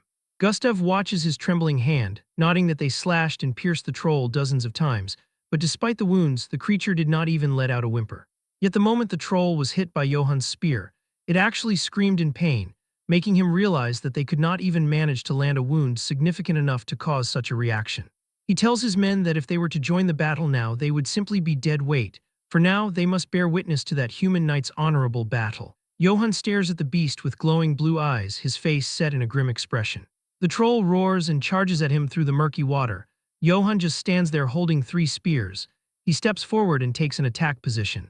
He raises a spear and aims at the beast's location, and with incredible speed he throws all 3 spears. All 3 spears pierce through the troll's chest, but the attack is not that powerful. Gustav is confused by the strategy, wondering why Johan is throwing more spears when it seems unlikely to deliver a fatal blow. He wonders what on earth Johan is planning to do. Johan runs toward the troll and ducks under the monster's attack. After that, he continues and reaches the troll and delivers a powerful punch that destroys many bones, and it coughs up blood. Gustav and the other elves are shocked, shouting in disbelief that he is fighting a troll with his bare hands. Johan is relentless as he dodges every attack from the troll and delivers punch after punch. But suddenly, the creature notices him and raises its hand to attack. But he doesn't dodge this attack. Instead, he meets the monster's punch with his own. As both of those attacks collide, Johan's power is so strong that it destroys the troll's arm and the monster screams in pain. Johan doesn't give it any time. He jumps, grabs the troll's head and slams his knee into it. Blood sprays from the troll's mouth, and its massive body falls into the swamp. Laurent asks Gustav if he can explain what they just saw, but Gustav screams for Johan to fall back now that he has the chance, urging him to retreat before the troll regenerates its wounds. Johan ignores the plea. Gustav asks what he is doing as Johan stands on top of the troll's body. Johan sits on the troll's neck, reaches down and grabs its lower jaws with his hands. The monster screams as Johan begins to pry its mouth open. The troll swings its massive hand in a panic and finally manages to grab Johan, but it is already too late. With a final surge of strength, he tears apart its jaw. Gustav and Laurent cannot believe what they are seeing. Johan takes a deep breath and drops that part of the lower jaw into the water. Johan stands above the now-dead troll and says that if he does it like this, it will not be able to regenerate. In the dark woods near the city of Marseille, the elven horses are running back. Karamav is running behind them with Mayhem caught in its jaws as he screams in terror, demanding that the beast let him go. As the wolf pulls him along, he sees the horses running nearby and wonders if the creature intends to eat him alongside the animals. He groans in despair, fearing that his life is going to end in such a pointless manner. Back at the edge of the swamp, the elven knight Leon is at death's door. He tells Gustav not to make a sad face and asks if dying in this manner wouldn't be an honorable end for a knight of Orangs. Gustav looks at him with concern as Leon struggles to breathe, and he asks Gustav to tell his father how he fought because it looks like he won't be able to tell him himself. Gustav cries and replies that he will definitely tell his father how bravely he fought, leading Leon to thank him and offer a final farewell to his brothers and friends of Bardock, stating that the moments he spent with them were the greatest of honors. Gustav weeps, calling out his friend's name. Johan looks at this drama and approaches the group, thinking that while it feels like a waste to use a rare item on an NPC, it is better to make an investment now. He calls out to Leon and tells him to drink the liquid to ease the pain as Leon looks at the vial, saying he is about to see something interesting as he meets such a brave knight. Johan bluntly tells him to shut up and just drink. Leon complies and drinks the liquid. Almost immediately, he loses his strength and stops moving completely. Seeing his eyes close and his body stop moving, Gustav cries and tells his friend, who was like a brother to him, to rest in peace. After that, he says Johan's name and thanks him for easing Leon's pain, saying that if it were not for him, Leon would have suffered until his final breath. Someone coughs and they realize it is Leon. Leon asks in shock what kind of medicine Sir Johan just gave him, nodding that his pain is completely gone. Gustav asks if he is truly okay, and Leon tells him he is, saying it is strange how clean he feels since his vision has cleared up and even breathing feels easier. Johan smiles proudly and asks how it feels to be born again. Leon hears this and looks at the vial, asking if the thing he just drank is by any chance the water of blessing. Johan says yes, explaining that the vial contained the water of blessing, a miracle elixir given to him by Sutlga, the sage of the Ifel River, and notes that it can save anyone as long as they are not already dead. Laurent hugs Leon as Leon asks what he is doing, thinking it is gross, while Gustav looks at Johan. He then hugs him, thanking Lord Johan for saving a friend who was like a brother to him. He declares that Johan is, without a doubt, the most honorable knight he has ever met among the human race. Johan scratches his head, stating that he appreciates the praise but that the credit should go to Sutlga.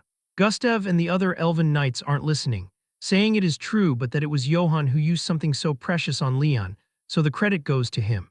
He then looks back and yells out for everyone to see that the Honorable Sir Johann saved their brother. As soldiers of Bardock who know honor, they offer their greetings and praise to the Honorable Sir Johann. Johann stands there awkwardly as the elves shout about honor. He thinks that the situation is incredibly embarrassing and that he has never felt so much pressure in his life. Gustav grabs his hand, declaring that Johann is now like a sworn brother to him. He announces to his troops that from now on, anyone who insults Johann will face the wrath of Gustav. He takes out his sword and declares that anyone who becomes Johann's enemy will have to face his greatsword. The elven soldiers cheer loudly. Johann manages a small smile and thanks Gustav, but secretly thinks that instead of honor, he would much prefer they just gave him money. Don't these guys love flaunting luxury? Elsewhere at the camp, Godin runs toward Sutelga's tent, shouting for the master. He excitedly reports that everyone is saying Sir Johann fought a troll and won. Sutelga chuckles, figuring as much since he added the mystery of the Ifel River to Yenna's fire, nodding that even on a small scale, the subjugation must have been possible. However, Godin clarifies that is not it, and that Johann used neither magic nor special fire, but instead ripped the troll's mouth apart with his bare hands to kill it.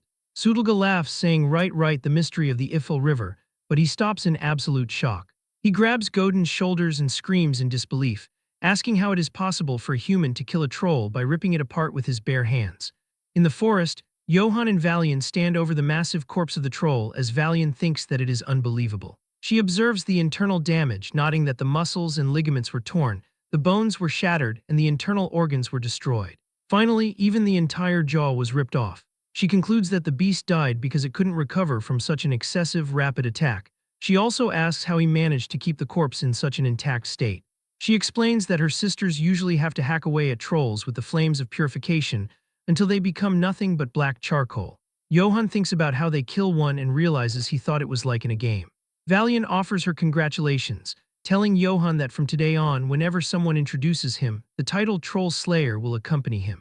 She offers to take care of distributing the troll's corpse for him, nodding that since the hide and blood are so well preserved, they can be sold for a very high price at the Marcel Trading Company. As Johann's eyes light up with the thought of money. He reflects on his previous life where no matter how hard he tried, he was only ever called trash. He then remembers that Bullhead Guy mentioned achievements too, and realizes that when one defeats a strong individual, a corresponding title is granted, just like in a game. He smiles, thinking that Troll Slayer is his first achievement in this world. The moment of peace is broken when a soldier screams that a monster is approaching, shouting that the beast followed the horses that ran away. Valian realizes it looks like Sir Johann's puppy brought the horses back and tells him she will go explain, though he tries to stop her and she doesn't listen. Valian smiles and tells the soldiers to calm down, explaining that what they see is not a monster, but the puppy that Sir Johann is raising. She looks up and sees Karamav still in its original form, carrying a terrified Mayhem as the man begs for help. Valian draws her sword and calls upon the holy flame, declaring that the creature is definitely not a puppy. After some time, Johann asks Mayhem if he is just a traveler and notes that the wolf attacked him out of nowhere. Mayhem replies that yes, that is exactly what happened. But Johann calls the story a load of crap, pointing out that this area is a battlefield between disguised bandits and Marcel's expeditionary force, before asking why a traveler would come here knowing that. The man nervously laughs, saying that it might be hard to believe but he just likes this kind of thing, and then asks if he can go now.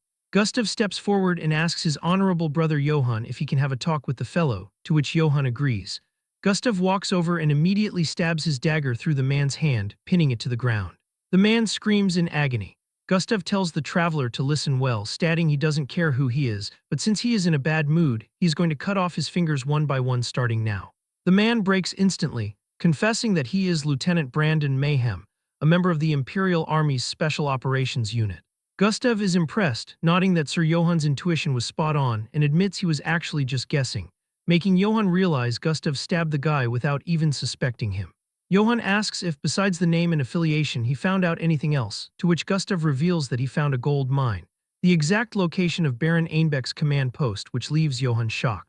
He realizes that if they catch Einbeck, they can end this battle once and for all. He smiles and requests that Gustav launch a surprise attack right now with his high-mobility troops before Einbeck realizes what has happened.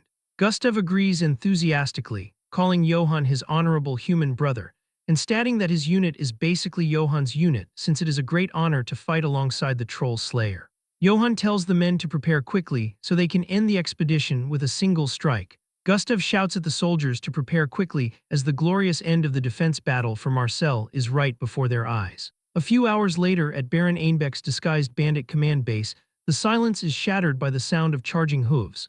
Gustav leads the charge, shouting that it is harvest time. The elven knights crash into the camp, slaughtering the Imperial soldiers.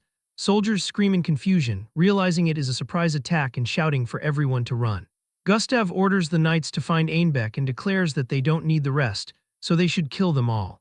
As the chaos continues, Janina looks out from a distance and is horrified to see the elven knights, wondering how they survived and if her cutie was defeated, as she decides that shouldn't be possible. She screams for his imperial majesty and flees into the jungle immediately. As the fighting settles, Johann and Gustav walk through the ruined base toward one specific tent.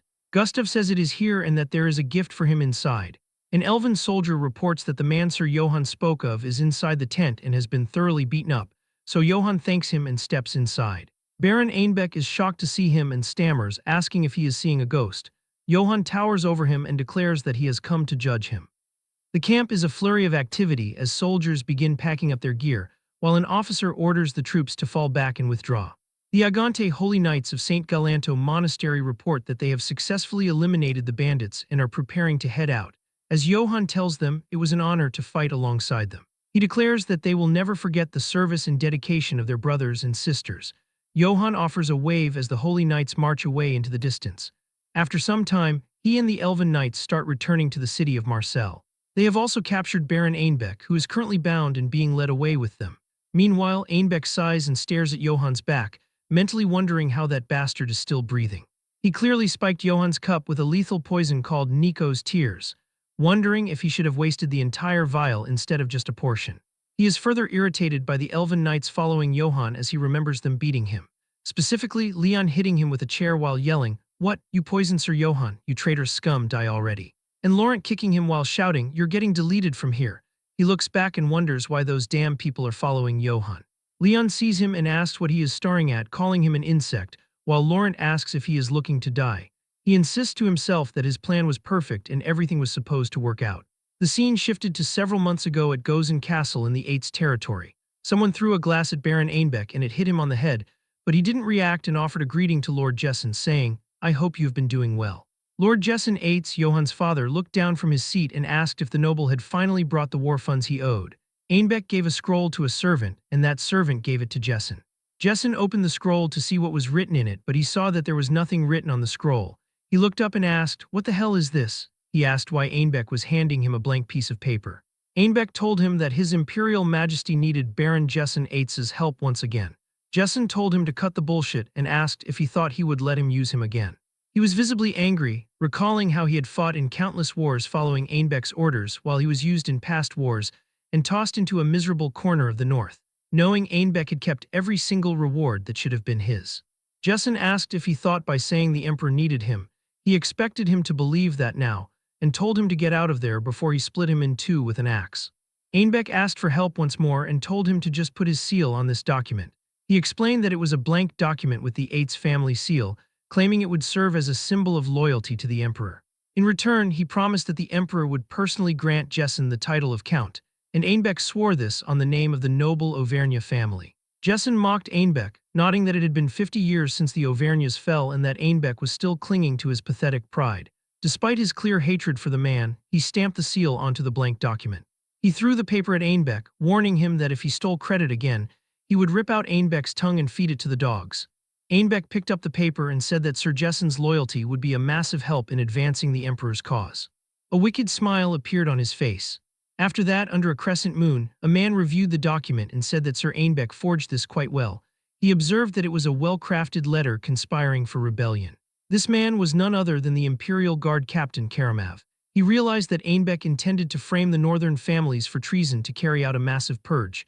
He sarcastically called it a holy plan. Ainbeck sensed poison in the man's words and asked if it was just his imagination. Karamav said that Ainbeck had an impressive talent for making disgusting schemes, wondering who would have thought someone like him would come from the honorable Auvergne family. Ainbeck became angry and shouted at him to watch his mouth. He asked if Karamav thought he didn't know what he did in the Northern Territory and told him to stop pretending to be noble, nodding that Karamav had slaughtered women and children during the Northern War. He asked how a man like that dared to speak of honor, and Ainbeck screamed that Karamav was nothing but the Emperor's hunting dog. Karamav suddenly grabbed Ainbeck by the throat and lifted him off the ground. He said his full name, Baron Einbeck Bivang Dovergny, and asked how someone like him dared to talk about honor to him. He had sworn to become the Emperor's sword and acted only according to sacred orders. He declared that the Emperor's honor weighed more than every life on this continent, and that was his own honor. He added that someone like Einbeck, who survived through dirty tricks and betrayals, was nothing like him. He threw Einbeck to the ground, where the noble coughed and gasped for air. Karamov warned him that if he ever dared to insult the Emperor's orders again, he would rip out Einbeck's veins and fill a chalice with them. In the present, Einbeck grinds his teeth in anger, blaming Karamov for his current situation. He thinks about how Karamov, that idiot who only knows how to talk about being the Emperor's sword, couldn't even kill a single human knight who was just rotting away in a backwater corner. However, Einbeck begins to smile, thinking that in the end he will be the one who gets to laugh. Suddenly, a soldier rushes toward Johann, shouting that it is an emergency. Johann asks what has happened. The soldier reports that the city of Marseille has been taken by traitorous mercenaries. The group is paralyzed by the news as Kummel, Godin, and Sudelga look on in absolute shock. Gustav and his men are horrified, realizing their rear defense has been breached, but Johann doesn't react at all. Einbeck starts laughing. He laughs even louder, calling them idiots and asking what they think about that. He asks if they did not see that coming. He mockingly asks Johann if he really thinks everything would go according to plan. He taunts them, saying they won the battle but lost the war and that it serves Johann right. Sudelga looks at the city wall and wonders why the goddess of the Ippel River didn't reveal this twisted fate. Gustav tells Johann that it is too dangerous to enter the city and suggests they should abandon Marseille. Johann looks at him with a confident smile, stating that it is too early to give up, and announces that they are going to advance and face the situation head-on. Einbeck gives him the middle finger, saying that the only thing going to break is the knight's head, as he reflects on how Bradel captured Governor Velaco Traniani and remains certain that the mercenary will bring the document for Marcel's surrender. He decides that once the city is taken, the first thing he will demand is Johann's body. He plans to cut his tendons and parade him across the entire empire. As a bonus, he will broadcast the incompetence of Imperial Guard Captain Karamov as well. Einbeck envisions putting Johann on the gallows once he is no longer useful. He imagines leaning in at the very last moment and whispering in Johann's ear that he was the one who killed his father. The group approaches the massive gate of Marseille. As the heavy gate begins to rise, they see the silhouette of Bradel standing before them. Einbeck grins widely and claims that he has won. He runs forward and calls out for Bradel, telling him the plan worked exactly as he said it would, as he demands that they bring the knight to him. As he runs, the silhouette becomes clear and his expression shifts to one of pure shock. Standing there are Velaco Traniani, Goran, and Can. Einbeck stammers in disbelief, asking why the governor is even there. The elven knights behind him are equally confused, wondering what is happening inside the city. Velaco steps forward and offers a deep bow to Johann Eitz to thank him. He states that as the governor of Marseille, he recognizes Johann's efforts and sincerely congratulates him on his safe return. Johann smiles and says he appreciates the welcome, adding that he is glad to see the governor is doing well. Velaco says that the victory was all thanks to the work of these mercenaries, while Goran and Can laugh and say they were just following Sir Johann's orders. The night before their departure, Johann had told Goran and Can that he had another request for them. When they asked about the request, he explained that Einbeck definitely knew the defense system of Marseille, which meant that he could infiltrate the city at any time. He ordered the mercenaries to protect Governor Velaco from that specific threat. Back in the present, Goran notes that the men from the Oak mercenary group were not even that special, while Can adds that they only managed it because of the surprise attack. Johann gives them a thumbs up and says they all did a fantastic job, telling the Goran mercenaries he knew he could trust them. The mercenaries are surprised and ask why Sir Johann is swearing all of a sudden, while Johann is surprised to learn that his words are considered a swear here. Velaco looks at the bound noble, telling him he will pay for all of his crimes and demanding that he accept his fate quietly. Einbeck is dragged away by city guards, screaming out for Bradel in desperation. On the city walls, the imperial banner is torn down and cast aside. A guard rings the victory bell and shouts that the bandit subjugation was a success, signifying that the mission of the Second Subjugation Force is officially concluded. In the streets of Marseille, the citizens recount how shadows once fell upon their city of freedom and trade. Traitorous mercenaries, bandits, and a troll attempted to devour the walls, but then Johann's intelligence shone like a star. Everyone now refers to him by a specific title, the Troll Slayer of Marseille, Johann Eitz. The people proclaim they shall sing of his deeds, saying his name is like a war hammer and his courage is like flames while they pay homage to the hero. Johann Eitz is hailed as the man who seizes victory with his own fists and dominates a troll with his overwhelming strength. By his side, his companions and the citizens alike call him righteous. He has already become a legend. the hero who managed to kill a troll with his bare hands. Goran and Kan watch the celebration from a bridge. Goran observes that the city used to be full of corpses, but Johan brought peace, as Kan asks if they really should leave without saying goodbye. Goran says they should go, for if mercenaries like them hang around just to get a greeting, they would only get in the way. Kan agrees and reflects that now no more children will die because of bandits in Marseille, while Goran tells him it is time to get back to making money because there is no work in peaceful places. Later, Johan sits in a private office with Ayan, who thanks him for leading the difficult battle and pours some tea, asking if he would like a drink before they settle up the finances. Johan agrees and then asks if he can request the payment now. Ayan bows and presents the report for the mission reward and the division of spoils. Meanwhile, Johan takes a sip of tea, thinking that after the division, his share probably won't be very big. Ayan reads the numbers aloud, stating the subjugation mission reward is 40 silver coins. She adds that the indemnity from the Oak mercenary group is 30 silver and 130 copper. Johan tries to look calm, but inside he wonders why the amount is so high, as it is completely different from when he looted those bandits in Rutsek. Ayan continues with the sale value of the monster spoils, noting the troll hide sold for 10 gold coins and 60 silver. Troll blood, tendons, and special cuts of meat sold for 25 gold and 100 silver. Johan suddenly spits out his tea in shock and asks how much that is in total. Ayan reports that the total amount is 35 gold coins, 230 silver, and 130 copper. Johan looks at her and tries to hold back his happiness. But inside, he is overcome with joy and laughs hysterically. With this, Johan has obtained an immense fortune through war rewards. Will he finally be able to end his wandering life like this? Under a bright crescent moon, the sound of laughter and clinking glasses fills the air. Gustav shouts out to his brother, asking if he is seriously planning on calling it a night already. He tells him that he cannot leave on the very night of their grand victory. Johan, appearing slightly flushed from the alcohol, tells Gustav that he has had more than enough to drink, and insists that he is perfectly fine where he is. Gustav playfully tells him not to be that way, and begins pouring more red wine into a wooden mug. He cheers for his friend to drink up. A week has passed since the intense battle for Marseille ended, and the group has been spending their days enjoying simple, peaceful times. Johan reflects on the fact that this weird guy, Gustav, has basically glued himself to his side. He wonders if all his previous hard work was specifically so he could eventually live a life as calm as this one. Gustav stands up on a table, raising his glass high for everyone to see. He bellows for everyone to raise their glasses in a toast to his brother, Johan, who bravely took down the troll. He adds a toast to Lady Valian, who saved their brothers in arms, and finally to the great sage, Lord Sutelga. Sutelga watches them, thinking it is incredible to hear elven knights say things like that, nodding that they have truly changed. Gustav screams cheers, and the entire room erupts into a massive cheer. Later that evening, Gustav is surrounded by a group of admiring noblewomen. He regales them with his version of the fight, claiming that the damn troll tried to kill him with an arm the size of a tree trunk. He insists that, of course, he wasn't scared at all and was fully prepared for an honorable death. Johan sits nearby, quietly eating his meal and thinking to himself that the food is actually quite great. Gustav continues his story, explaining that Sir Johan then appeared and started ripping the troll apart.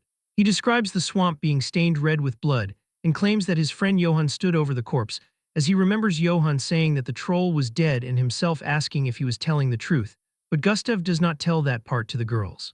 He tells them that after defeating the troll, Johan said, "Tell me who's the troll's slayer now?" The women blush and swoon at the tale, their hearts beating fast. Johan tells Sutelga to be honest with him and asks what Gustav is even talking about.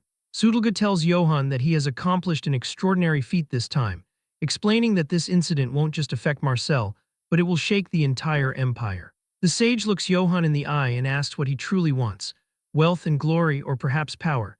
Johan continues eating and dismisses the idea, telling Sutelga he must be joking and declaring that he just wants to live a quiet life here in Marseille. Sutelga remains silent for a moment and reflects on the fact that someone who is actually able to kill a troll with their bare hands wants to live a quiet life. Johan reminds him that he almost actually died during that fight. Sutelga points a finger at him and shouts, calling him a brat. He gave him the mystery of the Ifel River, and Johan went and used it on something so weird. He asks if Johan really thinks he gave him that precious elixir just for it to be wasted like that. Sutelga remembers how Gustav suddenly lunged in and hugged him, shouting that thanks to the holy water the great sage gave to Johan, his friend Leon survived. At that time, Sutelga grumbled that it would have been less of a waste to let a pig drink it.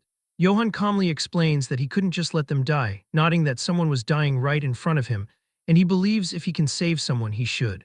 But internally, he adds with a smirk that by saving those guys, They will put in a good word for him with Velako, which earns him bonus points. Sutulga calls him a cheeky little brat but admits he is glad he made it back in one piece. The sage watches him and reflects on the past. He recalls when he first saw Johan's reflection in the river, and the Eiffel clearly told him that Johann Eitz would never be able to settle down in Marseille. He knows that the prophecies of the Eiffel River never fail and wonders if Johann has managed to change his own fate through his own strength. While he is looking at him, Johann pulls out an empty bottle and asks Sutulga if he could give him a bit more of the liquid since he used it for a good cause. Sutulga looks at the empty flask and notes that it doesn't look like it was used for anything particularly good to him. However, he takes the bottle and tells Johann to stop by his room later and picks him up. Before Johann can leave, Sutulga asks if he shouldn't go and save manager Ayan. Johann is confused and asks what he means by that. He looks across the room and sees drunken elven knights surrounding Ayan. They are pestering her, saying that cats are flexible and they want to see their little kitty's dancing skills. Ayan looks extremely uncomfortable, saying she isn't much of a dancer. Johann watches them and thinks that when they drink, even elves turn into dogs. He walks over and calls out to Sir Gustav. The drunk elves look up as Johann smiles warmly. He asks if he could have a dance with Lady Ayan and wonders if they would mind. Gustav and his men immediately agree, calling him his friend and asking if she is his type. They cheer as they leave the manager in Johann's hands and they begin to dance, someone calling out, "Nice move, Johann," while another says, "So he was an intense guy like that all along," while Ayan looks at them with an annoyed face. Ayan then thanks Johann for saving her. She hopes that the situation won't cause any misunderstandings for him. Johann tells her it is fine and instructs her to just follow the rhythm for now. He notes that the song will end soon so she can just slip away naturally afterward. Ayan blushes deeply and looks up at him, saying no. She whispers that she doesn't want it to end with just one song. She comes closer to him and looks him in the eyes, asking if he will dance with her for real. Johann wonders how much longer this peaceful life will last, but decides that for now he will let their bodies follow the rhythm, thinking that he will simply continue to live this way, choosing to go with the flow. The scene shifts to the next morning as the sun rises over the city. Johann groans as he wakes up in a large bed, his eyes bleary. He realizes that he cannot even remember how much he had to drink last night. He stretches his muscular arms and lets out a loud yawn. Suddenly, he feels something fuzzy and looks down to see a furball in his hand. He is confused, wondering what it is and what even happened last night. He walks through his room, realizing he doesn't remember a single thing from yesterday. He suddenly notices something and stops. It is a bottle of red liquid and a note on his side table, and he recognizes it as the water of blessing. He picks up the letter, which explains that the secret of the Eiffel River, kept for thousands of years, is in the bottle and urges him to use it wisely. Since Johann seemed busy having an intense moment, the sage waited and left the letter instead, saying that if he remembers the game of the gods, he is always welcome at the Eiffel River. Johann wonders what the sage meant by an intense moment. Suddenly, a memory flashes in his mind. He recalls laughing and playing around all night, using a cat toy on a string to make Ayan jump and play like a kitten.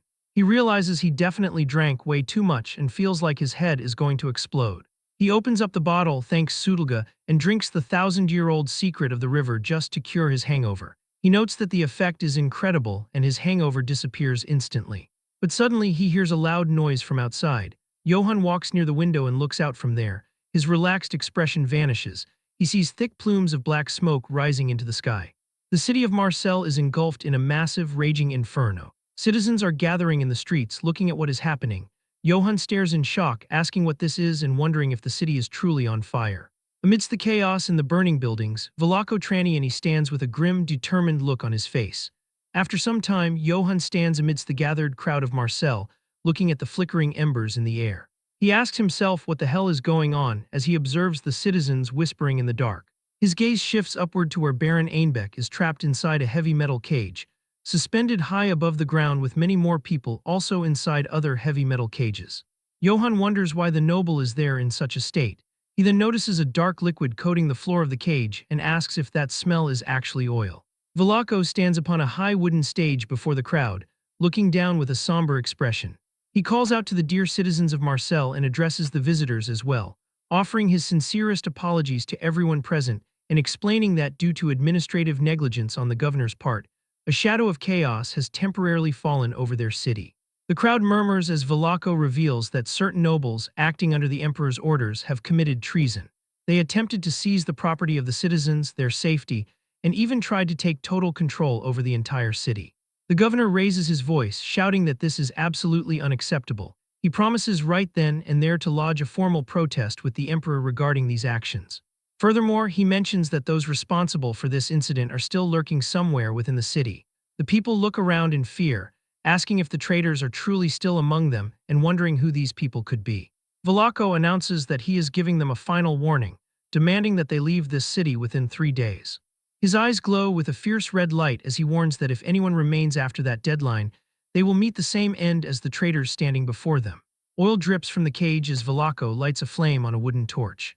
Johann watches in shock as Velako throws it towards the cages. Baron Einbeck grips the bars of his cage, his face pale with terror as he realizes the oil is about to be ignited. The torch drops onto the oil and flames instantly erupt. The fire climbs the chains and engulfs the cage in a massive inferno.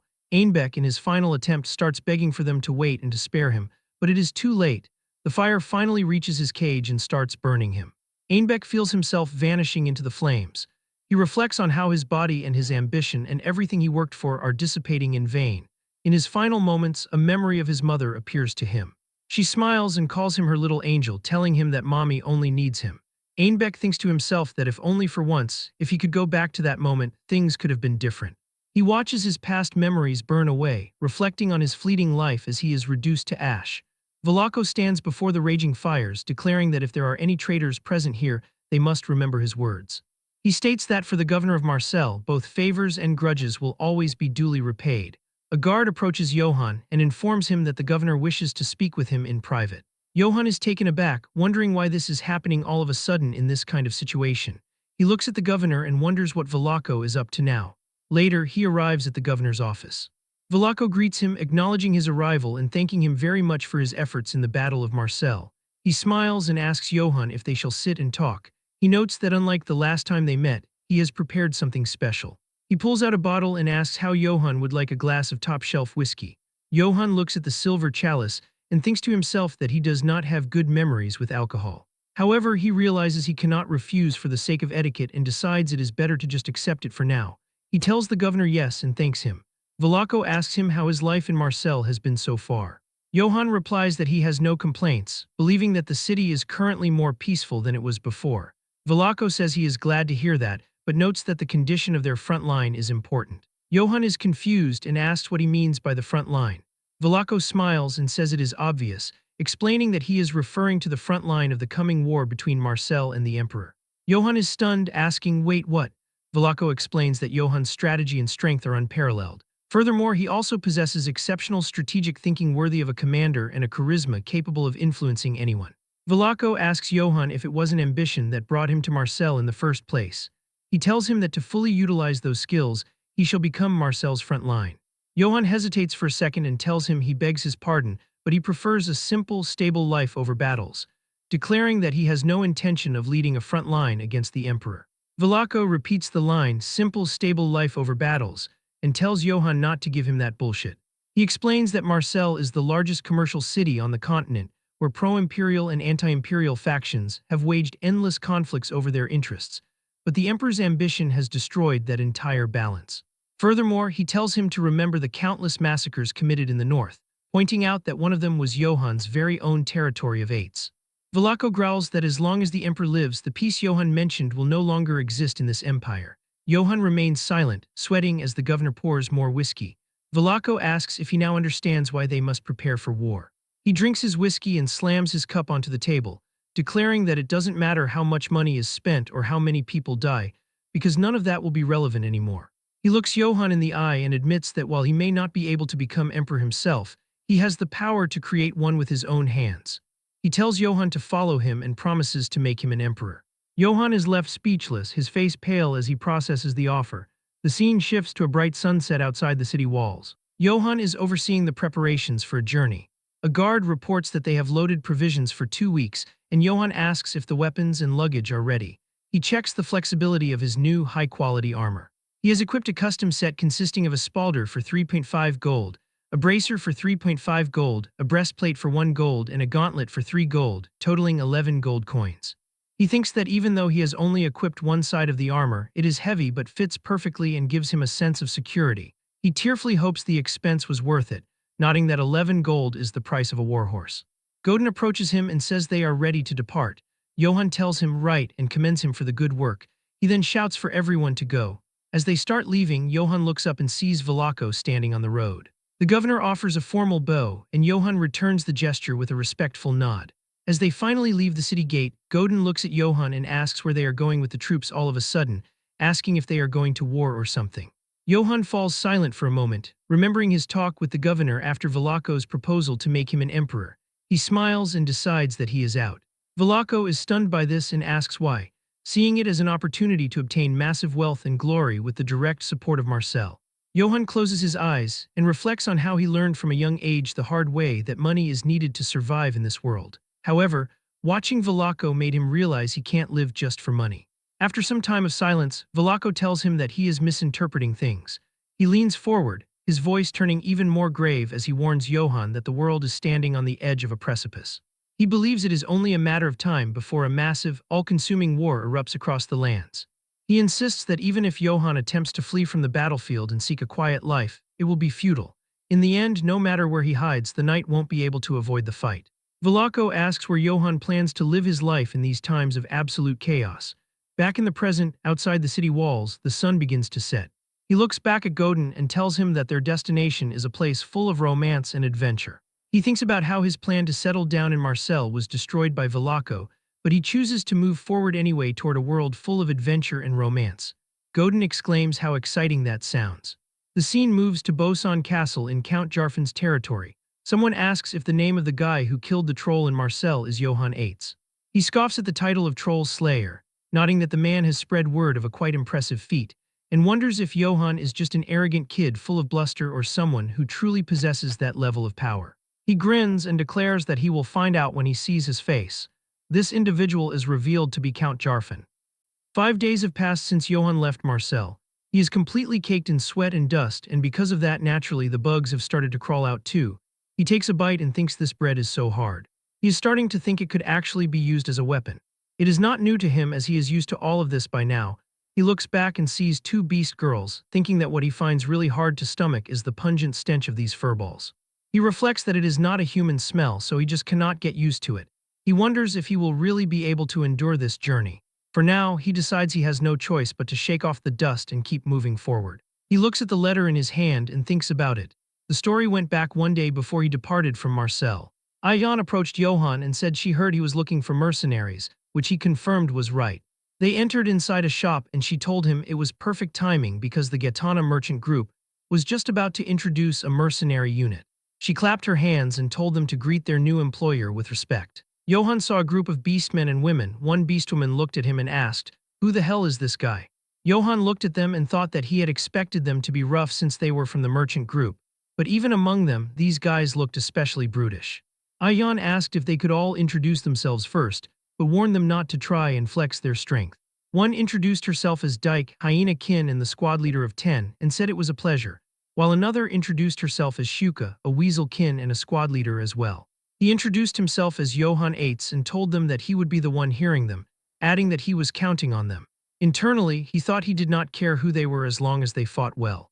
Dyke and Shuka repeated his name, and they asked him in shock if he was the Johann Eitz from the rumors, the troll slayer of Marseille, while Ayan told them to show some respect and call him sir.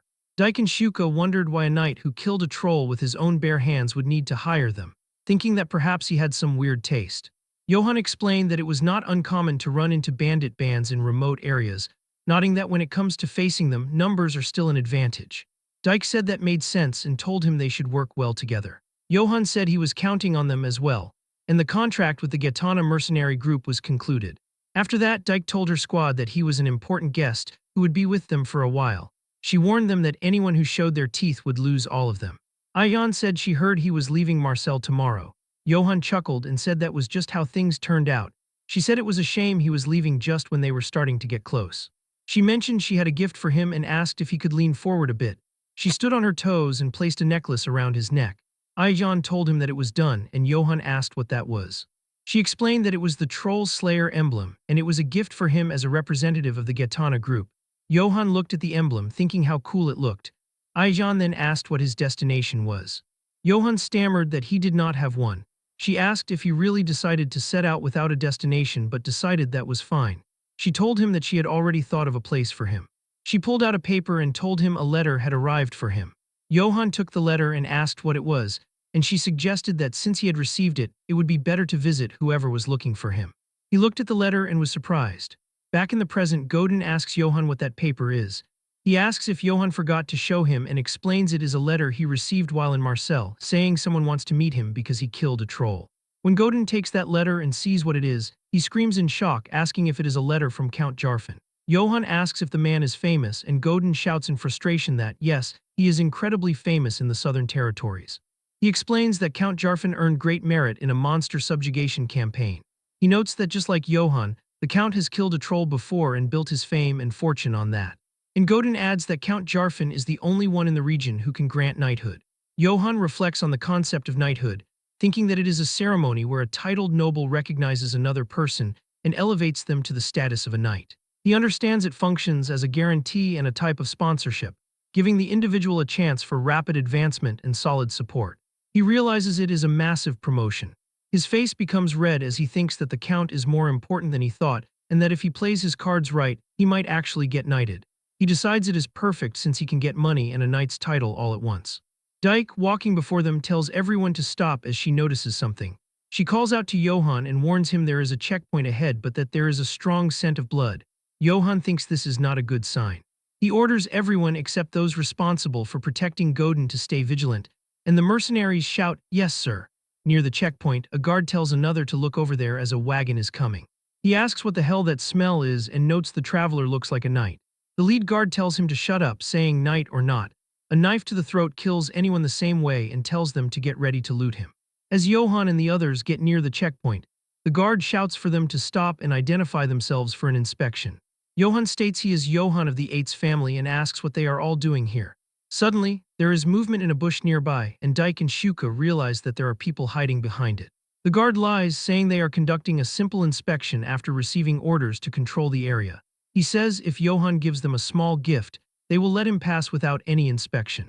Johann reveals he is a guest of Count Jarfin and tells the guard to explain the situation first. He demands they state their identities and affiliation, asking who they are to be performing an inspection.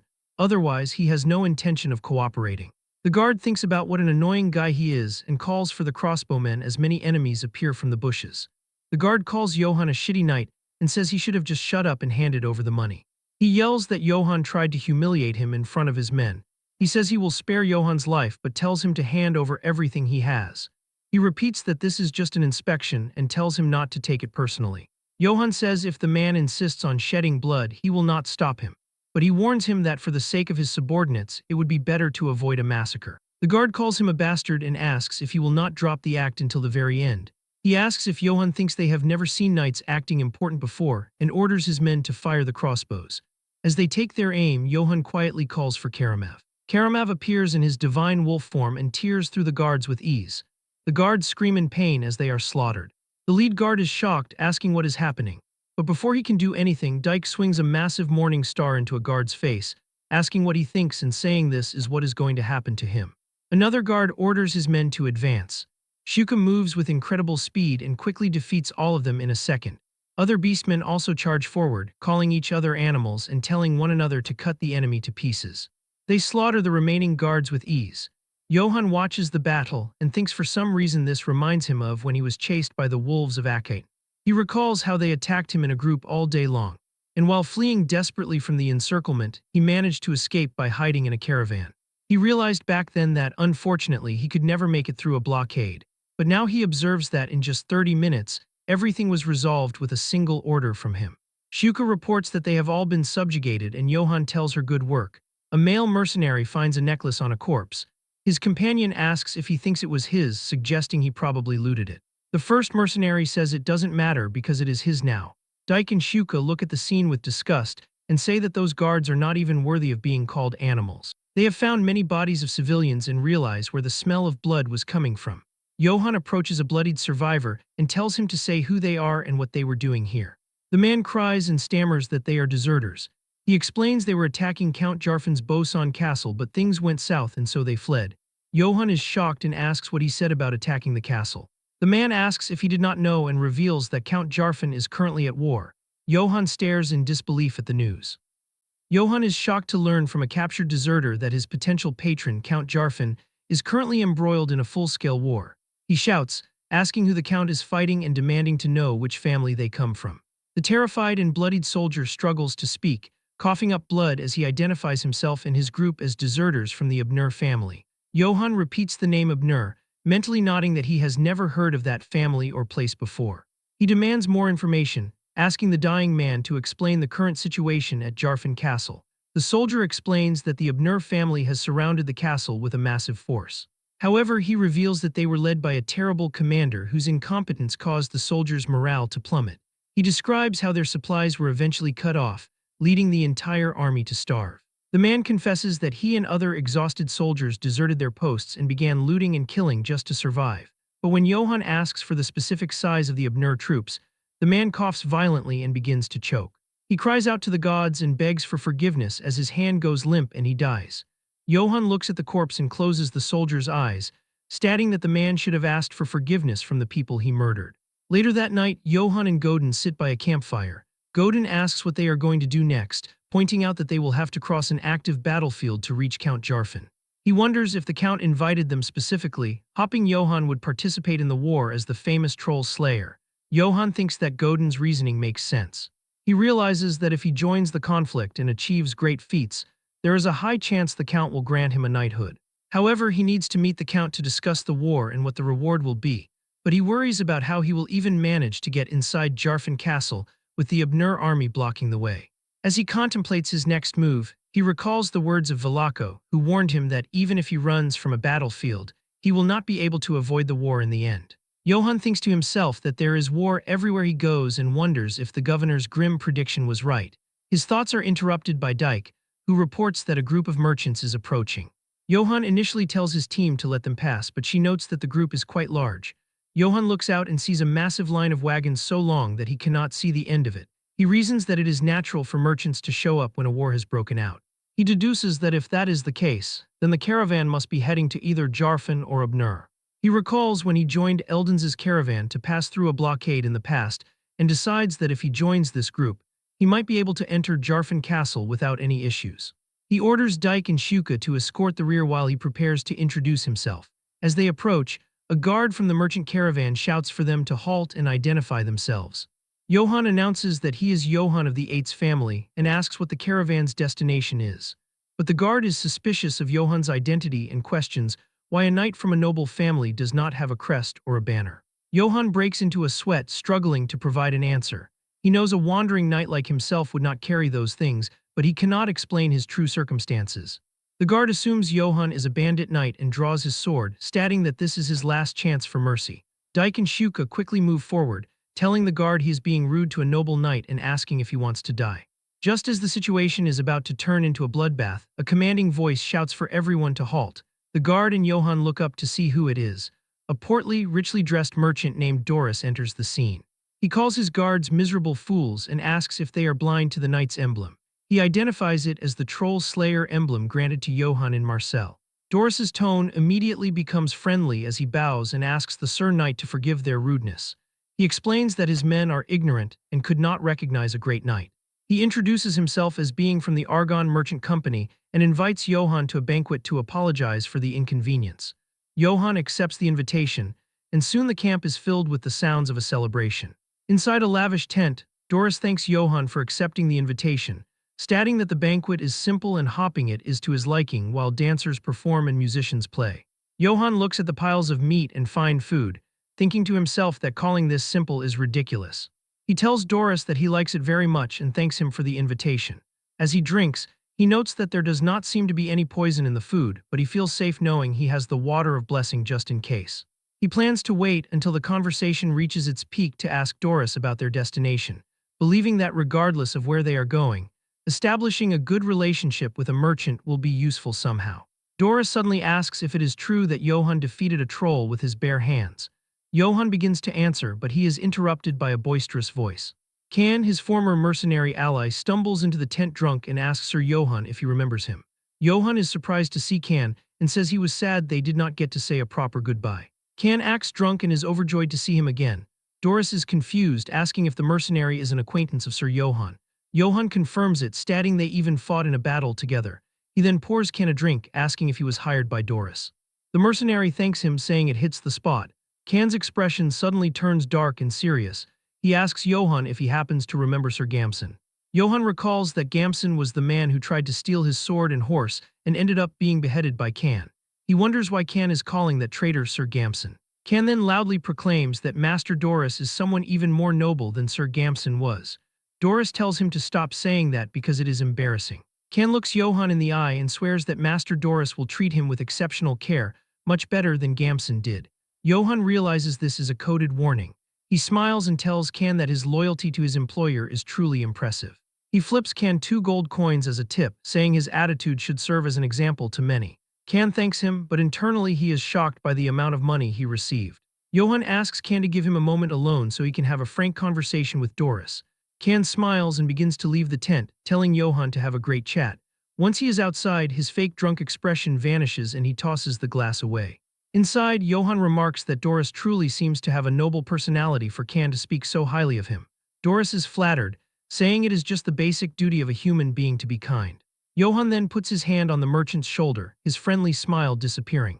He says that it is only right that he returns the favor exactly as he was treated. The merchant is happy to hear this and asks if Sir Johann is going to share some valuable information.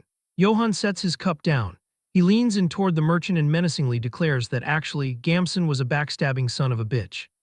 Realizing he has been exposed, Doris screams for his guards in a total panic. At that exact moment, Johann seizes his neck and applies intense pressure to his throat. This sudden explosion of violence sends the dancing women in the tent into a state of pure shock and terror. Despite the frantic commotion, Johann only continues to increase the pressure on the merchant. Sensing the chaos within, the 1st Division commander of the bodyguards bursts into the tent and demands to know the reason for the commotion. Before the man can even react, Johann unleashes a swift and powerful attack with a single devastating punch, knocking the commander out cold and sending him crashing onto the floor. The leopard-cloaked warrior is left unconscious and defeated in just one instant. Johann remains unfazed amidst the wreckage, having neutralized the immediate threat with ease. Suddenly, the 2nd Division commander arrives only to find his colleague lying on the ground, wondering how the situation became such a mess. However, Johann dispatches the newcomer just as easily as the first. With both of his elite bodyguards defeated, Doris is left completely at Johann's mercy and wonders how things turned out like this. 1 week earlier at the Argon Trading Company barracks, the merchant was setting the stage for his scheme. Inside a candlelit tent, Doris convened a meeting with his associates to discuss a new venture. His partners sensed a lucrative opportunity and eagerly asked for the reason they were summoned all the way out there. With a greedy smirk, he assured them that it would be a very tempting proposal. Doris revealed that they were currently supporting House Abner by providing war supplies. His partners were taken aback, having believed they were simply going to Abner territory to trade rather than supplying a war. At this, he condescendingly chided them for their slow information gathering and questioned how they could make a living as merchants. He then enthusiastically explained that House Abner was currently at war with House Jarfin. The plan centered on the ongoing siege of Bosan Castle in Jarfin, a campaign led by Sir Stefan, who was the youngest son of House Abner. With a cunning grin, Doris announced his plan to sell war materials to Lord Stefan. The other merchants were horrified and called Stefan a notorious fool, questioning how he could conduct business with such an idiot. They voiced their concern that dealing with someone so incompetent was simply a recipe for disaster. Doris explained his true angle by stating that the fool would likely squander their goods and have no ability to repay them. That was the core of his suggestion. He planned to demand double the amount from Stefan's mother, Countess Abner, once the son squandered the materials. His associates panicked at the idea, fearing they might lose their heads if the Countess took this as an insult. However, Doris calmed them by pointing out that the Countess had a very clever daughter. They noted that Lady Ulrich was the cunning and strong-willed next house head. He then elaborated on the family history, highlighting the rumors that the two siblings were not on good terms. His partners correctly deduced that the Countess only appointed the incompetent Stefan as commander because she favored him and wanted to give him military achievements. As the pieces fell into place, his associates began to understand the devious logic. They would supply the materials to Stefan and officially bill the Countess for the cost. His partners' eyes lit up with greed as they realized the Countess would pay whatever price they demanded for the sake of her house's honor. With the plan fully explained, a gleeful Doris told his men to prepare themselves at once to help Abner. The merchants erupted in laughter, feeling confident in their scheme to profit from the foolishness of the nobility. A few days after that meeting, Doris grew impatient with his scouts and wondered why they were not back yet. Suddenly, a strange noise caught his attention and pulled him from his thoughts. The merchant's eyes widened in shock as Johann emerged from the darkness on horseback. He recognized him as the troll slayer of Marcel by looking at his emblem. Doris realized that the rumor about Jarfin County inviting the knight was true after all. However, his fear quickly morphed into a wide, greedy grin as he considered the credit he could take in the war by capturing a future enemy noble beforehand. He then began to fantasize about the unimaginable rewards he might receive for taking Johann off the board. Back in the present, Johann sits calmly inside the trash tent and tells Doris that his plan to kidnap him was ridiculous. He asks the merchant if he knows what he has just done. Doris and his defeated guards grovel on the floor, claiming there has been a misunderstanding. With a nervous laugh, the merchant insists they were merely following proper hospitality customs to ensure the knight's comfort and absolutely harbored no ill intent. Johann ignores their pleas and coldly instructs Canon Goran to say it once more. The two mercenaries confirm that they were ordered to restrain Johann and attack his party as well. Furious at being exposed, Doris calls them bastards and asks how they dare betray him. Johann points out that Doris has admitted the truth with his own mouth by calling it a betrayal. Johann was trying to see whose side these people were on, and realizes they are on Abner's side after all. Johann slams his sword and tells Doris that he violated hospitality customs and offended him greatly. He then asks if the man knows what punishment insulted nobles impose. At this, Doris's mind flashes with horrific images of having his tongue pulled with hot pincers, his eyes removed, his nose cut out, or being locked in an iron maiden. Breaking down completely, the merchant begs Johann to spare him and vows to do whatever he commands. Johann thoughtfully considers the idea that the man will do whatever he is told. A worried Godin asks Johann what they should do now. He points out that Abner's soldiers are surrounding the castle, so they will not be able to enter the gates. He reasons that even if they move in while mixed with the merchants, they will not be able to meet Count Jarfin. Johann thinks about it, and with a smile, he tells Godin that he has thought of a method and need not worry. With a bold declaration, he announces that once dawn breaks tomorrow, they will depart toward Abner's forces that are besieging Jarfin Castle. Godin is utterly stunned and asks if he really just said the Abner forces. He wonders what Johann is planning to do by going to the enemy's main base. Unaware of his true intentions, Johann's party departs with Doris's merchants and arrives at the Abner front lines 3 days later. He announces that they have finally arrived at their destination. Johann surveys the sprawling encampment and notes that this is indeed the Abner House military base. The red rose banner of House Abner flies ominously over the camp as Johann stares at the impressive base before him. The red rose banner of House Abner waves ominously over the military encampment, marking a new field of conflict for our protagonist and his team. Meanwhile, within the commander's tent, the state of affairs is grim as a soldier rushes in with a shocking report, stating that 10 men have deserted in just a single night. Hearing this, the incompetent commander, Stefan Abner, erupts in a fit of rage, demanding to know what the squad leaders were doing and ordering them to be brought forth at once. The chief of staff calmly clarifies that morale has hit rock bottom after a month without pay or supplies, questioning if the commander understands the scale of the desertion, while warning that punishing squad leaders will only incite further resentment. Unmoved by this logic, Stefan throws a childish tantrum and blames his staff for the disastrous morale and for not following his reckless suggestion to attack earlier. The frustrated chief of staff tries to explain that attacking a castle without siege weapons is a reckless move, even suggesting they consider using a battering ram. But the commander refuses to hear it, instead getting right into his subordinate's face and arrogantly asking if he knows who the son of House Abner is. Internally, the chief of staff can only lament serving a commander who is a total piece of trash, while a sulking Stefan reflects on how his subordinate is truly getting on his nerves. The story then shifts back a few days ago near Zarpin, where Johann's group was blocked while traveling by a band of local bandits attempting to pillage their caravan.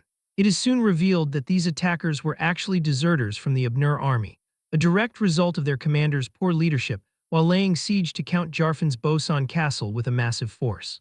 However, their commander-in-chief was known across the land for being incredibly foolish, leaving no hope under his command and causing soldiers to desert in droves, turning into bandits in the area just to survive. But as luck would have it, the deserters were no match for Johann's group and were wiped out completely after running straight into the wrong party. Back in the present day, a soldier bursts into the tent shouting excellent news, joyfully announcing that merchants have arrived with much-needed supplies. To their amazement, the supply caravan is on a massive scale, prompting a smug Stefan to immediately declare that they will buy every single supply the merchants have. He then infuriates the chief of staff by casually telling him to go get the money from his mother, acting as if money grows on trees. Just then, a guard interrupts the meeting and announces that a knight named Johann Yates has requested an audience. A clueless Stefan wonders aloud who this Yates person could possibly be, as Johann strides into the command tent with a sharp and determined expression. He presents a letter with Count Jarfan's seal and introduces himself as a guest of Count Jarfan. Stefan eyes him with suspicion and asks if he is truly a guest of the Count. Flanked by a terrified Doris, Johann stands tall and confirms his statement. Stefan then gestures to the sweating merchant and asks if that fellow is also his companion. Confirming that Doris is with him, Johann offers the merchant's travel pass for inspection. The commander is shocked to see that permission was granted, with the guarantor being House of Nur. His eyes narrow as the truth of the permit being from their own side settles in.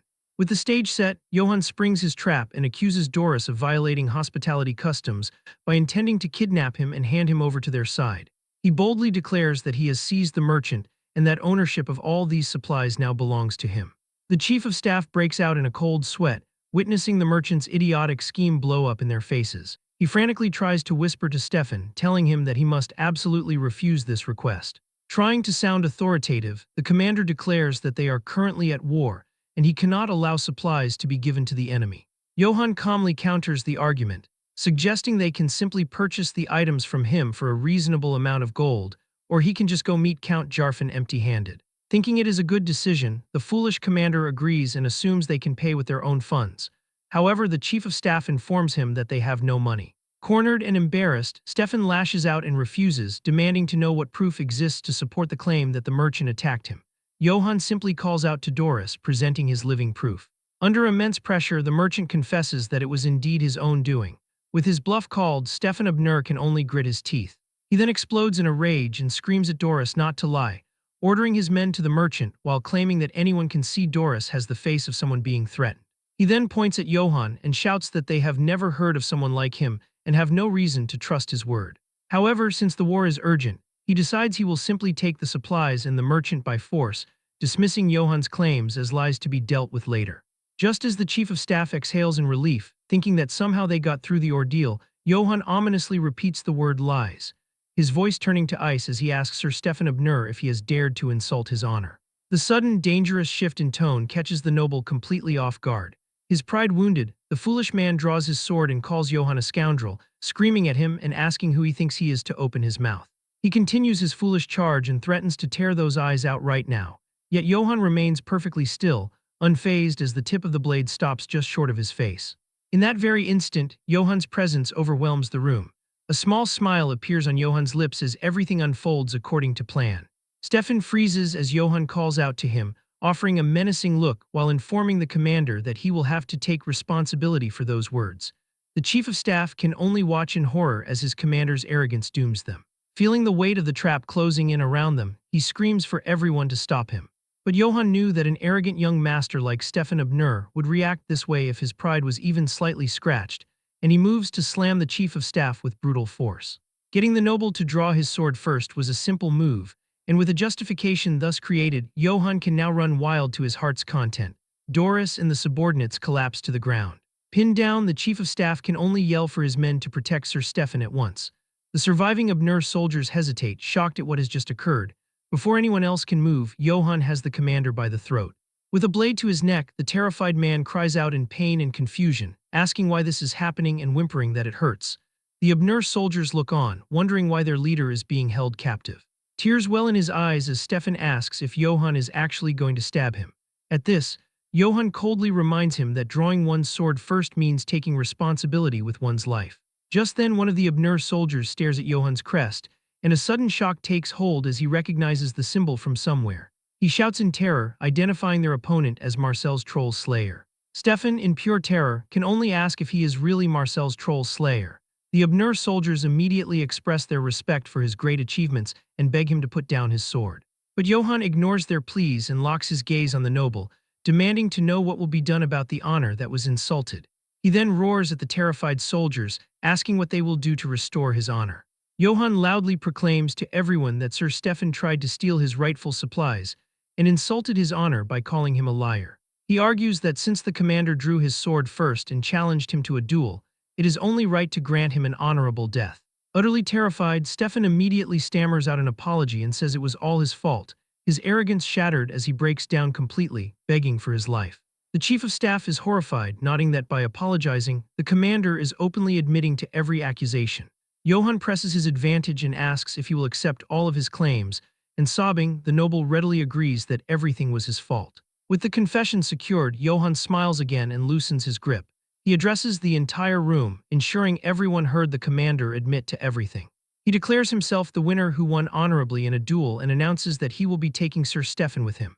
The noble is shocked, asking what he means and if he is being taken as a prisoner, wondering if Johann is not afraid of his house.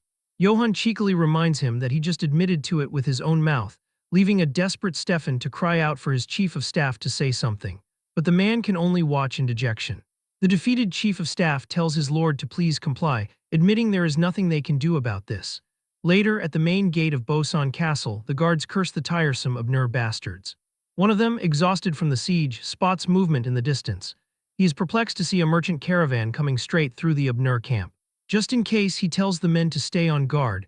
However, a commander guard comes running and orders the castle gates to be opened. The other guard looks at him and asks why the gates are being opened so suddenly. The soldier can only stammer out that the Abnur commander-in-chief, Stefan Abnur, has been captured.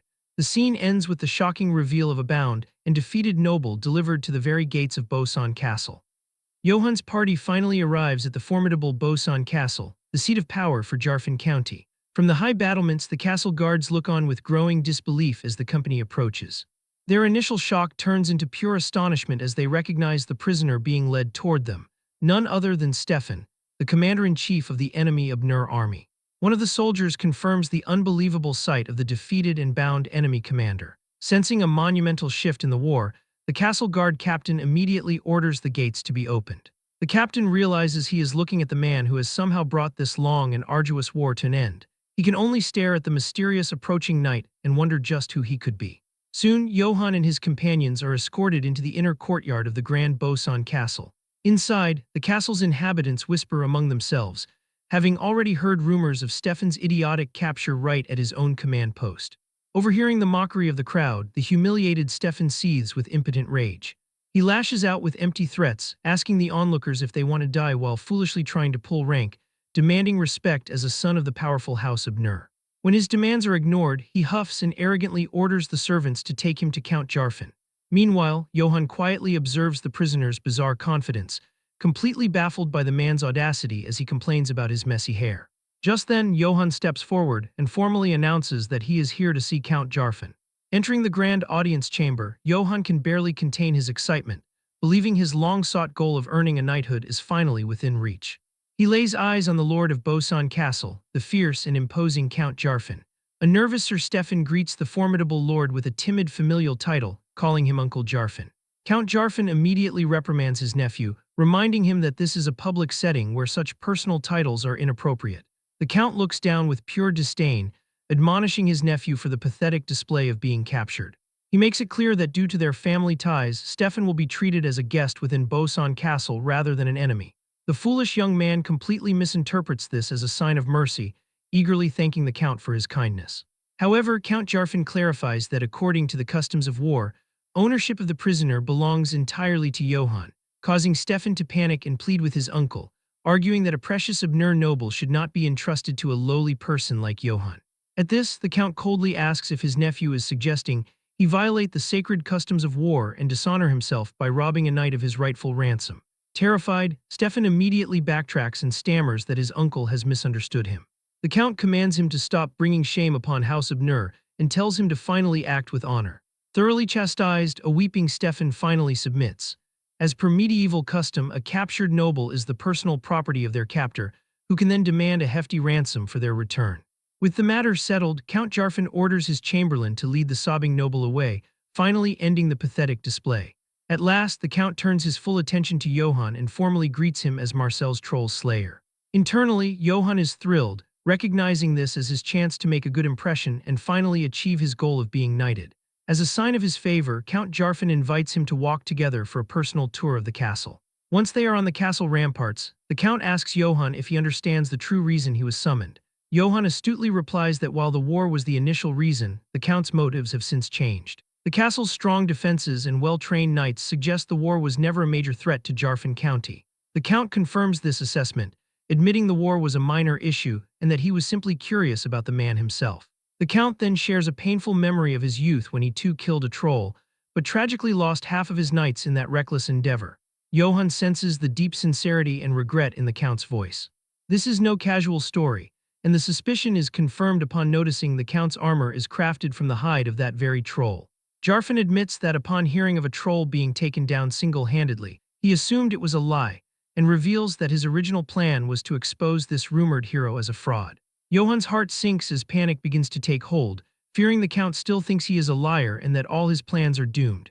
The tension escalates as the Count's personal guards suddenly close in around the nervous warrior. The Count's intense and unreadable gaze remains fixed on him. The armored knights stand ready and await their lord's command. With a dramatic pause, Count Jarfin raises his hand to signal his knights to stop.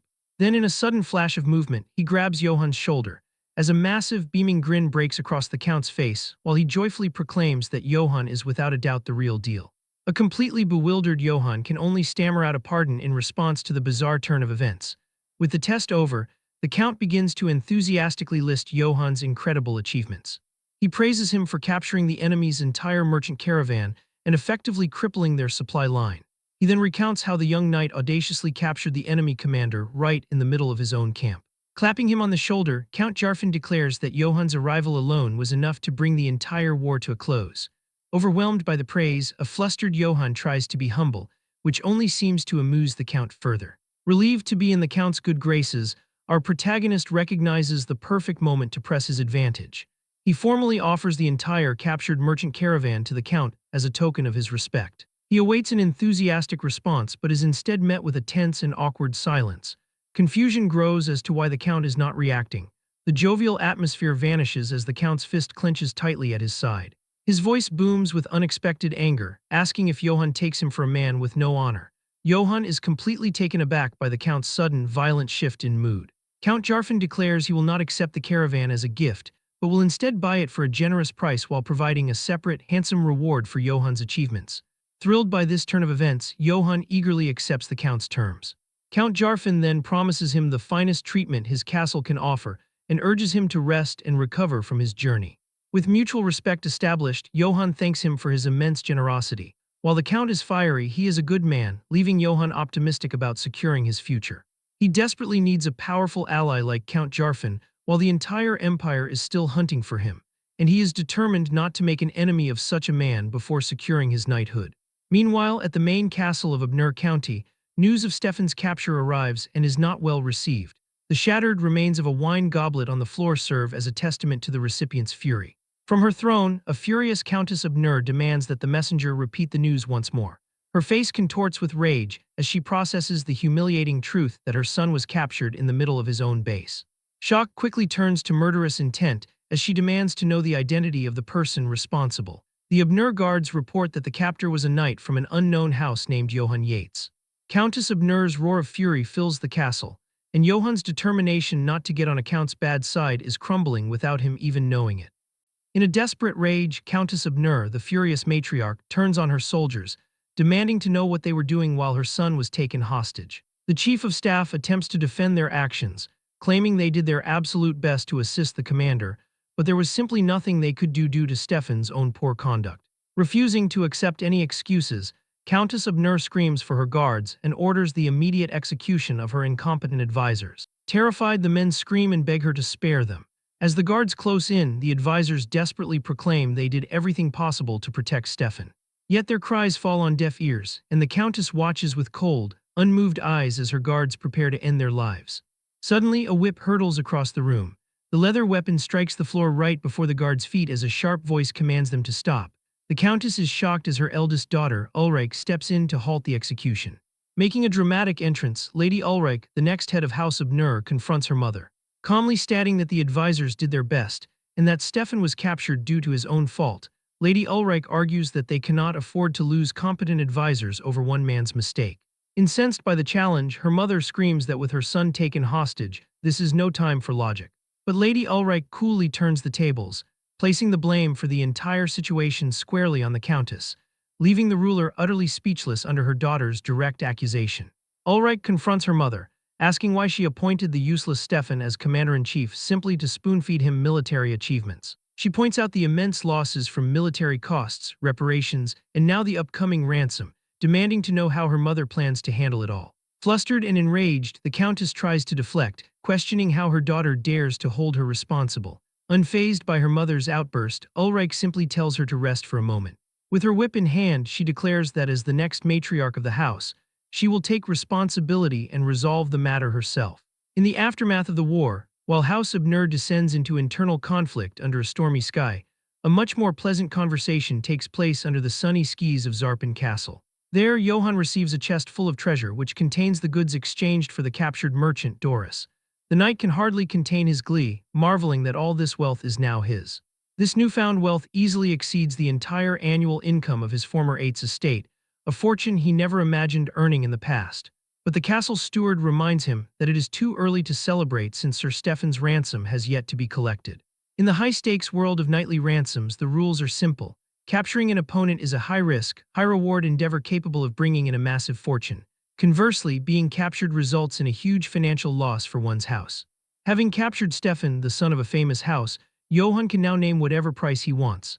Later, Count Jarfin asks if Johann likes the gifts presented for his service. The rewards include a silver shield and a sword engraved with the Troll Slayer crest, along with a suit of dwarf-made chainmail. The final gift is a famed horse named Donham, said to have monster blood in its veins, earning Johann's deep gratitude for the Count's immense hospitality. Pleased with his reaction, Count Jarfin offers to introduce him to another noble who would be a good match. Johann is excited, seeing this as an excellent opportunity to build connections with the upper class. He eagerly accepts the Count's offer, declaring it to be his honor. The Count then leads him to a table where his prisoner, a sullen Stefan, is waiting.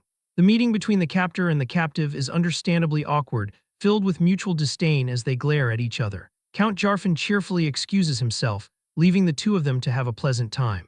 The moment the Count is gone, an enraged Stefan slams his hand on the table and immediately explodes, calling Johann a lowly brat and furiously vowing to challenge him to a duel the moment he returns to his home territory of Abner. Johann calmly calls his bluff, asking why they do not simply fight right now, which leaves Stefan stammering. The noble flusters, caught in no position to issue challenges from inside his enemy's castle. Johann mercilessly taunts him, asking if he is scared because his mommy is not here to protect him, and if he has no one else to rely on. Enraged by the insult, Stefan shouts at him to watch his mouth while boasting of his Abner bloodline, proudly declaring that he was born differently from a commoner. But Johann casually dismisses the noble posturing and cuts right to the chase, asking how much his house will pay for his ransom. Stefan scoffs, declaring he will not speak with a lowly person like him. Johann sighs at this disappointing refusal to cooperate, while a nervous Stefan watches as the knight walks calmly toward the fireplace. While calmly retrieving a glowing hot fire poker, Johann ominously tells Stefan he is not planning on doing much. With a sinister grin, he adds that the hot poker might just help them get closer. Stefan panics, screaming and asking if he does not want to receive the ransom. Johann feigns ignorance, claiming he does not even know how much the ransom is anyway, before casually suggesting searing the man a bit to loosen his tongue. Unable to withstand the threat of the hot poker, Stefan immediately breaks and screams that he will tell him everything. Under duress, he tearfully blurts out that his ransom is worth 200 imperial gold coins. Johann is delighted, knowing this will be the most money he has ever earned from a single job. A terrified Stefan is left in disbelief, recalling rumors that Johann was an honest knight and questioning how this behavior looks honest in any way. With the ransom settled, Johann smoothly asks Stefan to tell him about his mother, Countess Abner. Revealing a pathetic and greedy motive, Stefan explains that the war began with a planned marriage alliance between the daughters of House Zarpin and House Abner to bond their power. In this world, marriage acts as a political bond, making same-sex marriage common, with each partner taking an adoptee or a lover afterward to avoid any issues. The problem arose when the greedy Countess Abner demanded a valuable silver mine as a pretext for the marriage. But when Count Zarpin refused the excessive demand, House Abner declared war in protest. Now Johann fully understands the petty greed that fueled the entire conflict. He realizes Count Jarfin is likely being generous with Stefan because in the end, all the high-ranking noble houses are interconnected. Just then, a nervous servant arrives, announcing that he has brought the wine Sir Stefan requested. Stefan rudely snatches the bottle, berating the servant for taking so long and asking if he fermented the wine himself. Johann watches silently as Stefan lifts the cup to his lips, but just as Stefan is about to drink, Johann suddenly tells him to wait, startling both Stefan and the servant. He then confronts the servant directly as he senses immediate foul play. Johann looks at the terrified man with a sharp, glowing gaze, holding out the cup as he commands the servant to drink it first. As Stefan grabs the glass, Johann recognizes that they originally seized this specific wine from Doris, finding its way back to them after all. Then, catching on to a strange detail, Johann intercepts the servant before the man can leave the room, commanding him to stop. He also tells Stefan to put the glass down. The knight is curious, asking the servant why he brought the goblet already filled to the brim. Bowing deeply, the servant apologizes, claiming he was unaware of the proper serving etiquette. While the servant insists it was merely a mistake, his visible shaking and sweaty face make it clear to Johann that the man is lying. In response, Johann tells him that since his service has been so hard, he deserves a reward, offering the servant his own glass and telling him to drink it. The servant expresses his gratitude and sheepishly accepts the cup. As the servant starts to drink, Stefan asks what Johann is doing, prompting Johann to command the servant to drink the wine from Stefan's glass instead. Hearing this, the servant immediately freezes in terror. With a stern expression, Johann remains adamant and commands him to drink. Before he can take a sip, the servant drops the goblet onto the floor, spilling the red liquid everywhere, and begins to bow while crying out an apology. Stefan stands shocked as the truth of the poisoned drink finally comes to light. Turning pale, Stefan watches in disbelief, unable to believe what the servant has done. A flashback reveals that earlier, a mysterious cloaked figure handed the servant a deadly poison called Niso's tear. The figure explained that a single drop could kill everyone in the castle, instructing him to apply a thin layer to the glass Stefan would drink from before leaving.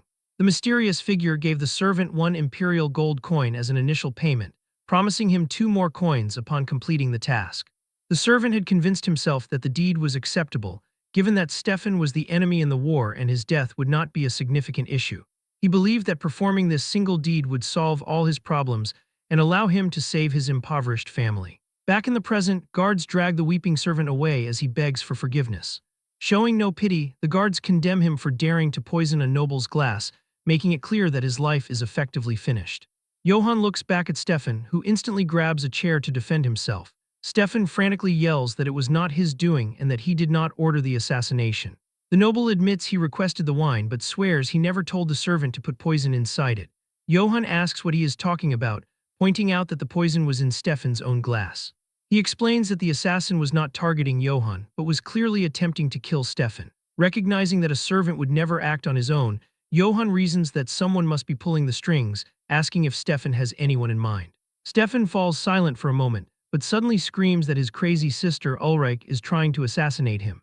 When Johann asks who he is referring to, Stefan explains that he means his sister Ulrich, declaring she is the only person who would do such a thing, as he always suspected her because of the cold way she looked at him. Johann feels confused, asking why his sister would want him dead since they are family. Stefan shouts back that he has no idea, calling his sister a lunatic from the very start. Considering how this arrogant noble behaves, Johann realizes his sister has a very good reason to hate him, while Stefan huffs and announces that he must report the entire incident to the Countess. Johann sighs at this unbelievable situation, recalling a saying from his previous life that real-life siblings are genetically hardwired to detest each other. Meanwhile, at the front gates of Bosan Castle in Zarpin County, news of the attempted poisoning quickly spreads, prompting the guards to order everyone to stand back and forbid anyone from entering or leaving under threat of execution. Yet the 2 cloaked conspirators who provided the poison have already slipped past the gates. Walking away, one of them scoffs that the lowly servant could not even manage a basic task, while the other complains that Stefan is far too lucky. They agree it does not matter as this is only the start, deciding to report the outcome to Lady Ulrich. Naturally, Count Jarfin takes charge of the interrogation himself. Shouting in fury, the Count asks how the servant dared to commit such a crime and strikes him hard in the chest, forcing the servant to cough up blood as he falls to his knees. The Count expresses his deep betrayal, stating he trusted the servant and welcomed him into his keep only to be stabbed in the back. He commands the guards to behead the traitor immediately and display his head at the castle gates as a warning to any other treacherous rat. Another servant nervously interrupts the Count's anger, announcing that he has brought Sir Johann as requested. Count Jarfin calms himself, letting out a sigh as he welcomes the knight and suggests they go for a walk to discuss the situation. As they walk along the castle walls, the Count expresses his gratitude to Johann for protecting his honor and cleaning up his mess, while Johann humbly replies that he only did what was necessary, but hesitates before asking who the Count believes is behind the assassination attempt. Count Jarfin explains that it is undoubtedly the work of Ulrich. He explains that she intended to assassinate Stefan to avoid paying his ransom. Using his death as an excuse, she would challenge the prisoner guarantee obligation and claim that any promise made with Zarpin is completely worthless, thereby attempting to cancel the war reparations entirely as well. The Count adds that she likely planned to frame Johann for the murder since he is an eyesore to her, which would allow her to eliminate him through a trial for the countship. Johann is shocked and asks why he was dragged into her scheme, to which Count Jarfin explains that because the war's reparation negotiations have concluded, the massive payment has caused House Abner to hold a deep grudge against the knight who caused their defeat. Count Jarfin reveals that Ulrich has been a ruthless child since she was young, recalling how she once tied up a wild stallion and whipped it to death, making her a formidable opponent now that she has grown. Nevertheless, the Count praises Johann, stating that his actions have forced House Abner into a desperate position and have saved not only the war effort but also the honor of House Zarpin. Johann bows politely, replying that the Count flatters him. Internally, Johann recognizes that he has indeed become a target for Countess Abner, deciding he must especially avoid the dangerous Lady Ulrich, but Count Jarfin suddenly interrupts his thoughts, mentioning a vital matter he has been considering. With a serious expression, the Lord asks Johann if he would be interested in receiving a formal knighthood from him. A knighthood ceremony serves as an official ritual where a king, lord, or count acts as the ordainer to formally recognize an individual as a true knight. While this represents a once-in-a-lifetime opportunity for an unknown noble, it is never handed out freely to just anyone who asks. From the very moment a warrior is ordained, the ordainer must assume complete responsibility for any mistakes the knight commits. Therefore, knighthood remains a sacred ritual reserved only for a chosen few. For this reason, Johann immediately bends his knee, declaring that if such an appointment comes from a figure as honorable as Count Jarfin, he could never refuse. Kneeling before the Lord, Johann looks back on the hardships he has endured throughout his life. He grew up facing harsh discrimination from a very young age. While desperately trying to find an honest way to earn a living, Johann faced a continuous cycle of being looked down upon by others. Later, the emperor ordered his entire hometown burned to the ground, forcing him to become a nameless wanderer who had to hide his true identity. For a person like him, being offered a formal knighthood is a massive turning point, making it an opportunity he cannot afford to let slip away. Count Jarfin smiles, highly pleased by his devotion. The Count asks if he could perform one small favor in exchange for this honor. Johann asks what the Lord requires of him. Turning around, Count Jarfin explains that since Stefan is now his prisoner, they must travel to Abner territory to collect the ransom. The Count warns that Lady Ulrich will certainly not sit still, and will surely attempt to assassinate Stefan to resolve her own problems. He promises to assign a reliable group of escort knights to assist him, stating that if Johann can deliver Stefan alive to the Abner border, he will gladly ordain him as an official knight. Johann bows his head in deep respect, telling the Count to leave the matter to him and promising that he will safely escort Stefan to the Abner lands. Shortly after, the massive gates of Bosan Castle swing open. The victorious envoys, along with Sir Johann, begin their departure. Carrying the grand dream of knighthood in his heart, Johann sets out on the long road to the Abner territory. Half a day into the journey, Stefan pulls his horse closer to Johann's mount, anxiously pointing out that the sun is about to set. He asks if Johann is truly planning to sleep on the open road. Hearing his complaints, two of Count Jarfin's bodyguard knights rebuke him, declaring that it is pathetic for a knight to display such terror on the road and telling him to show some shame. Instead, Stefan defends his fear by pointing out that they all witnessed the sudden attack from the group of bandits earlier, reminding them that Johann had to hack the attackers to pieces. Stefan frantically asks if they are all crazy for remaining so calm, screaming that he has no desire to die in a desolate place like this. The bodyguard knights only smile and reminisce about the battle with glee, admitting they were initially jealous of Johann's great reputation, but seeing his valiant figure in action firsthand forced them to reflect on their own abilities. This praise only infuriates Stefan further, causing him to complain that everyone is taking Johann's side as he loudly declares that, as the youngest son of House Abner, he is terrified of bandits and assassins, demanding to know why no one will listen to him. Johann calls out to him, agreeing that the prisoner actually has a valid point, and deciding they should head to a nearby village to rest for the remainder of the day. Stefan is overjoyed by the decision and commands the escort to pick up their pace, calling them a lowly lot. As they ride into the settlement, Johann looks around and feels a sense of familiarity, having clearly visited the place before. Inside a house, a messenger informs the village chief that knights from Zarpin County have arrived. He immediately walks outside to greet the visitors. Upon seeing the leader, the chief stands shocked and eagerly calls out to Sir Johann. Johann is confused at first and asks who the man is, prompting the chief to eagerly introduce himself as the leader of Rutsbeck village. He reminds the knight of the time the local children messed with his sword as a prank, and how Johann had honorably forgiven them instead of punishing them. Johann smiles in recognition, finding that they have indeed arrived at Rutsbeck village. The chief excitedly says that they are glad he is here and will serve him with the utmost hospitality during his stay, before asking who the other people are with him. Looking around with disgust, Stefan insults the village by calling it a filthy and impoverished place, loudly demanding that the chief prepare clean water and a grand banquet post-haste. He also demands that they bring him 3 of the prettiest maidens, boasting that he is none other than the renowned son of the house. Before he can finish his sentence, Johann tackles him to the ground with a powerful impact. Stefan groans in pain and demands to know what that was for, asking if the knight has lost his mind. Johann looks down at him, telling the prisoner that while he knew Stefan was foolish, he did not expect his stupidity to be so extreme. Johann scolds him for making enemies out of commoners and trying to reveal his full name, questioning if Stefan is actively trying to invite assassins by spreading rumors of his presence. Johann then turns back to the chief, stating they will handle their own food, requesting that they only be guided to their lodging, and adding that they do not require any village maidens. The chief is relieved and asks them to follow him. As they walk through the streets, the villagers immediately recognize their guest, loudly cheering for the troll slayer of Marcel and showering him with blessings. Watching the warm reception, the bodyguard knights remark on Johann's immense popularity, pointing out that although this village is clearly situated within Zarpen County, the residents seem to welcome Johann far more than they welcome the Count's own knights. Johann is grateful for the warm hospitality, but silently acknowledges that standing out this much is dangerous, desperately hoping that word of his presence does not reach the ears of Lady Ulrich. They settle into a local inn where Stefan takes a hot bath, looking around the room with disappointment and complaining about the simple countryside lodging. He yells out to the guards outside his door, demanding to know if they are guarding him properly, warning that if an assassin slips inside, they will all pay with their lives. The bodyguard knight outside tells him to rest easy, assuring him that even the Count is not guarded this heavily. He explains that knights are posted at every entrance, Johann's mercenaries are patrolling the interior in shifts, and Johann himself is resting right next door. The guard promises that if anything goes wrong, the legendary hero will immediately rush to his defense.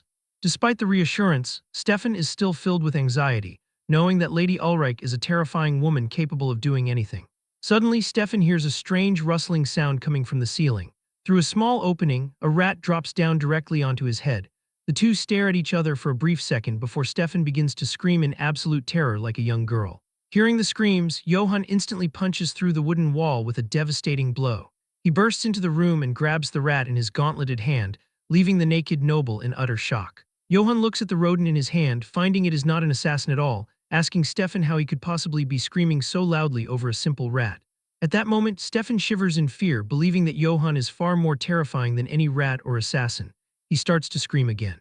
The guards rush into the room to investigate the loud commotion, but Johann calmly assures them that it is nothing, explaining that a rat has appeared. The guards look at the massive hole in the wall in disbelief, asking if a mere rat could have caused such devastating damage, to which Johann simply tells them to accept the explanation. At dawn, Johann walks through the quiet streets to perform a patrol. Having decided to check the area just in case, he finds everything completely peaceful, wondering if any assassins are coming at all, or if he is simply being overly protective of the prisoner. Suddenly, one of the bodyguard knights approaches him, struggling to speak, and manages to stammer out that there is a guest who has arrived to see him. Johann stands surprised, asking who could possibly be looking for him at this late hour. But before the guard can answer, Johann notices a thick red leather whip wrapped tightly around the guard's neck. From the shadows, Lady Ulrich steps forward with a confident smile, announcing that they have finally met while addressing him formally as Johann Eitz. She states that she has some good liquor, asking if he would like to have a drink with her, just the two of them. Back inside the tent, Ulrich assures a wary Johann that he can rest easy, explaining that this is her private tent and that she has intentionally moved all the guards 200 paces away. She makes it absolutely clear that no matter what they decide to do or say inside this space, no one else will ever know. With a sly smile, the noblewoman Ulrich suggests creating a secret that remains just between the two of them. Cutting straight to the chase, Johann demands that she get to the point and explain exactly why she invited him. Playing coy, she claims she merely wanted to share a drink and forge a mutually beneficial deal. Dropping her playful act in an instant, Ulrich makes her shocking proposal, asking Johann to kill her brother Stefan and offering his ransom money as payment right now. Disgusted by the suggestion, he immediately refuses the task, stating that this conversation is ruining the taste of his wine. Unfazed by his rejection, she leans across the table, insisting he cannot refuse without first hearing the details. Hoping to sweeten her deal, she casually doubles the reward for her brother's murder to 400 gold coins. Yet, despite this sudden, effortless increase, he remains unimpressed and rejects her offer once more. Undeterred by his stubborn refusal, she tries a more seductive approach, leaning in close to make her offer impossible to ignore. Whispering an incredible sum directly into his ear, she promises him 1,000 gold coins. She smugly asks if a simple countryside noble like him can even comprehend the true value of that much gold, expertly targeting what she perceives as his biggest weakness by reminding him that his endless wandering is ultimately driven by a lack of money. She promises that with this single deal, she can end his long hardships right this second. Johan's mind reels, as 1,000 gold coins would easily purchase a fief, leaving him with plenty of money to buy his own small castle. Sensing his brief hesitation, she presses on, asking if he is merely worried about having to kill Stefan himself. She coolly tells him not to worry, declaring there are plenty of ways to handle such a task, as she details a simple plan where his only responsibility upon crossing into Abner County is to look away and leave Stefan alone. Her own agents will step in to take care of Stefan, and since the act will take place deep within Abner territory, Johan will face no blame. Confident in her terms, she asks how he feels about the deal, promising to create as many legal loopholes as he needs to guarantee his safety. After a long moment of silent contemplation, instead of agreeing to her generous yet sinister offer, he questions her motives, asking why she is going this far when spending such a fortune seems excessive just to prevent war losses. She laughs condescendingly, calling him a countryside noble who does not understand the true stakes, before revealing her ultimate ambition, declaring that 1,000 gold coins is child's play compared to the damage Stefan has done. She warns that she will soon become the master of House Abner, vividly comparing Stefan to a rat gnawing away at their family's wealth. To her, he must be killed before it is too late, making 1,000 gold coins a bargain for the service.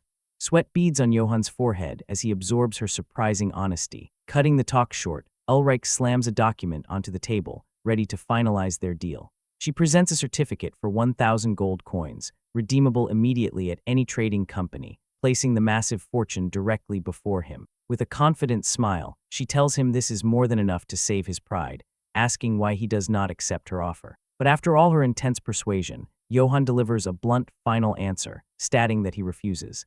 Stunned by his rejection, a disbelieving Ulrich can only ask what he means. Jumping to her feet in disbelief, she asks if he is serious, and he calmly confirms that he is. Since she was honest with him, Johan decides to explain his refusal in detail. Laying out his first reason, he explains that if Stefan dies, the Countess's blade will inevitably target him. He knows that even if the death is not his fault, resentment and hatred are never easily settled. Her expression hardens as she listens to his cautious logic. For his second reason, Johan bluntly states that he cannot trust her, pointing out that she tried to poison her own brother just yesterday.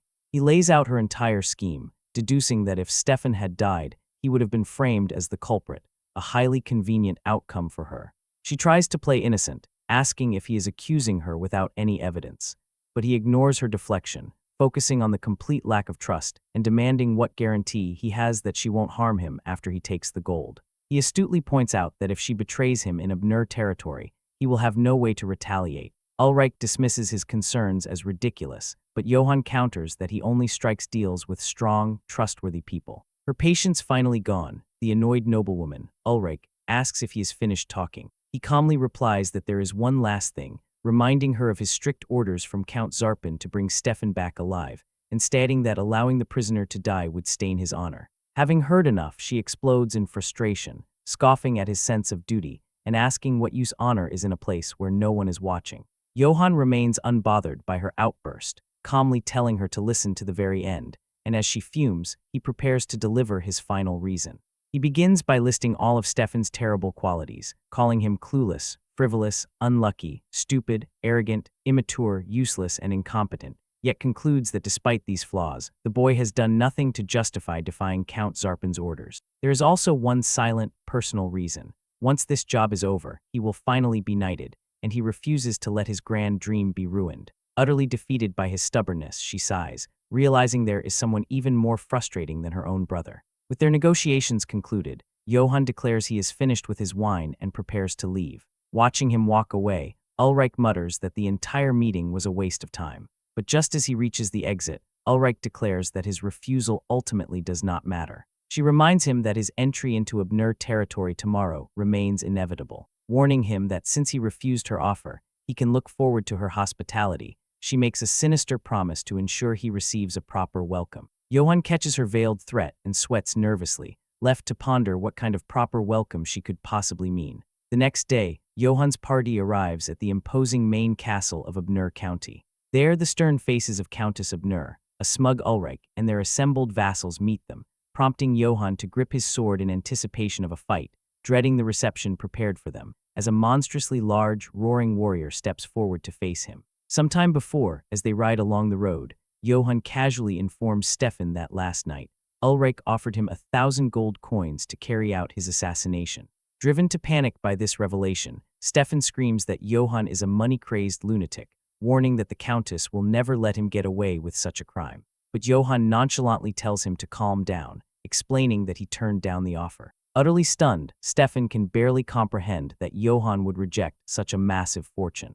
Recalling his final conversation with Ulrich, Johann realizes her actions point toward an inevitable plot awaiting them upon arrival, while Stefan reassures himself that once they are safely inside his own castle walls, his mother will protect him from any threat Ulrich poses. As the massive fortress comes into view, Johann asks if that is the castle Stefan was referring to, prompting Stefan to proudly confirm that the grand building is indeed his home, the main castle of Abnur County. With the journey nearing its end, Johann prepares for the final stage of his mission, shouting that it is time to collect the ransom for a certain idiot, while the insulted Stefan screams back at him in frustration. Soon after, a herald formally announces the entrance of Stefan and the Zarpin County delegation into the Grand Court, where the vassals of House Abnur look on with cold glares, unable to hide their contempt for their disgraced young lord. Johann strides confidently into the throne room. Flanked by the Knights of Zarpin, he formally introduces himself as Johann Yates and greets Countess Abnur on behalf of the Count's delegation.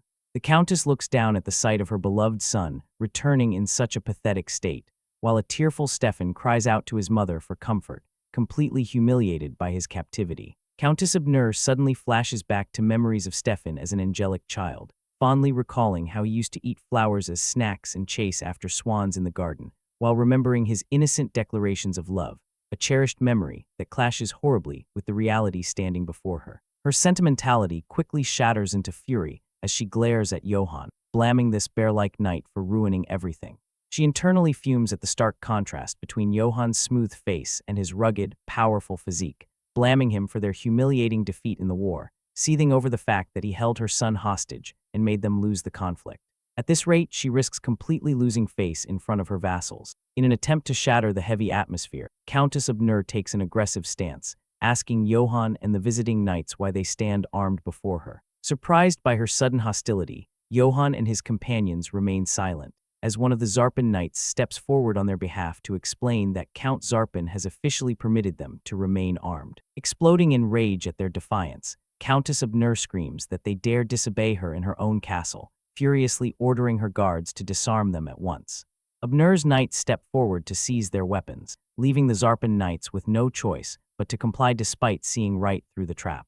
But just as a guard tries to seize Johann's weapon, he stops the man and issues a chilling ultimatum, declaring that keeping his sword is his legitimate right, and warning that the guard will have to kill him to take it. This sends a shockwave through the hall, leaving the Abnur vassals trembling, as a tense standoff unfolds in the center of the hostile court. Countess Abnur stands completely dumbfounded by the sheer audacity of his defiance deep within enemy territory. But as their eyes lock, Countess Abnur is suddenly struck by an unfamiliar, electrifying sensation.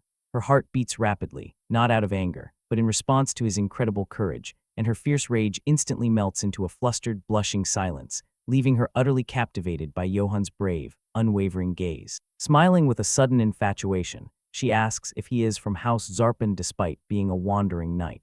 Johann explains that he was merely invited by the Count, and when she asks why he captured Stefan, he explains that he did so to protect his honor, eventually confirming that he harbors no personal grudge against her house. Smitten by his bravery and charm, Countess Abnur declares that she holds his courage in high regard, granting him special permission to remain armed and thanking him for his service.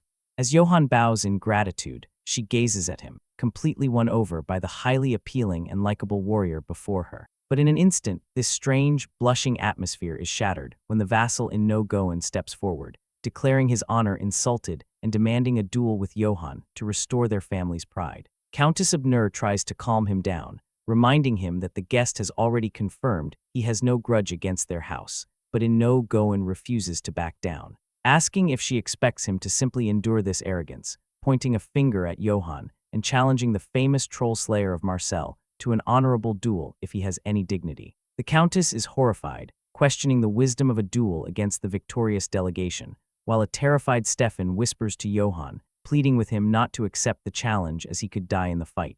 Suddenly, Ulrich speaks up, mockingly advising Johann to run away to suit his cowardly nature. She vows to spread rumors of his cowardice across the entire empire, ensuring everyone knows that the legendary troll slayer of Marseille fled from an honorable challenge, vividly painting a picture of his ruined reputation, asking if Sir Zarpin would be proud of a knight who fears dueling, and questioning if he is even formally knighted yet. This elaborate trap is the exact welcome she promised him, leaving Johann grimly resigned to the fact that he cannot avoid it. Backed into a political corner, he accepts the duel and shouts for his opponent to come at him, prompting enno to smile in satisfaction, declaring that he will send his monstrous son, Gerdolf, to fight as his proxy.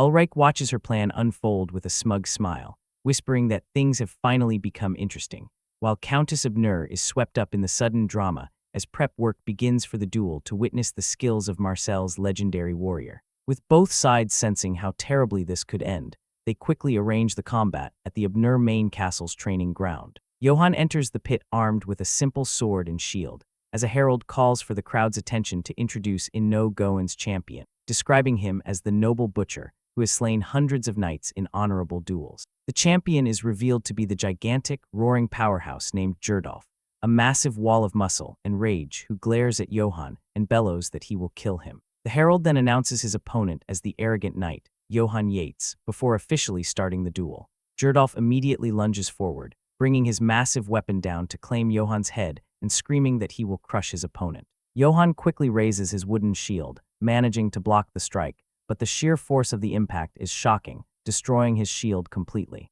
As Gerdolf charges once again for another attack, Stefan and the guards cry out in alarm as they watch Johann get thrown to the ground by his massive opponent. Ulrich eagerly whispers for Gerdolf to hurry up and kill Johann. Hearing this, the panic-stricken countess confronts her daughter, asking if she understands the consequences if Sir Johann dies. She frantically explains that Count Zarpin will use his death as an excuse to restart the war, leading to unbearable losses. But Ulrich coldly dismisses her mother's concerns, stating they can easily collect emergency funds in return. She smugly declares that without an incompetent commander, war is a piece of cake, prompting her mother to demand to know why she is trying to kill Johann. Ulrich smirks, asking if her mother truly does not know the reason, before revealing that Johann is currently acting as Stefan's official bodyguard knight. The horrifying truth of her daughter's treacherous plot finally comes together for Countess Abner, who realizes Ulrich orchestrated this duel to eliminate Johann first, leaving Stefan completely vulnerable to assassination.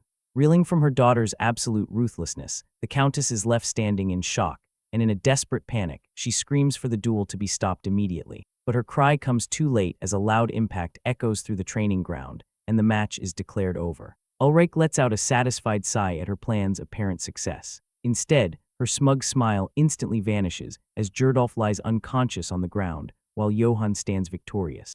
Johann had formulated a straightforward strategy. He planned to preserve the dignity of House Abner by making the combat appear highly competitive, allowing him to quickly move forward with his mission. But in an instant, his calculated plan is thrown into chaos because his opponent, Gerdolf, possesses far greater strength than expected and clearly aims to end his life. Bellowing for Johann to die, the massive warrior channels all of his physical power into a lethal blow designed to crush him. Yet, Johann reacts instantly, catching and halting the giant's arm to completely stop the immense downward pressure. Applying his own monstrous force, Johann overpowers the brute's defense, causing his arm to bend backward with a sickening snap. Pinning the giant down, Johann commands him to surrender, warning that his limb will shatter if he continues to resist. Despite the excruciating agony of the injury, Gerdolf refuses to yield, his features twisting in stubborn determination. Forced to increase his leverage, Johann snaps the bone, causing the large warrior to cry out in intense pain. Standing victorious over his fallen opponent, Johann reflects that Gerdolf is a true warrior who would never back down even if his body was completely shattered. Respecting his opponent's tenacity, Johan commends the defeated man for his impressive display of willpower. Watching from nearby, the herald nervously declares Sir Johan as the honorable victor and announces a celebratory message on behalf of the Countess. The Countess, however, is gripped by utter disbelief, having assumed Gerdolf was unmatched in physical power, even comparing his raw strength to that of the Empire's strongest knight, Karamev. Deeply flustered, she struggles to regain her composure after witnessing the sudden defeat of her house's champion. Forcing a calm expression, she loudly praises the duel as a beautiful display between knights and declares that the gods will surely praise Johan's honor. Compelled to play along, the uneasy Abner vassals, including Gerdolf's furious father in No Goen, offer a polite but hesitant round of applause. The noblemen whisper among themselves, nodding that while the outburst of In No Goen was insolent, the combat has revealed an important and dangerous truth. Having witnessed the knight's incredible power firsthand, one of them grimly concludes that Sir Johan must be eliminated as soon as possible. This warrior, he reflects, is the root cause of all the humiliation their house currently suffers, warning that his very existence will remain a dangerous thorn in their side. The surrounding vassals quickly agree with his dark assessment, confirming that Johan Yates is a highly formidable individual who must be dealt with immediately. Later, inside the castle quarters, a healer examines Gerdolf's injury and delivers a devastating diagnosis, explaining that the warrior will likely never be able to use his left arm again. As the healer departs, In No Goen looks down at his injured son with pure coldness, expressing deep disappointment, unable to believe that his child was defeated by a mere wandering brat. Exploding in anger, the father screams that his son should have died in the ring instead of returning home alive in such pathetic disgrace. He coldly declares Gerdolf to be a complete stain on the lineage of House Abner. In this medieval era, the reality for injured warriors is incredibly grim, as severe fractures are often fatal or result in permanent crippling, forcing useless knights to be expelled and live out their remaining days as vagrants. The incensed lord laments the immense fortunes he spent on his son's elite swordsmanship training, only for him to suffer such a humiliating defeat.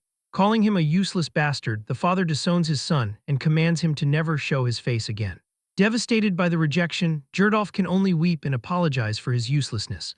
From the doorway, Johan watches the heartbreaking scene unfold as the once fearsome warrior weeps in isolation. Though he only came to the quarters to find some cloth to wrap his hand, he notes that he has just witnessed a situation impossible to ignore. Stepping forward, Johan approaches Gerdolf and offers a sincere apology, explaining that he did not intend to break his arm during their match. But Gerdolf declines the apology, insisting that his defeat and injury only occurred because he was too weak. However, Johan surprises him with a high compliment, declaring that Gerdolf is actually one of the most skilled opponents he has ever encountered in battle. He even compares Gerdolf's impressive strength to the powerful half-minotaur he fought and defeated during the Battle of Marseille. Overwhelmed by the unexpected praise, Gerdolf blushes and shyly asks if Johan truly means those words. As a reward for his warrior spirit, Johan takes out a small vial and offers him the magical water of blessing given by the sage of the Ifel River, explaining that a single sip is enough to completely heal his broken arm. Moved to tears by this profound act of kindness, the giant gratefully accepts the elixir and thanks him with deep emotion. Waving his gratitude off as nothing, Johan hopes that this gesture of mercy will be enough to prevent any future grudges between them.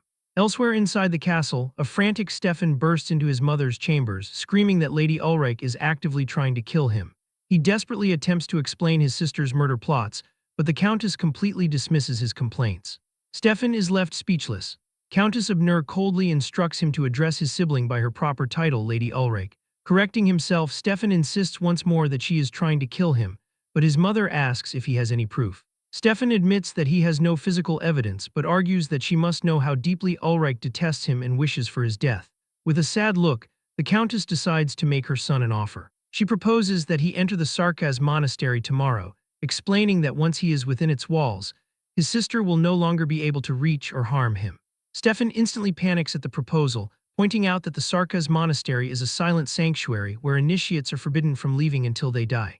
He recoils in horror, imagining a miserable life of eating nothing but barley bread for 3 meals a day. Wailing in despair, he laments that he would be forced to shave his head and spend his life in an all-male environment. His greatest fear, however, is that he would never be allowed to marry, prompting him to flatly refuse the offer. His mother calmly responds that he is not forced to go if he truly does not wish to. However, she explains that this is the final opportunity she can provide to save his life. Defeated and cornered by her words, Stefan begs for some time to think over his choices. She agrees, instructing him to make up his mind by tomorrow. As her son leaves the room, the Countess's strong facade finally crumbles and her eyes well with tears. Left entirely alone, she lets out a quiet sob, heartbroken over the cruel fate she is forced to impose on her own child. Meanwhile, inside the guest reception room of the Abnur castle, the Chamberlain presents Johann with a large, heavy chest containing Stefan's ransom of 200 gold coins. Johann calmly inspects the chest overflowing with shiny gold. Holding a single gleaming coin, he quietly reflects on how much has happened. In his mind, despite all the dangerous interference, he successfully protected Stefan, earned his chance to be knighted, and secured a massive ransom befitting his immense effort. Having officially received the payment, Johann thanks the official for preparing the coins, securing his hard-earned reward. With his business concluded, Johann walks through the stone corridors while planning his next move. He thinks that he should definitely depart for Bosan Castle tomorrow morning. Noting that the people of Abnur are highly wary of him, he decides it is best to leave before any further trouble arises. Aiming to pack his bags in advance, he returns to his chamber only to be stopped by an unexpected presence. Instead of a quiet room, he finds a disheveled Stefan waiting for him in the shadows with wide, terrified eyes. Startled, Johann asks him what he is doing here, admitting that he almost struck him thinking he was an assassin. Ignoring the question, a desperate Stefan looks at him gravely and announces that he has a proposal. Completely fed up with the schemes of House Abnur, Johann immediately declares his refusal before Stefan can even explain the details. As Johann turns his back to leave the room, Stefan asks if the reason he is in such a hurry to return is because of his upcoming knighthood. Looking back with a slight smile, Johann confirms that it is, nodding it as the reward for keeping him safe. But Stefan delivers a shocking blow, warning Johann that if he departs now, he will never be able to receive his knighthood. Hearing this warning, Johann freezes in his tracks, turning back to him with a dark glare to demand what he means by that. Johann tells Stefan that he had better explain himself properly. Stefan pushes his threats even further, vowing to tell his uncle, Count Jarfin, to never appoint a coward like Johann as a knight. At first, Johann cannot even understand what is happening. Shrouded in a dark, menacing aura, Johann coldly asks him if he has finally lost his mind. Terrified by this reaction, the sweating noble frantically backpedals, begging him to wait and just listen to his words. Shifting his tone completely, Stefan offers a highly tempting proposition, asking if Johann is interested in having taxation rights to a territory. Taxation rights allow the holder to collect taxes from a territory. Even if the land is owned by someone else, the holder of these rights takes all the profit, securing the real financial benefits. When Johann scoffs at the idea, asking if he is daydreaming, Stefan insists he is not. The noble explains that he owns a small territory received without his sister's knowledge during his youth, given to him by his mother with only a bishop present. Stefan boasts that it brings in 20 gold coins in profit every year. Johann sardonically remarks that now he sees why Lady Ulrich wants to kill him, noting how much blatant favoritism he receives. Puzzled, Johann questions why Stefan would offer these taxation rights to him instead of just selling them and running away. Stefan sheepishly replies that he cannot sell those rights. When Johann asks why, Stefan explains that the village is named Heinkut. He describes it as a small but pretty village that has its own mine, though the story takes a dark turn as he explains it was invaded and ruined by a group of goblins, forcing the people to flee. Stefan excitedly points out that if they succeed in the goblin subjugation, he will be recognized by his mother, and even Ulrich won't be able to mess with him anymore. Shrugging, he admits that while handing over the taxation rights is a waste, it is the only way he can avoid being sent to the silent monastery. As Johann's mind begins to race, he realizes that taxation rights are on a completely different level from any reward he has received before. He reflects that until now he could only earn money by fighting, essentially making him a noble in name only who is no different from a mercenary. But if he secures taxation rights, he will have a steady monthly income, meaning he will receive money even without working. Johann also views this as a perfect opportunity to show House Abnur's hostile nobles, who currently look down on him, that he can be highly useful. Setting his calculations aside, he asks Stefan what will happen to his own income if he hands over the rights. Stefan reluctantly suggests that they can split the profit half and half. Although Johann thinks the noble's attitude is completely untrustworthy, he admits to himself that even half of the taxation rights are highly tempting. Moving past the terms of the split, Johann asks if Stefan is going to hire the mercenaries needed for the subjugation force, to which Stefan points a confident finger, saying of course. But when Johann asks if he even has money, Stefan goes pale upon hearing this and does not even answer. Looking at his shameless face, Johann asks if the noble brat is expecting him to pay for the expedition himself. Fearing the financial burden, Stefan panics and frantically promises that he will hire the mercenaries somehow, while Johann remains highly skeptical, wondering if he should really trust him. In a desperate bid to convince him, Stefan points a finger and shouts that goblins should be absolutely nothing for a warrior of his caliber. The noble continues to goad him, asking if he is scared and reminding him that he is the legendary troll slayer. Johan remains silent, weighing the massive risk against the potential reward. Indeed, his reputation as the troll slayer of Marseille has spread far and wide, earning him respect from all corners. He recalls the beastkin praising his name, the wealthy Doris begging for forgiveness, the knights showing their deep respect, and Count Jarfin declaring his desire to meet him. Even the citizens of the countryside village had showered him with blessings. Johan acknowledges that he risked his life to earn that title and that he will definitely need this reputation in the future. However, he knows that if he fails the goblin subjugation, his hard-won prestige will be shattered. Envisioning Count Jarfin declaring the knight appointment cancelled and calling him a fraud, he realizes that everything he has built up until now would crumble to dust. Clenching his fist, Johan resolves that if he succeeds, the rewards will be immense. With a determined smile, he asks to see the map to find out what kind of village Heincut is.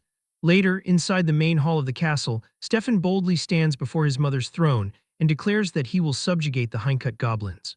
Pointing a hand back toward Johan, Stefan dramatically adds that he will perform the subjugation together with the legendary troll slayer.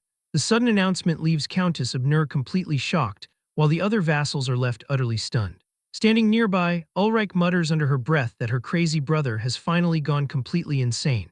She steps forward and angrily confronts Stefan, warning him not to do anything useless because there is no more money to spend on his foolish pranks. Stefan dismisses her warnings, proudly declaring that the subjugation will be funded solely using his own money. Ulrich demands to know where he thinks that money comes from, shouting that it is ultimately wealth that belongs to their house. Stefan cheekily retorts that the funds are his, asking if she is simply scared that he might actually succeed and take back the village. Shaking with anger, Countess Abner decides she has had enough of her children's constant bickering. She bellows for everyone to be quiet, instantly silencing the argument in the hall. Composing herself, she lets out a sigh of relief, thinking that if her son moves together with that young, powerful knight, he will surely remain safe. She then addresses the gathered court, asking if there is anyone among them who will join this honorable expedition. But she is met with a heavy, dead silence that leaves her aghast that not a single nobleman is willing to step forward. Suddenly, the doors are flung open as Gerdolf bursts into the hall, loudly declaring that he will go. The Countess is stunned to see him, asking if he was not severely injured. Gerdolf flexes his once broken arm, booming that he is fully healed thanks to Sir Johan and feels no pain at all. The other vassals look on in shock, whispering in disbelief at the miracle. Inspired by his son's recovery, Goen steps forward and passionately begs the Countess for permission to join the battle, vowing to risk his life to assist the young lord. Gerdolf seconds his father's words, shouting that they will step forward instead of those weak, cowardly nobles. The other vassals are deeply insulted, whispering that calling them weak is going too far. Stefan is moved to tears by the unexpected loyalty, but Johan dryly whispers to him that the lord is merely trying to look good to the Countess rather than caring about him. Countess Abner smiles warmly at the display. She officially commands Johann, Stefan, and Gerdolf to set out and subjugate the goblins of Heincut. As the court dismisses, she looks at Johann, mentally imploring him to please protect her son. In response, Johann offers a respectful bow as he departs. Before their departure, one of Count Jarfin's bodyguard knights assures Johann that he will personally explain the situation to the Count, ensuring that his knighthood appointment will not be compromised by this delay. Johann thanks the guard, wishing him a safe return and expressing his relief that his future remains secure. A few days later, on the day of departure, the Heincut subjugation force assembles at the main gates of Abner Castle. The army includes 20 soldiers under Goen and Gerdolf, along with 22 fighters from the Katana Trading Company and 14 mercenaries from Goran's group. Additionally, a highly nervous Doris and his men arrive to join the expedition. Johann greets the sweating merchant, who sheepishly explains that he only joined because Count Jarfin requested his presence. With a menacing glare, Johann whispers that they should do well together, making it clear that the merchant's 30 supply support members are under his complete control. Stefan remarks that this force should be more than enough, but Johann reminds him that they were only hired because of the noble's wealth. Just as they are preparing to set out, Johann halts the line, nodding that one key person has not arrived yet. At that moment, the final member of their group, the sage of the Ifel River, Sutulga, arrives. Clutching his staff, he complains thoroughly about the shaky carriage sent for an old man, showing his intense displeasure. A flashback reveals that Sutulga had initially ignored Johann's messenger, but as a result, the spiritual voice of the Ifel River grew faint, leaving him with no choice but to join the force. Now present, the grumpy sage urges them to set out immediately, claiming goblins are a trivial foe they can clear out in no time. Ignoring the old man's complaints, Johan begins organizing the troop formation, commanding himself to take the lead, placing Doris in the center, and positioning the Katana Trading Company and Goran's mercenaries next in line. The Hindcut subjugation force maintains its strict formation as it marches out of the castle grounds. Although Johan has fought through numerous battles, this is the first time his reward involves taxation rights, which represents a massive step toward becoming a true lord. Consequently, he is more serious than ever before. Johan thoroughly examines the village maps and documents, judging Hindcut to be a highly valuable village. Since general perception treats the goblin occupiers as a trivial race, the battle seems like it will end easily. However, Johan has no idea what terrifying, bloodthirsty threat is hidden deep within the abandoned territory. Deep inside the abandoned village of Hindcut, eerie screeches echo through the desolate, dark streets at night. Holy Knight Commander Lady Valian desperately ordered her sisters to hold the line against a relentless horde of goblins swarming their position, screaming for them to maintain their formation and avoid being dragged under. One of her terrified defenders shrieked the commander's name as she was overwhelmed and pulled directly into the sea of monsters. Wailing in agony, the helpless warrior fell as the creatures descended, sealing her fate. Valian watched in horror as the vicious beast struck down another of her holy knights, leaving the commander to look on in despair as yet another sister collapsed, crying out her name in her final moments before being lost to the horde. Completely overwhelmed, she lamented that her powerful Saint Iena monastery knights were falling to mere goblins, realizing with dread that even their sacred holy fire would not ignite, rendering their most powerful weapon completely useless. Filled with a heavy sense of guilt, the commander blamed her own carelessness for leading her companions to certain death, and surrounded on all sides with no other options, she asked her few surviving sisters what they should do now.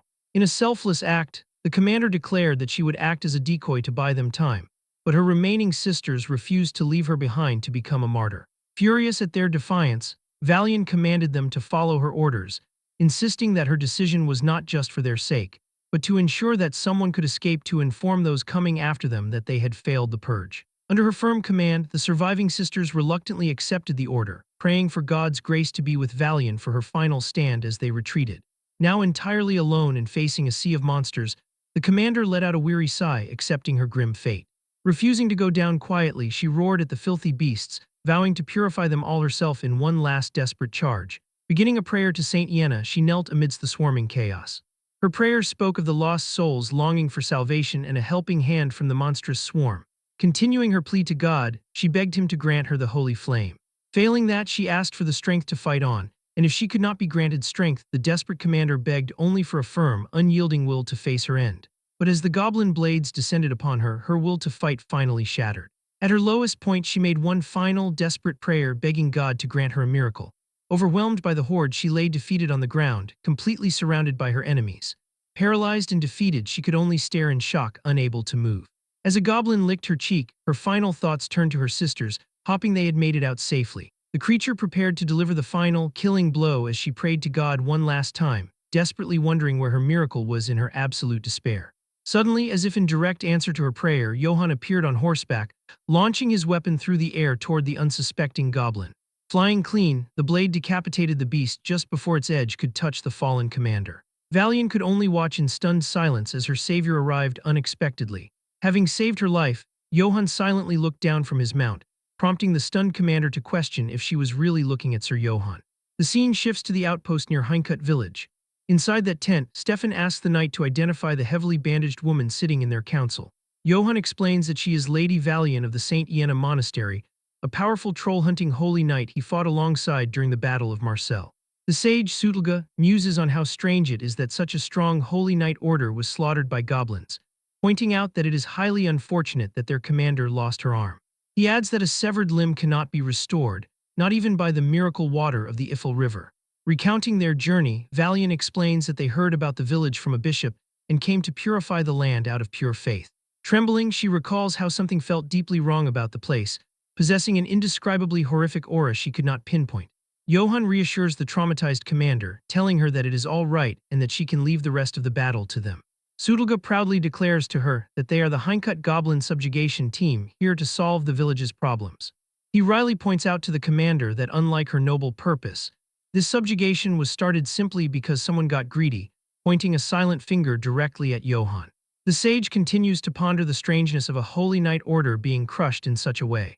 Goblins, he explains, are normally weak creatures that even farmers with decent weapons can easily kill with minimal effort. However, he theorizes that because of numerous failed subjugations, the goblins have become the masters of Hinkut, likely multiplying far beyond what even a Holy Knight order could handle. Stefan then asks why goblins keep appearing despite him continuously sending mercenaries to deal with the problem. Addressing him as the son of House Abnur, Sudolga offers his wisdom, citing three main reasons for the constant failures. First, the sage blames the incompetent mercenaries Stefan hired, explaining that they likely avoided any direct confrontation with the goblins. Mercenaries, he explains, are prone to doing a half-hearted job, merely looting the empty village for valuables and leaving unless watched closely by a commander. Second, he states the method of subjugation was wrong, pointing out that the goblins' reproductive rate is higher than that of rabbits. The sage emphasizes that to truly defeat them, one must search the caves to the very end and pull them out by the roots, which the previous teams failed to do. He bluntly concludes that it all comes down to the commander of the operation being incompetent, which serves as a direct jab at Stefan. Finally, the sage turns serious, preparing to reveal the third and most important reason for the failure. Johann leans in, intrigued by the possibility of a third unknown factor behind the goblin's power. However, the sage abruptly changes his mind, deciding not to share his unconfirmed suspicions until he has more proof. Instead, Sudolga yells that the subjugation begins as soon as the sun rises and commands them to wipe out every single goblin. Taking charge of the meeting, Johann calls his mercenary captains to attention, ready to explain the next day's operation. He lays out the tactical plan, explaining that he and the formidable Gerdolf will lead the charge, slaughtering the goblins and herding them together as the officially designated first assault unit. Using a map of the territory, he illustrates how the remaining follow-up personnel will protect the assault unit, while pushing the goblins out of the village in a semicircular formation. With the plan set, Johann declares that the operation begins at the break of dawn and wishes his team good luck. The entire subjugation team roars in agreement, ready to follow their new commander's orders. At daybreak, Johann and his newly formed army march toward Hinkut under the banner of House Abnur. Approaching the night, the bandaged but resolute Valian declares that she and her sisters will fight alongside him despite their severe injuries. Backed by her surviving sisters, she proclaims that even if their bodies are broken, they must fight for those who have gone to God's side. Johann calmly accepts their resolve, understanding their desire for vengeance, and wishes that God's blessing be with them. With his forces fully assembled, Johann raises his sword and commands them to start the subjugation. The soldiers of the subjugation team let out a mighty war cry as they charge toward the forest. From behind a tree, the mysterious hooded figure observes the approaching army, ominously nodding that the more soldiers they gather, the more will die. The massive subjugation force charges directly into the conflict, commanded to follow the vanguard closely and eradicate every single one of the scattered goblins. Mercenary captains Goran and Can bellow at their men to press forward and refuse to retreat as they clash with the initial wave of enemies. Meanwhile, the agile Shuka weaves through the chaotic battlefield, slicing down goblins with her dual daggers while remarking that these creatures are as numerous as rats. She looks at the bandaged commander, Valian, expressing her deep disbelief that her elite Saint Iena monastery knights were previously pushed back by such creatures, nodding silently that there is nothing special about them. At the head of the breakthrough unit, the formidable Gerdolf plows through the goblin horde like a force of nature, his sheer physical power clearing a reliable path for the vanguard. As his war hammer sends goblins flying through the air, he screams his own name in a display of unstoppable strength. From his horse, Johann smirks, highly pleased with the warrior's reliable power, and nodding that even in the center of the battlefield, Gerdolf's speed does not lag at all. At this rate, he confidently believes their forces will reach the center of the village in no time. As the vanguard pushes forward, Johann shouts at Gerdolf to stay close, maintain their formation, and not get separated from the main force. But in an instant, his confidence shatters as he notices something amiss on the battlefield. Shocked by the sight, he watches a goblin riding a giant, tusked boar charge directly toward them. Quickly analyzing the situation, Johann decides they must flank the beast and take it from both sides. But Gerdolf, driven by reckless arrogance, ignores the plan and charges head-on, screaming for the monster to come at him. With his strategy completely ruined, he can only watch in shock as a disastrous collision occurs. The massive hog rider slams into Gerdolf with immense force, sending the warrior and his horse tumbling backward. Watching his key vanguard fighter get taken down so easily, an annoyed Johann curses him as a stupid fool. A panicked soldier yells out that Gerdolf has fallen behind enemy lines and commands the men to rescue him immediately, sowing panic in the ranks. Furious at this tactical error, Johann screams for his troops to maintain their formation and not break lines. Instead, the soldiers ignore his command as the once solid battle line begins to crumble. Cursing in frustration, he realizes these men only know how to charge blindly without any discipline. Meanwhile, Goran's first support unit continues to march forward, completely unaware that the vanguard has collapsed and fractured. A soldier rushes to him, shouting in panic that they have a major problem. Goran and his men are stunned to find the vanguard has split into two separate directions, leaving them isolated. Utterly bewildered, Goran realizes he was never told about a situation like this. Suddenly, hordes of goblins surround his unit, and he compares the ambush to an infestation of cockroaches as they are entirely encircled. The second support unit also finds itself swarmed by an endless tide of goblins appearing from dark crevices. Officers order their men to pick up the pace to avoid being surrounded, but unbeknownst to them, goblins hide in the ground, setting up a trap. They emerge from hidden pits, and one mercenary shouts that it's an ambush, and a terrified mercenary is abruptly dragged down into a pit, scream for help as he is brutally killed, showcasing the deadly effectiveness of their assault. At the same time, Kan's third support unit is also swamped, with soldiers shouting that goblins have appeared on their flanks as well. Kan desperately tries to regain control, shouting for the bugler to signal the first support unit about their dire situation. But just as he does, a soldier reports in despair that the bugler was just dragged away and killed, leaving them with no way to communicate. With the situation having gone completely sideways, the surrounded mercenaries prepare for a grim last stand, realizing things have taken a terrible turn. Watching the smoke rise from the rear, the sage Sutulga complains that he is getting too old to see the distant battle clearly. He sighs in frustration, blaming Johann for the mess and lamenting that the spiritual voice of the Ifel River has ceased. The sage also finds the goblins' behavior highly bizarre, noting their bravery and wondering why they are not running away. Godin approaches him while holding the divine wolf. He reports that despite Johann's direct order, Stefan has suddenly wandered off on his own out of pure boredom. Thoroughly done with the noble's antics, the sage declares he does not care, stating he is not the boy's parent. Godin adds to the mystery, reporting that the divine wolf has no energy and is not acting like his usual feisty self. Just then, Stefan runs up, calling Sutulga Sage Gramps and announcing that he has found something highly unusual. Sutulga sarcastically asks if he found goblin dung, quipping that brewing it might cure his stupidity. Instead, the object the noble holds is a grotesque skull-like totem wrapped in rope, emanating a dark aura. Sutulga shoves the item away in horror, identifying it as a cursed totem.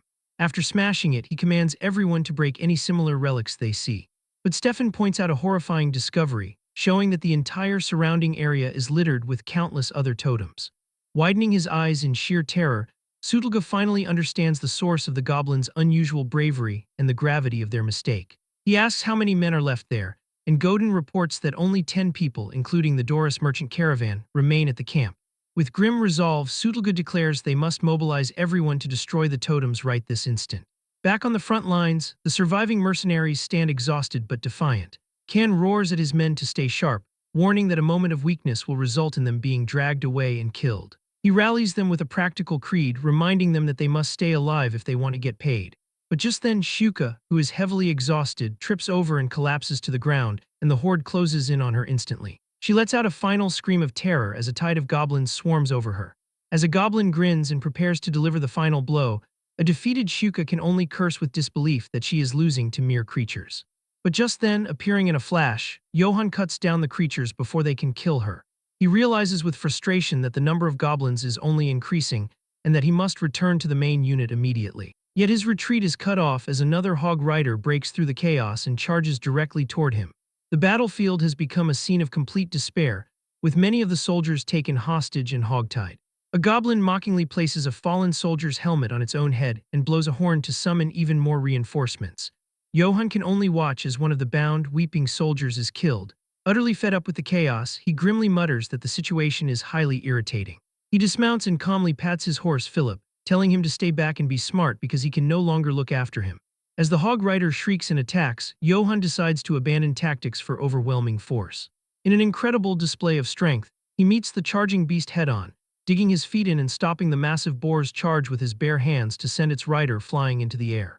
With a glare of pure murderous intent, he declares to the goblin that from this point on, it is their side's turn to take a thrashing.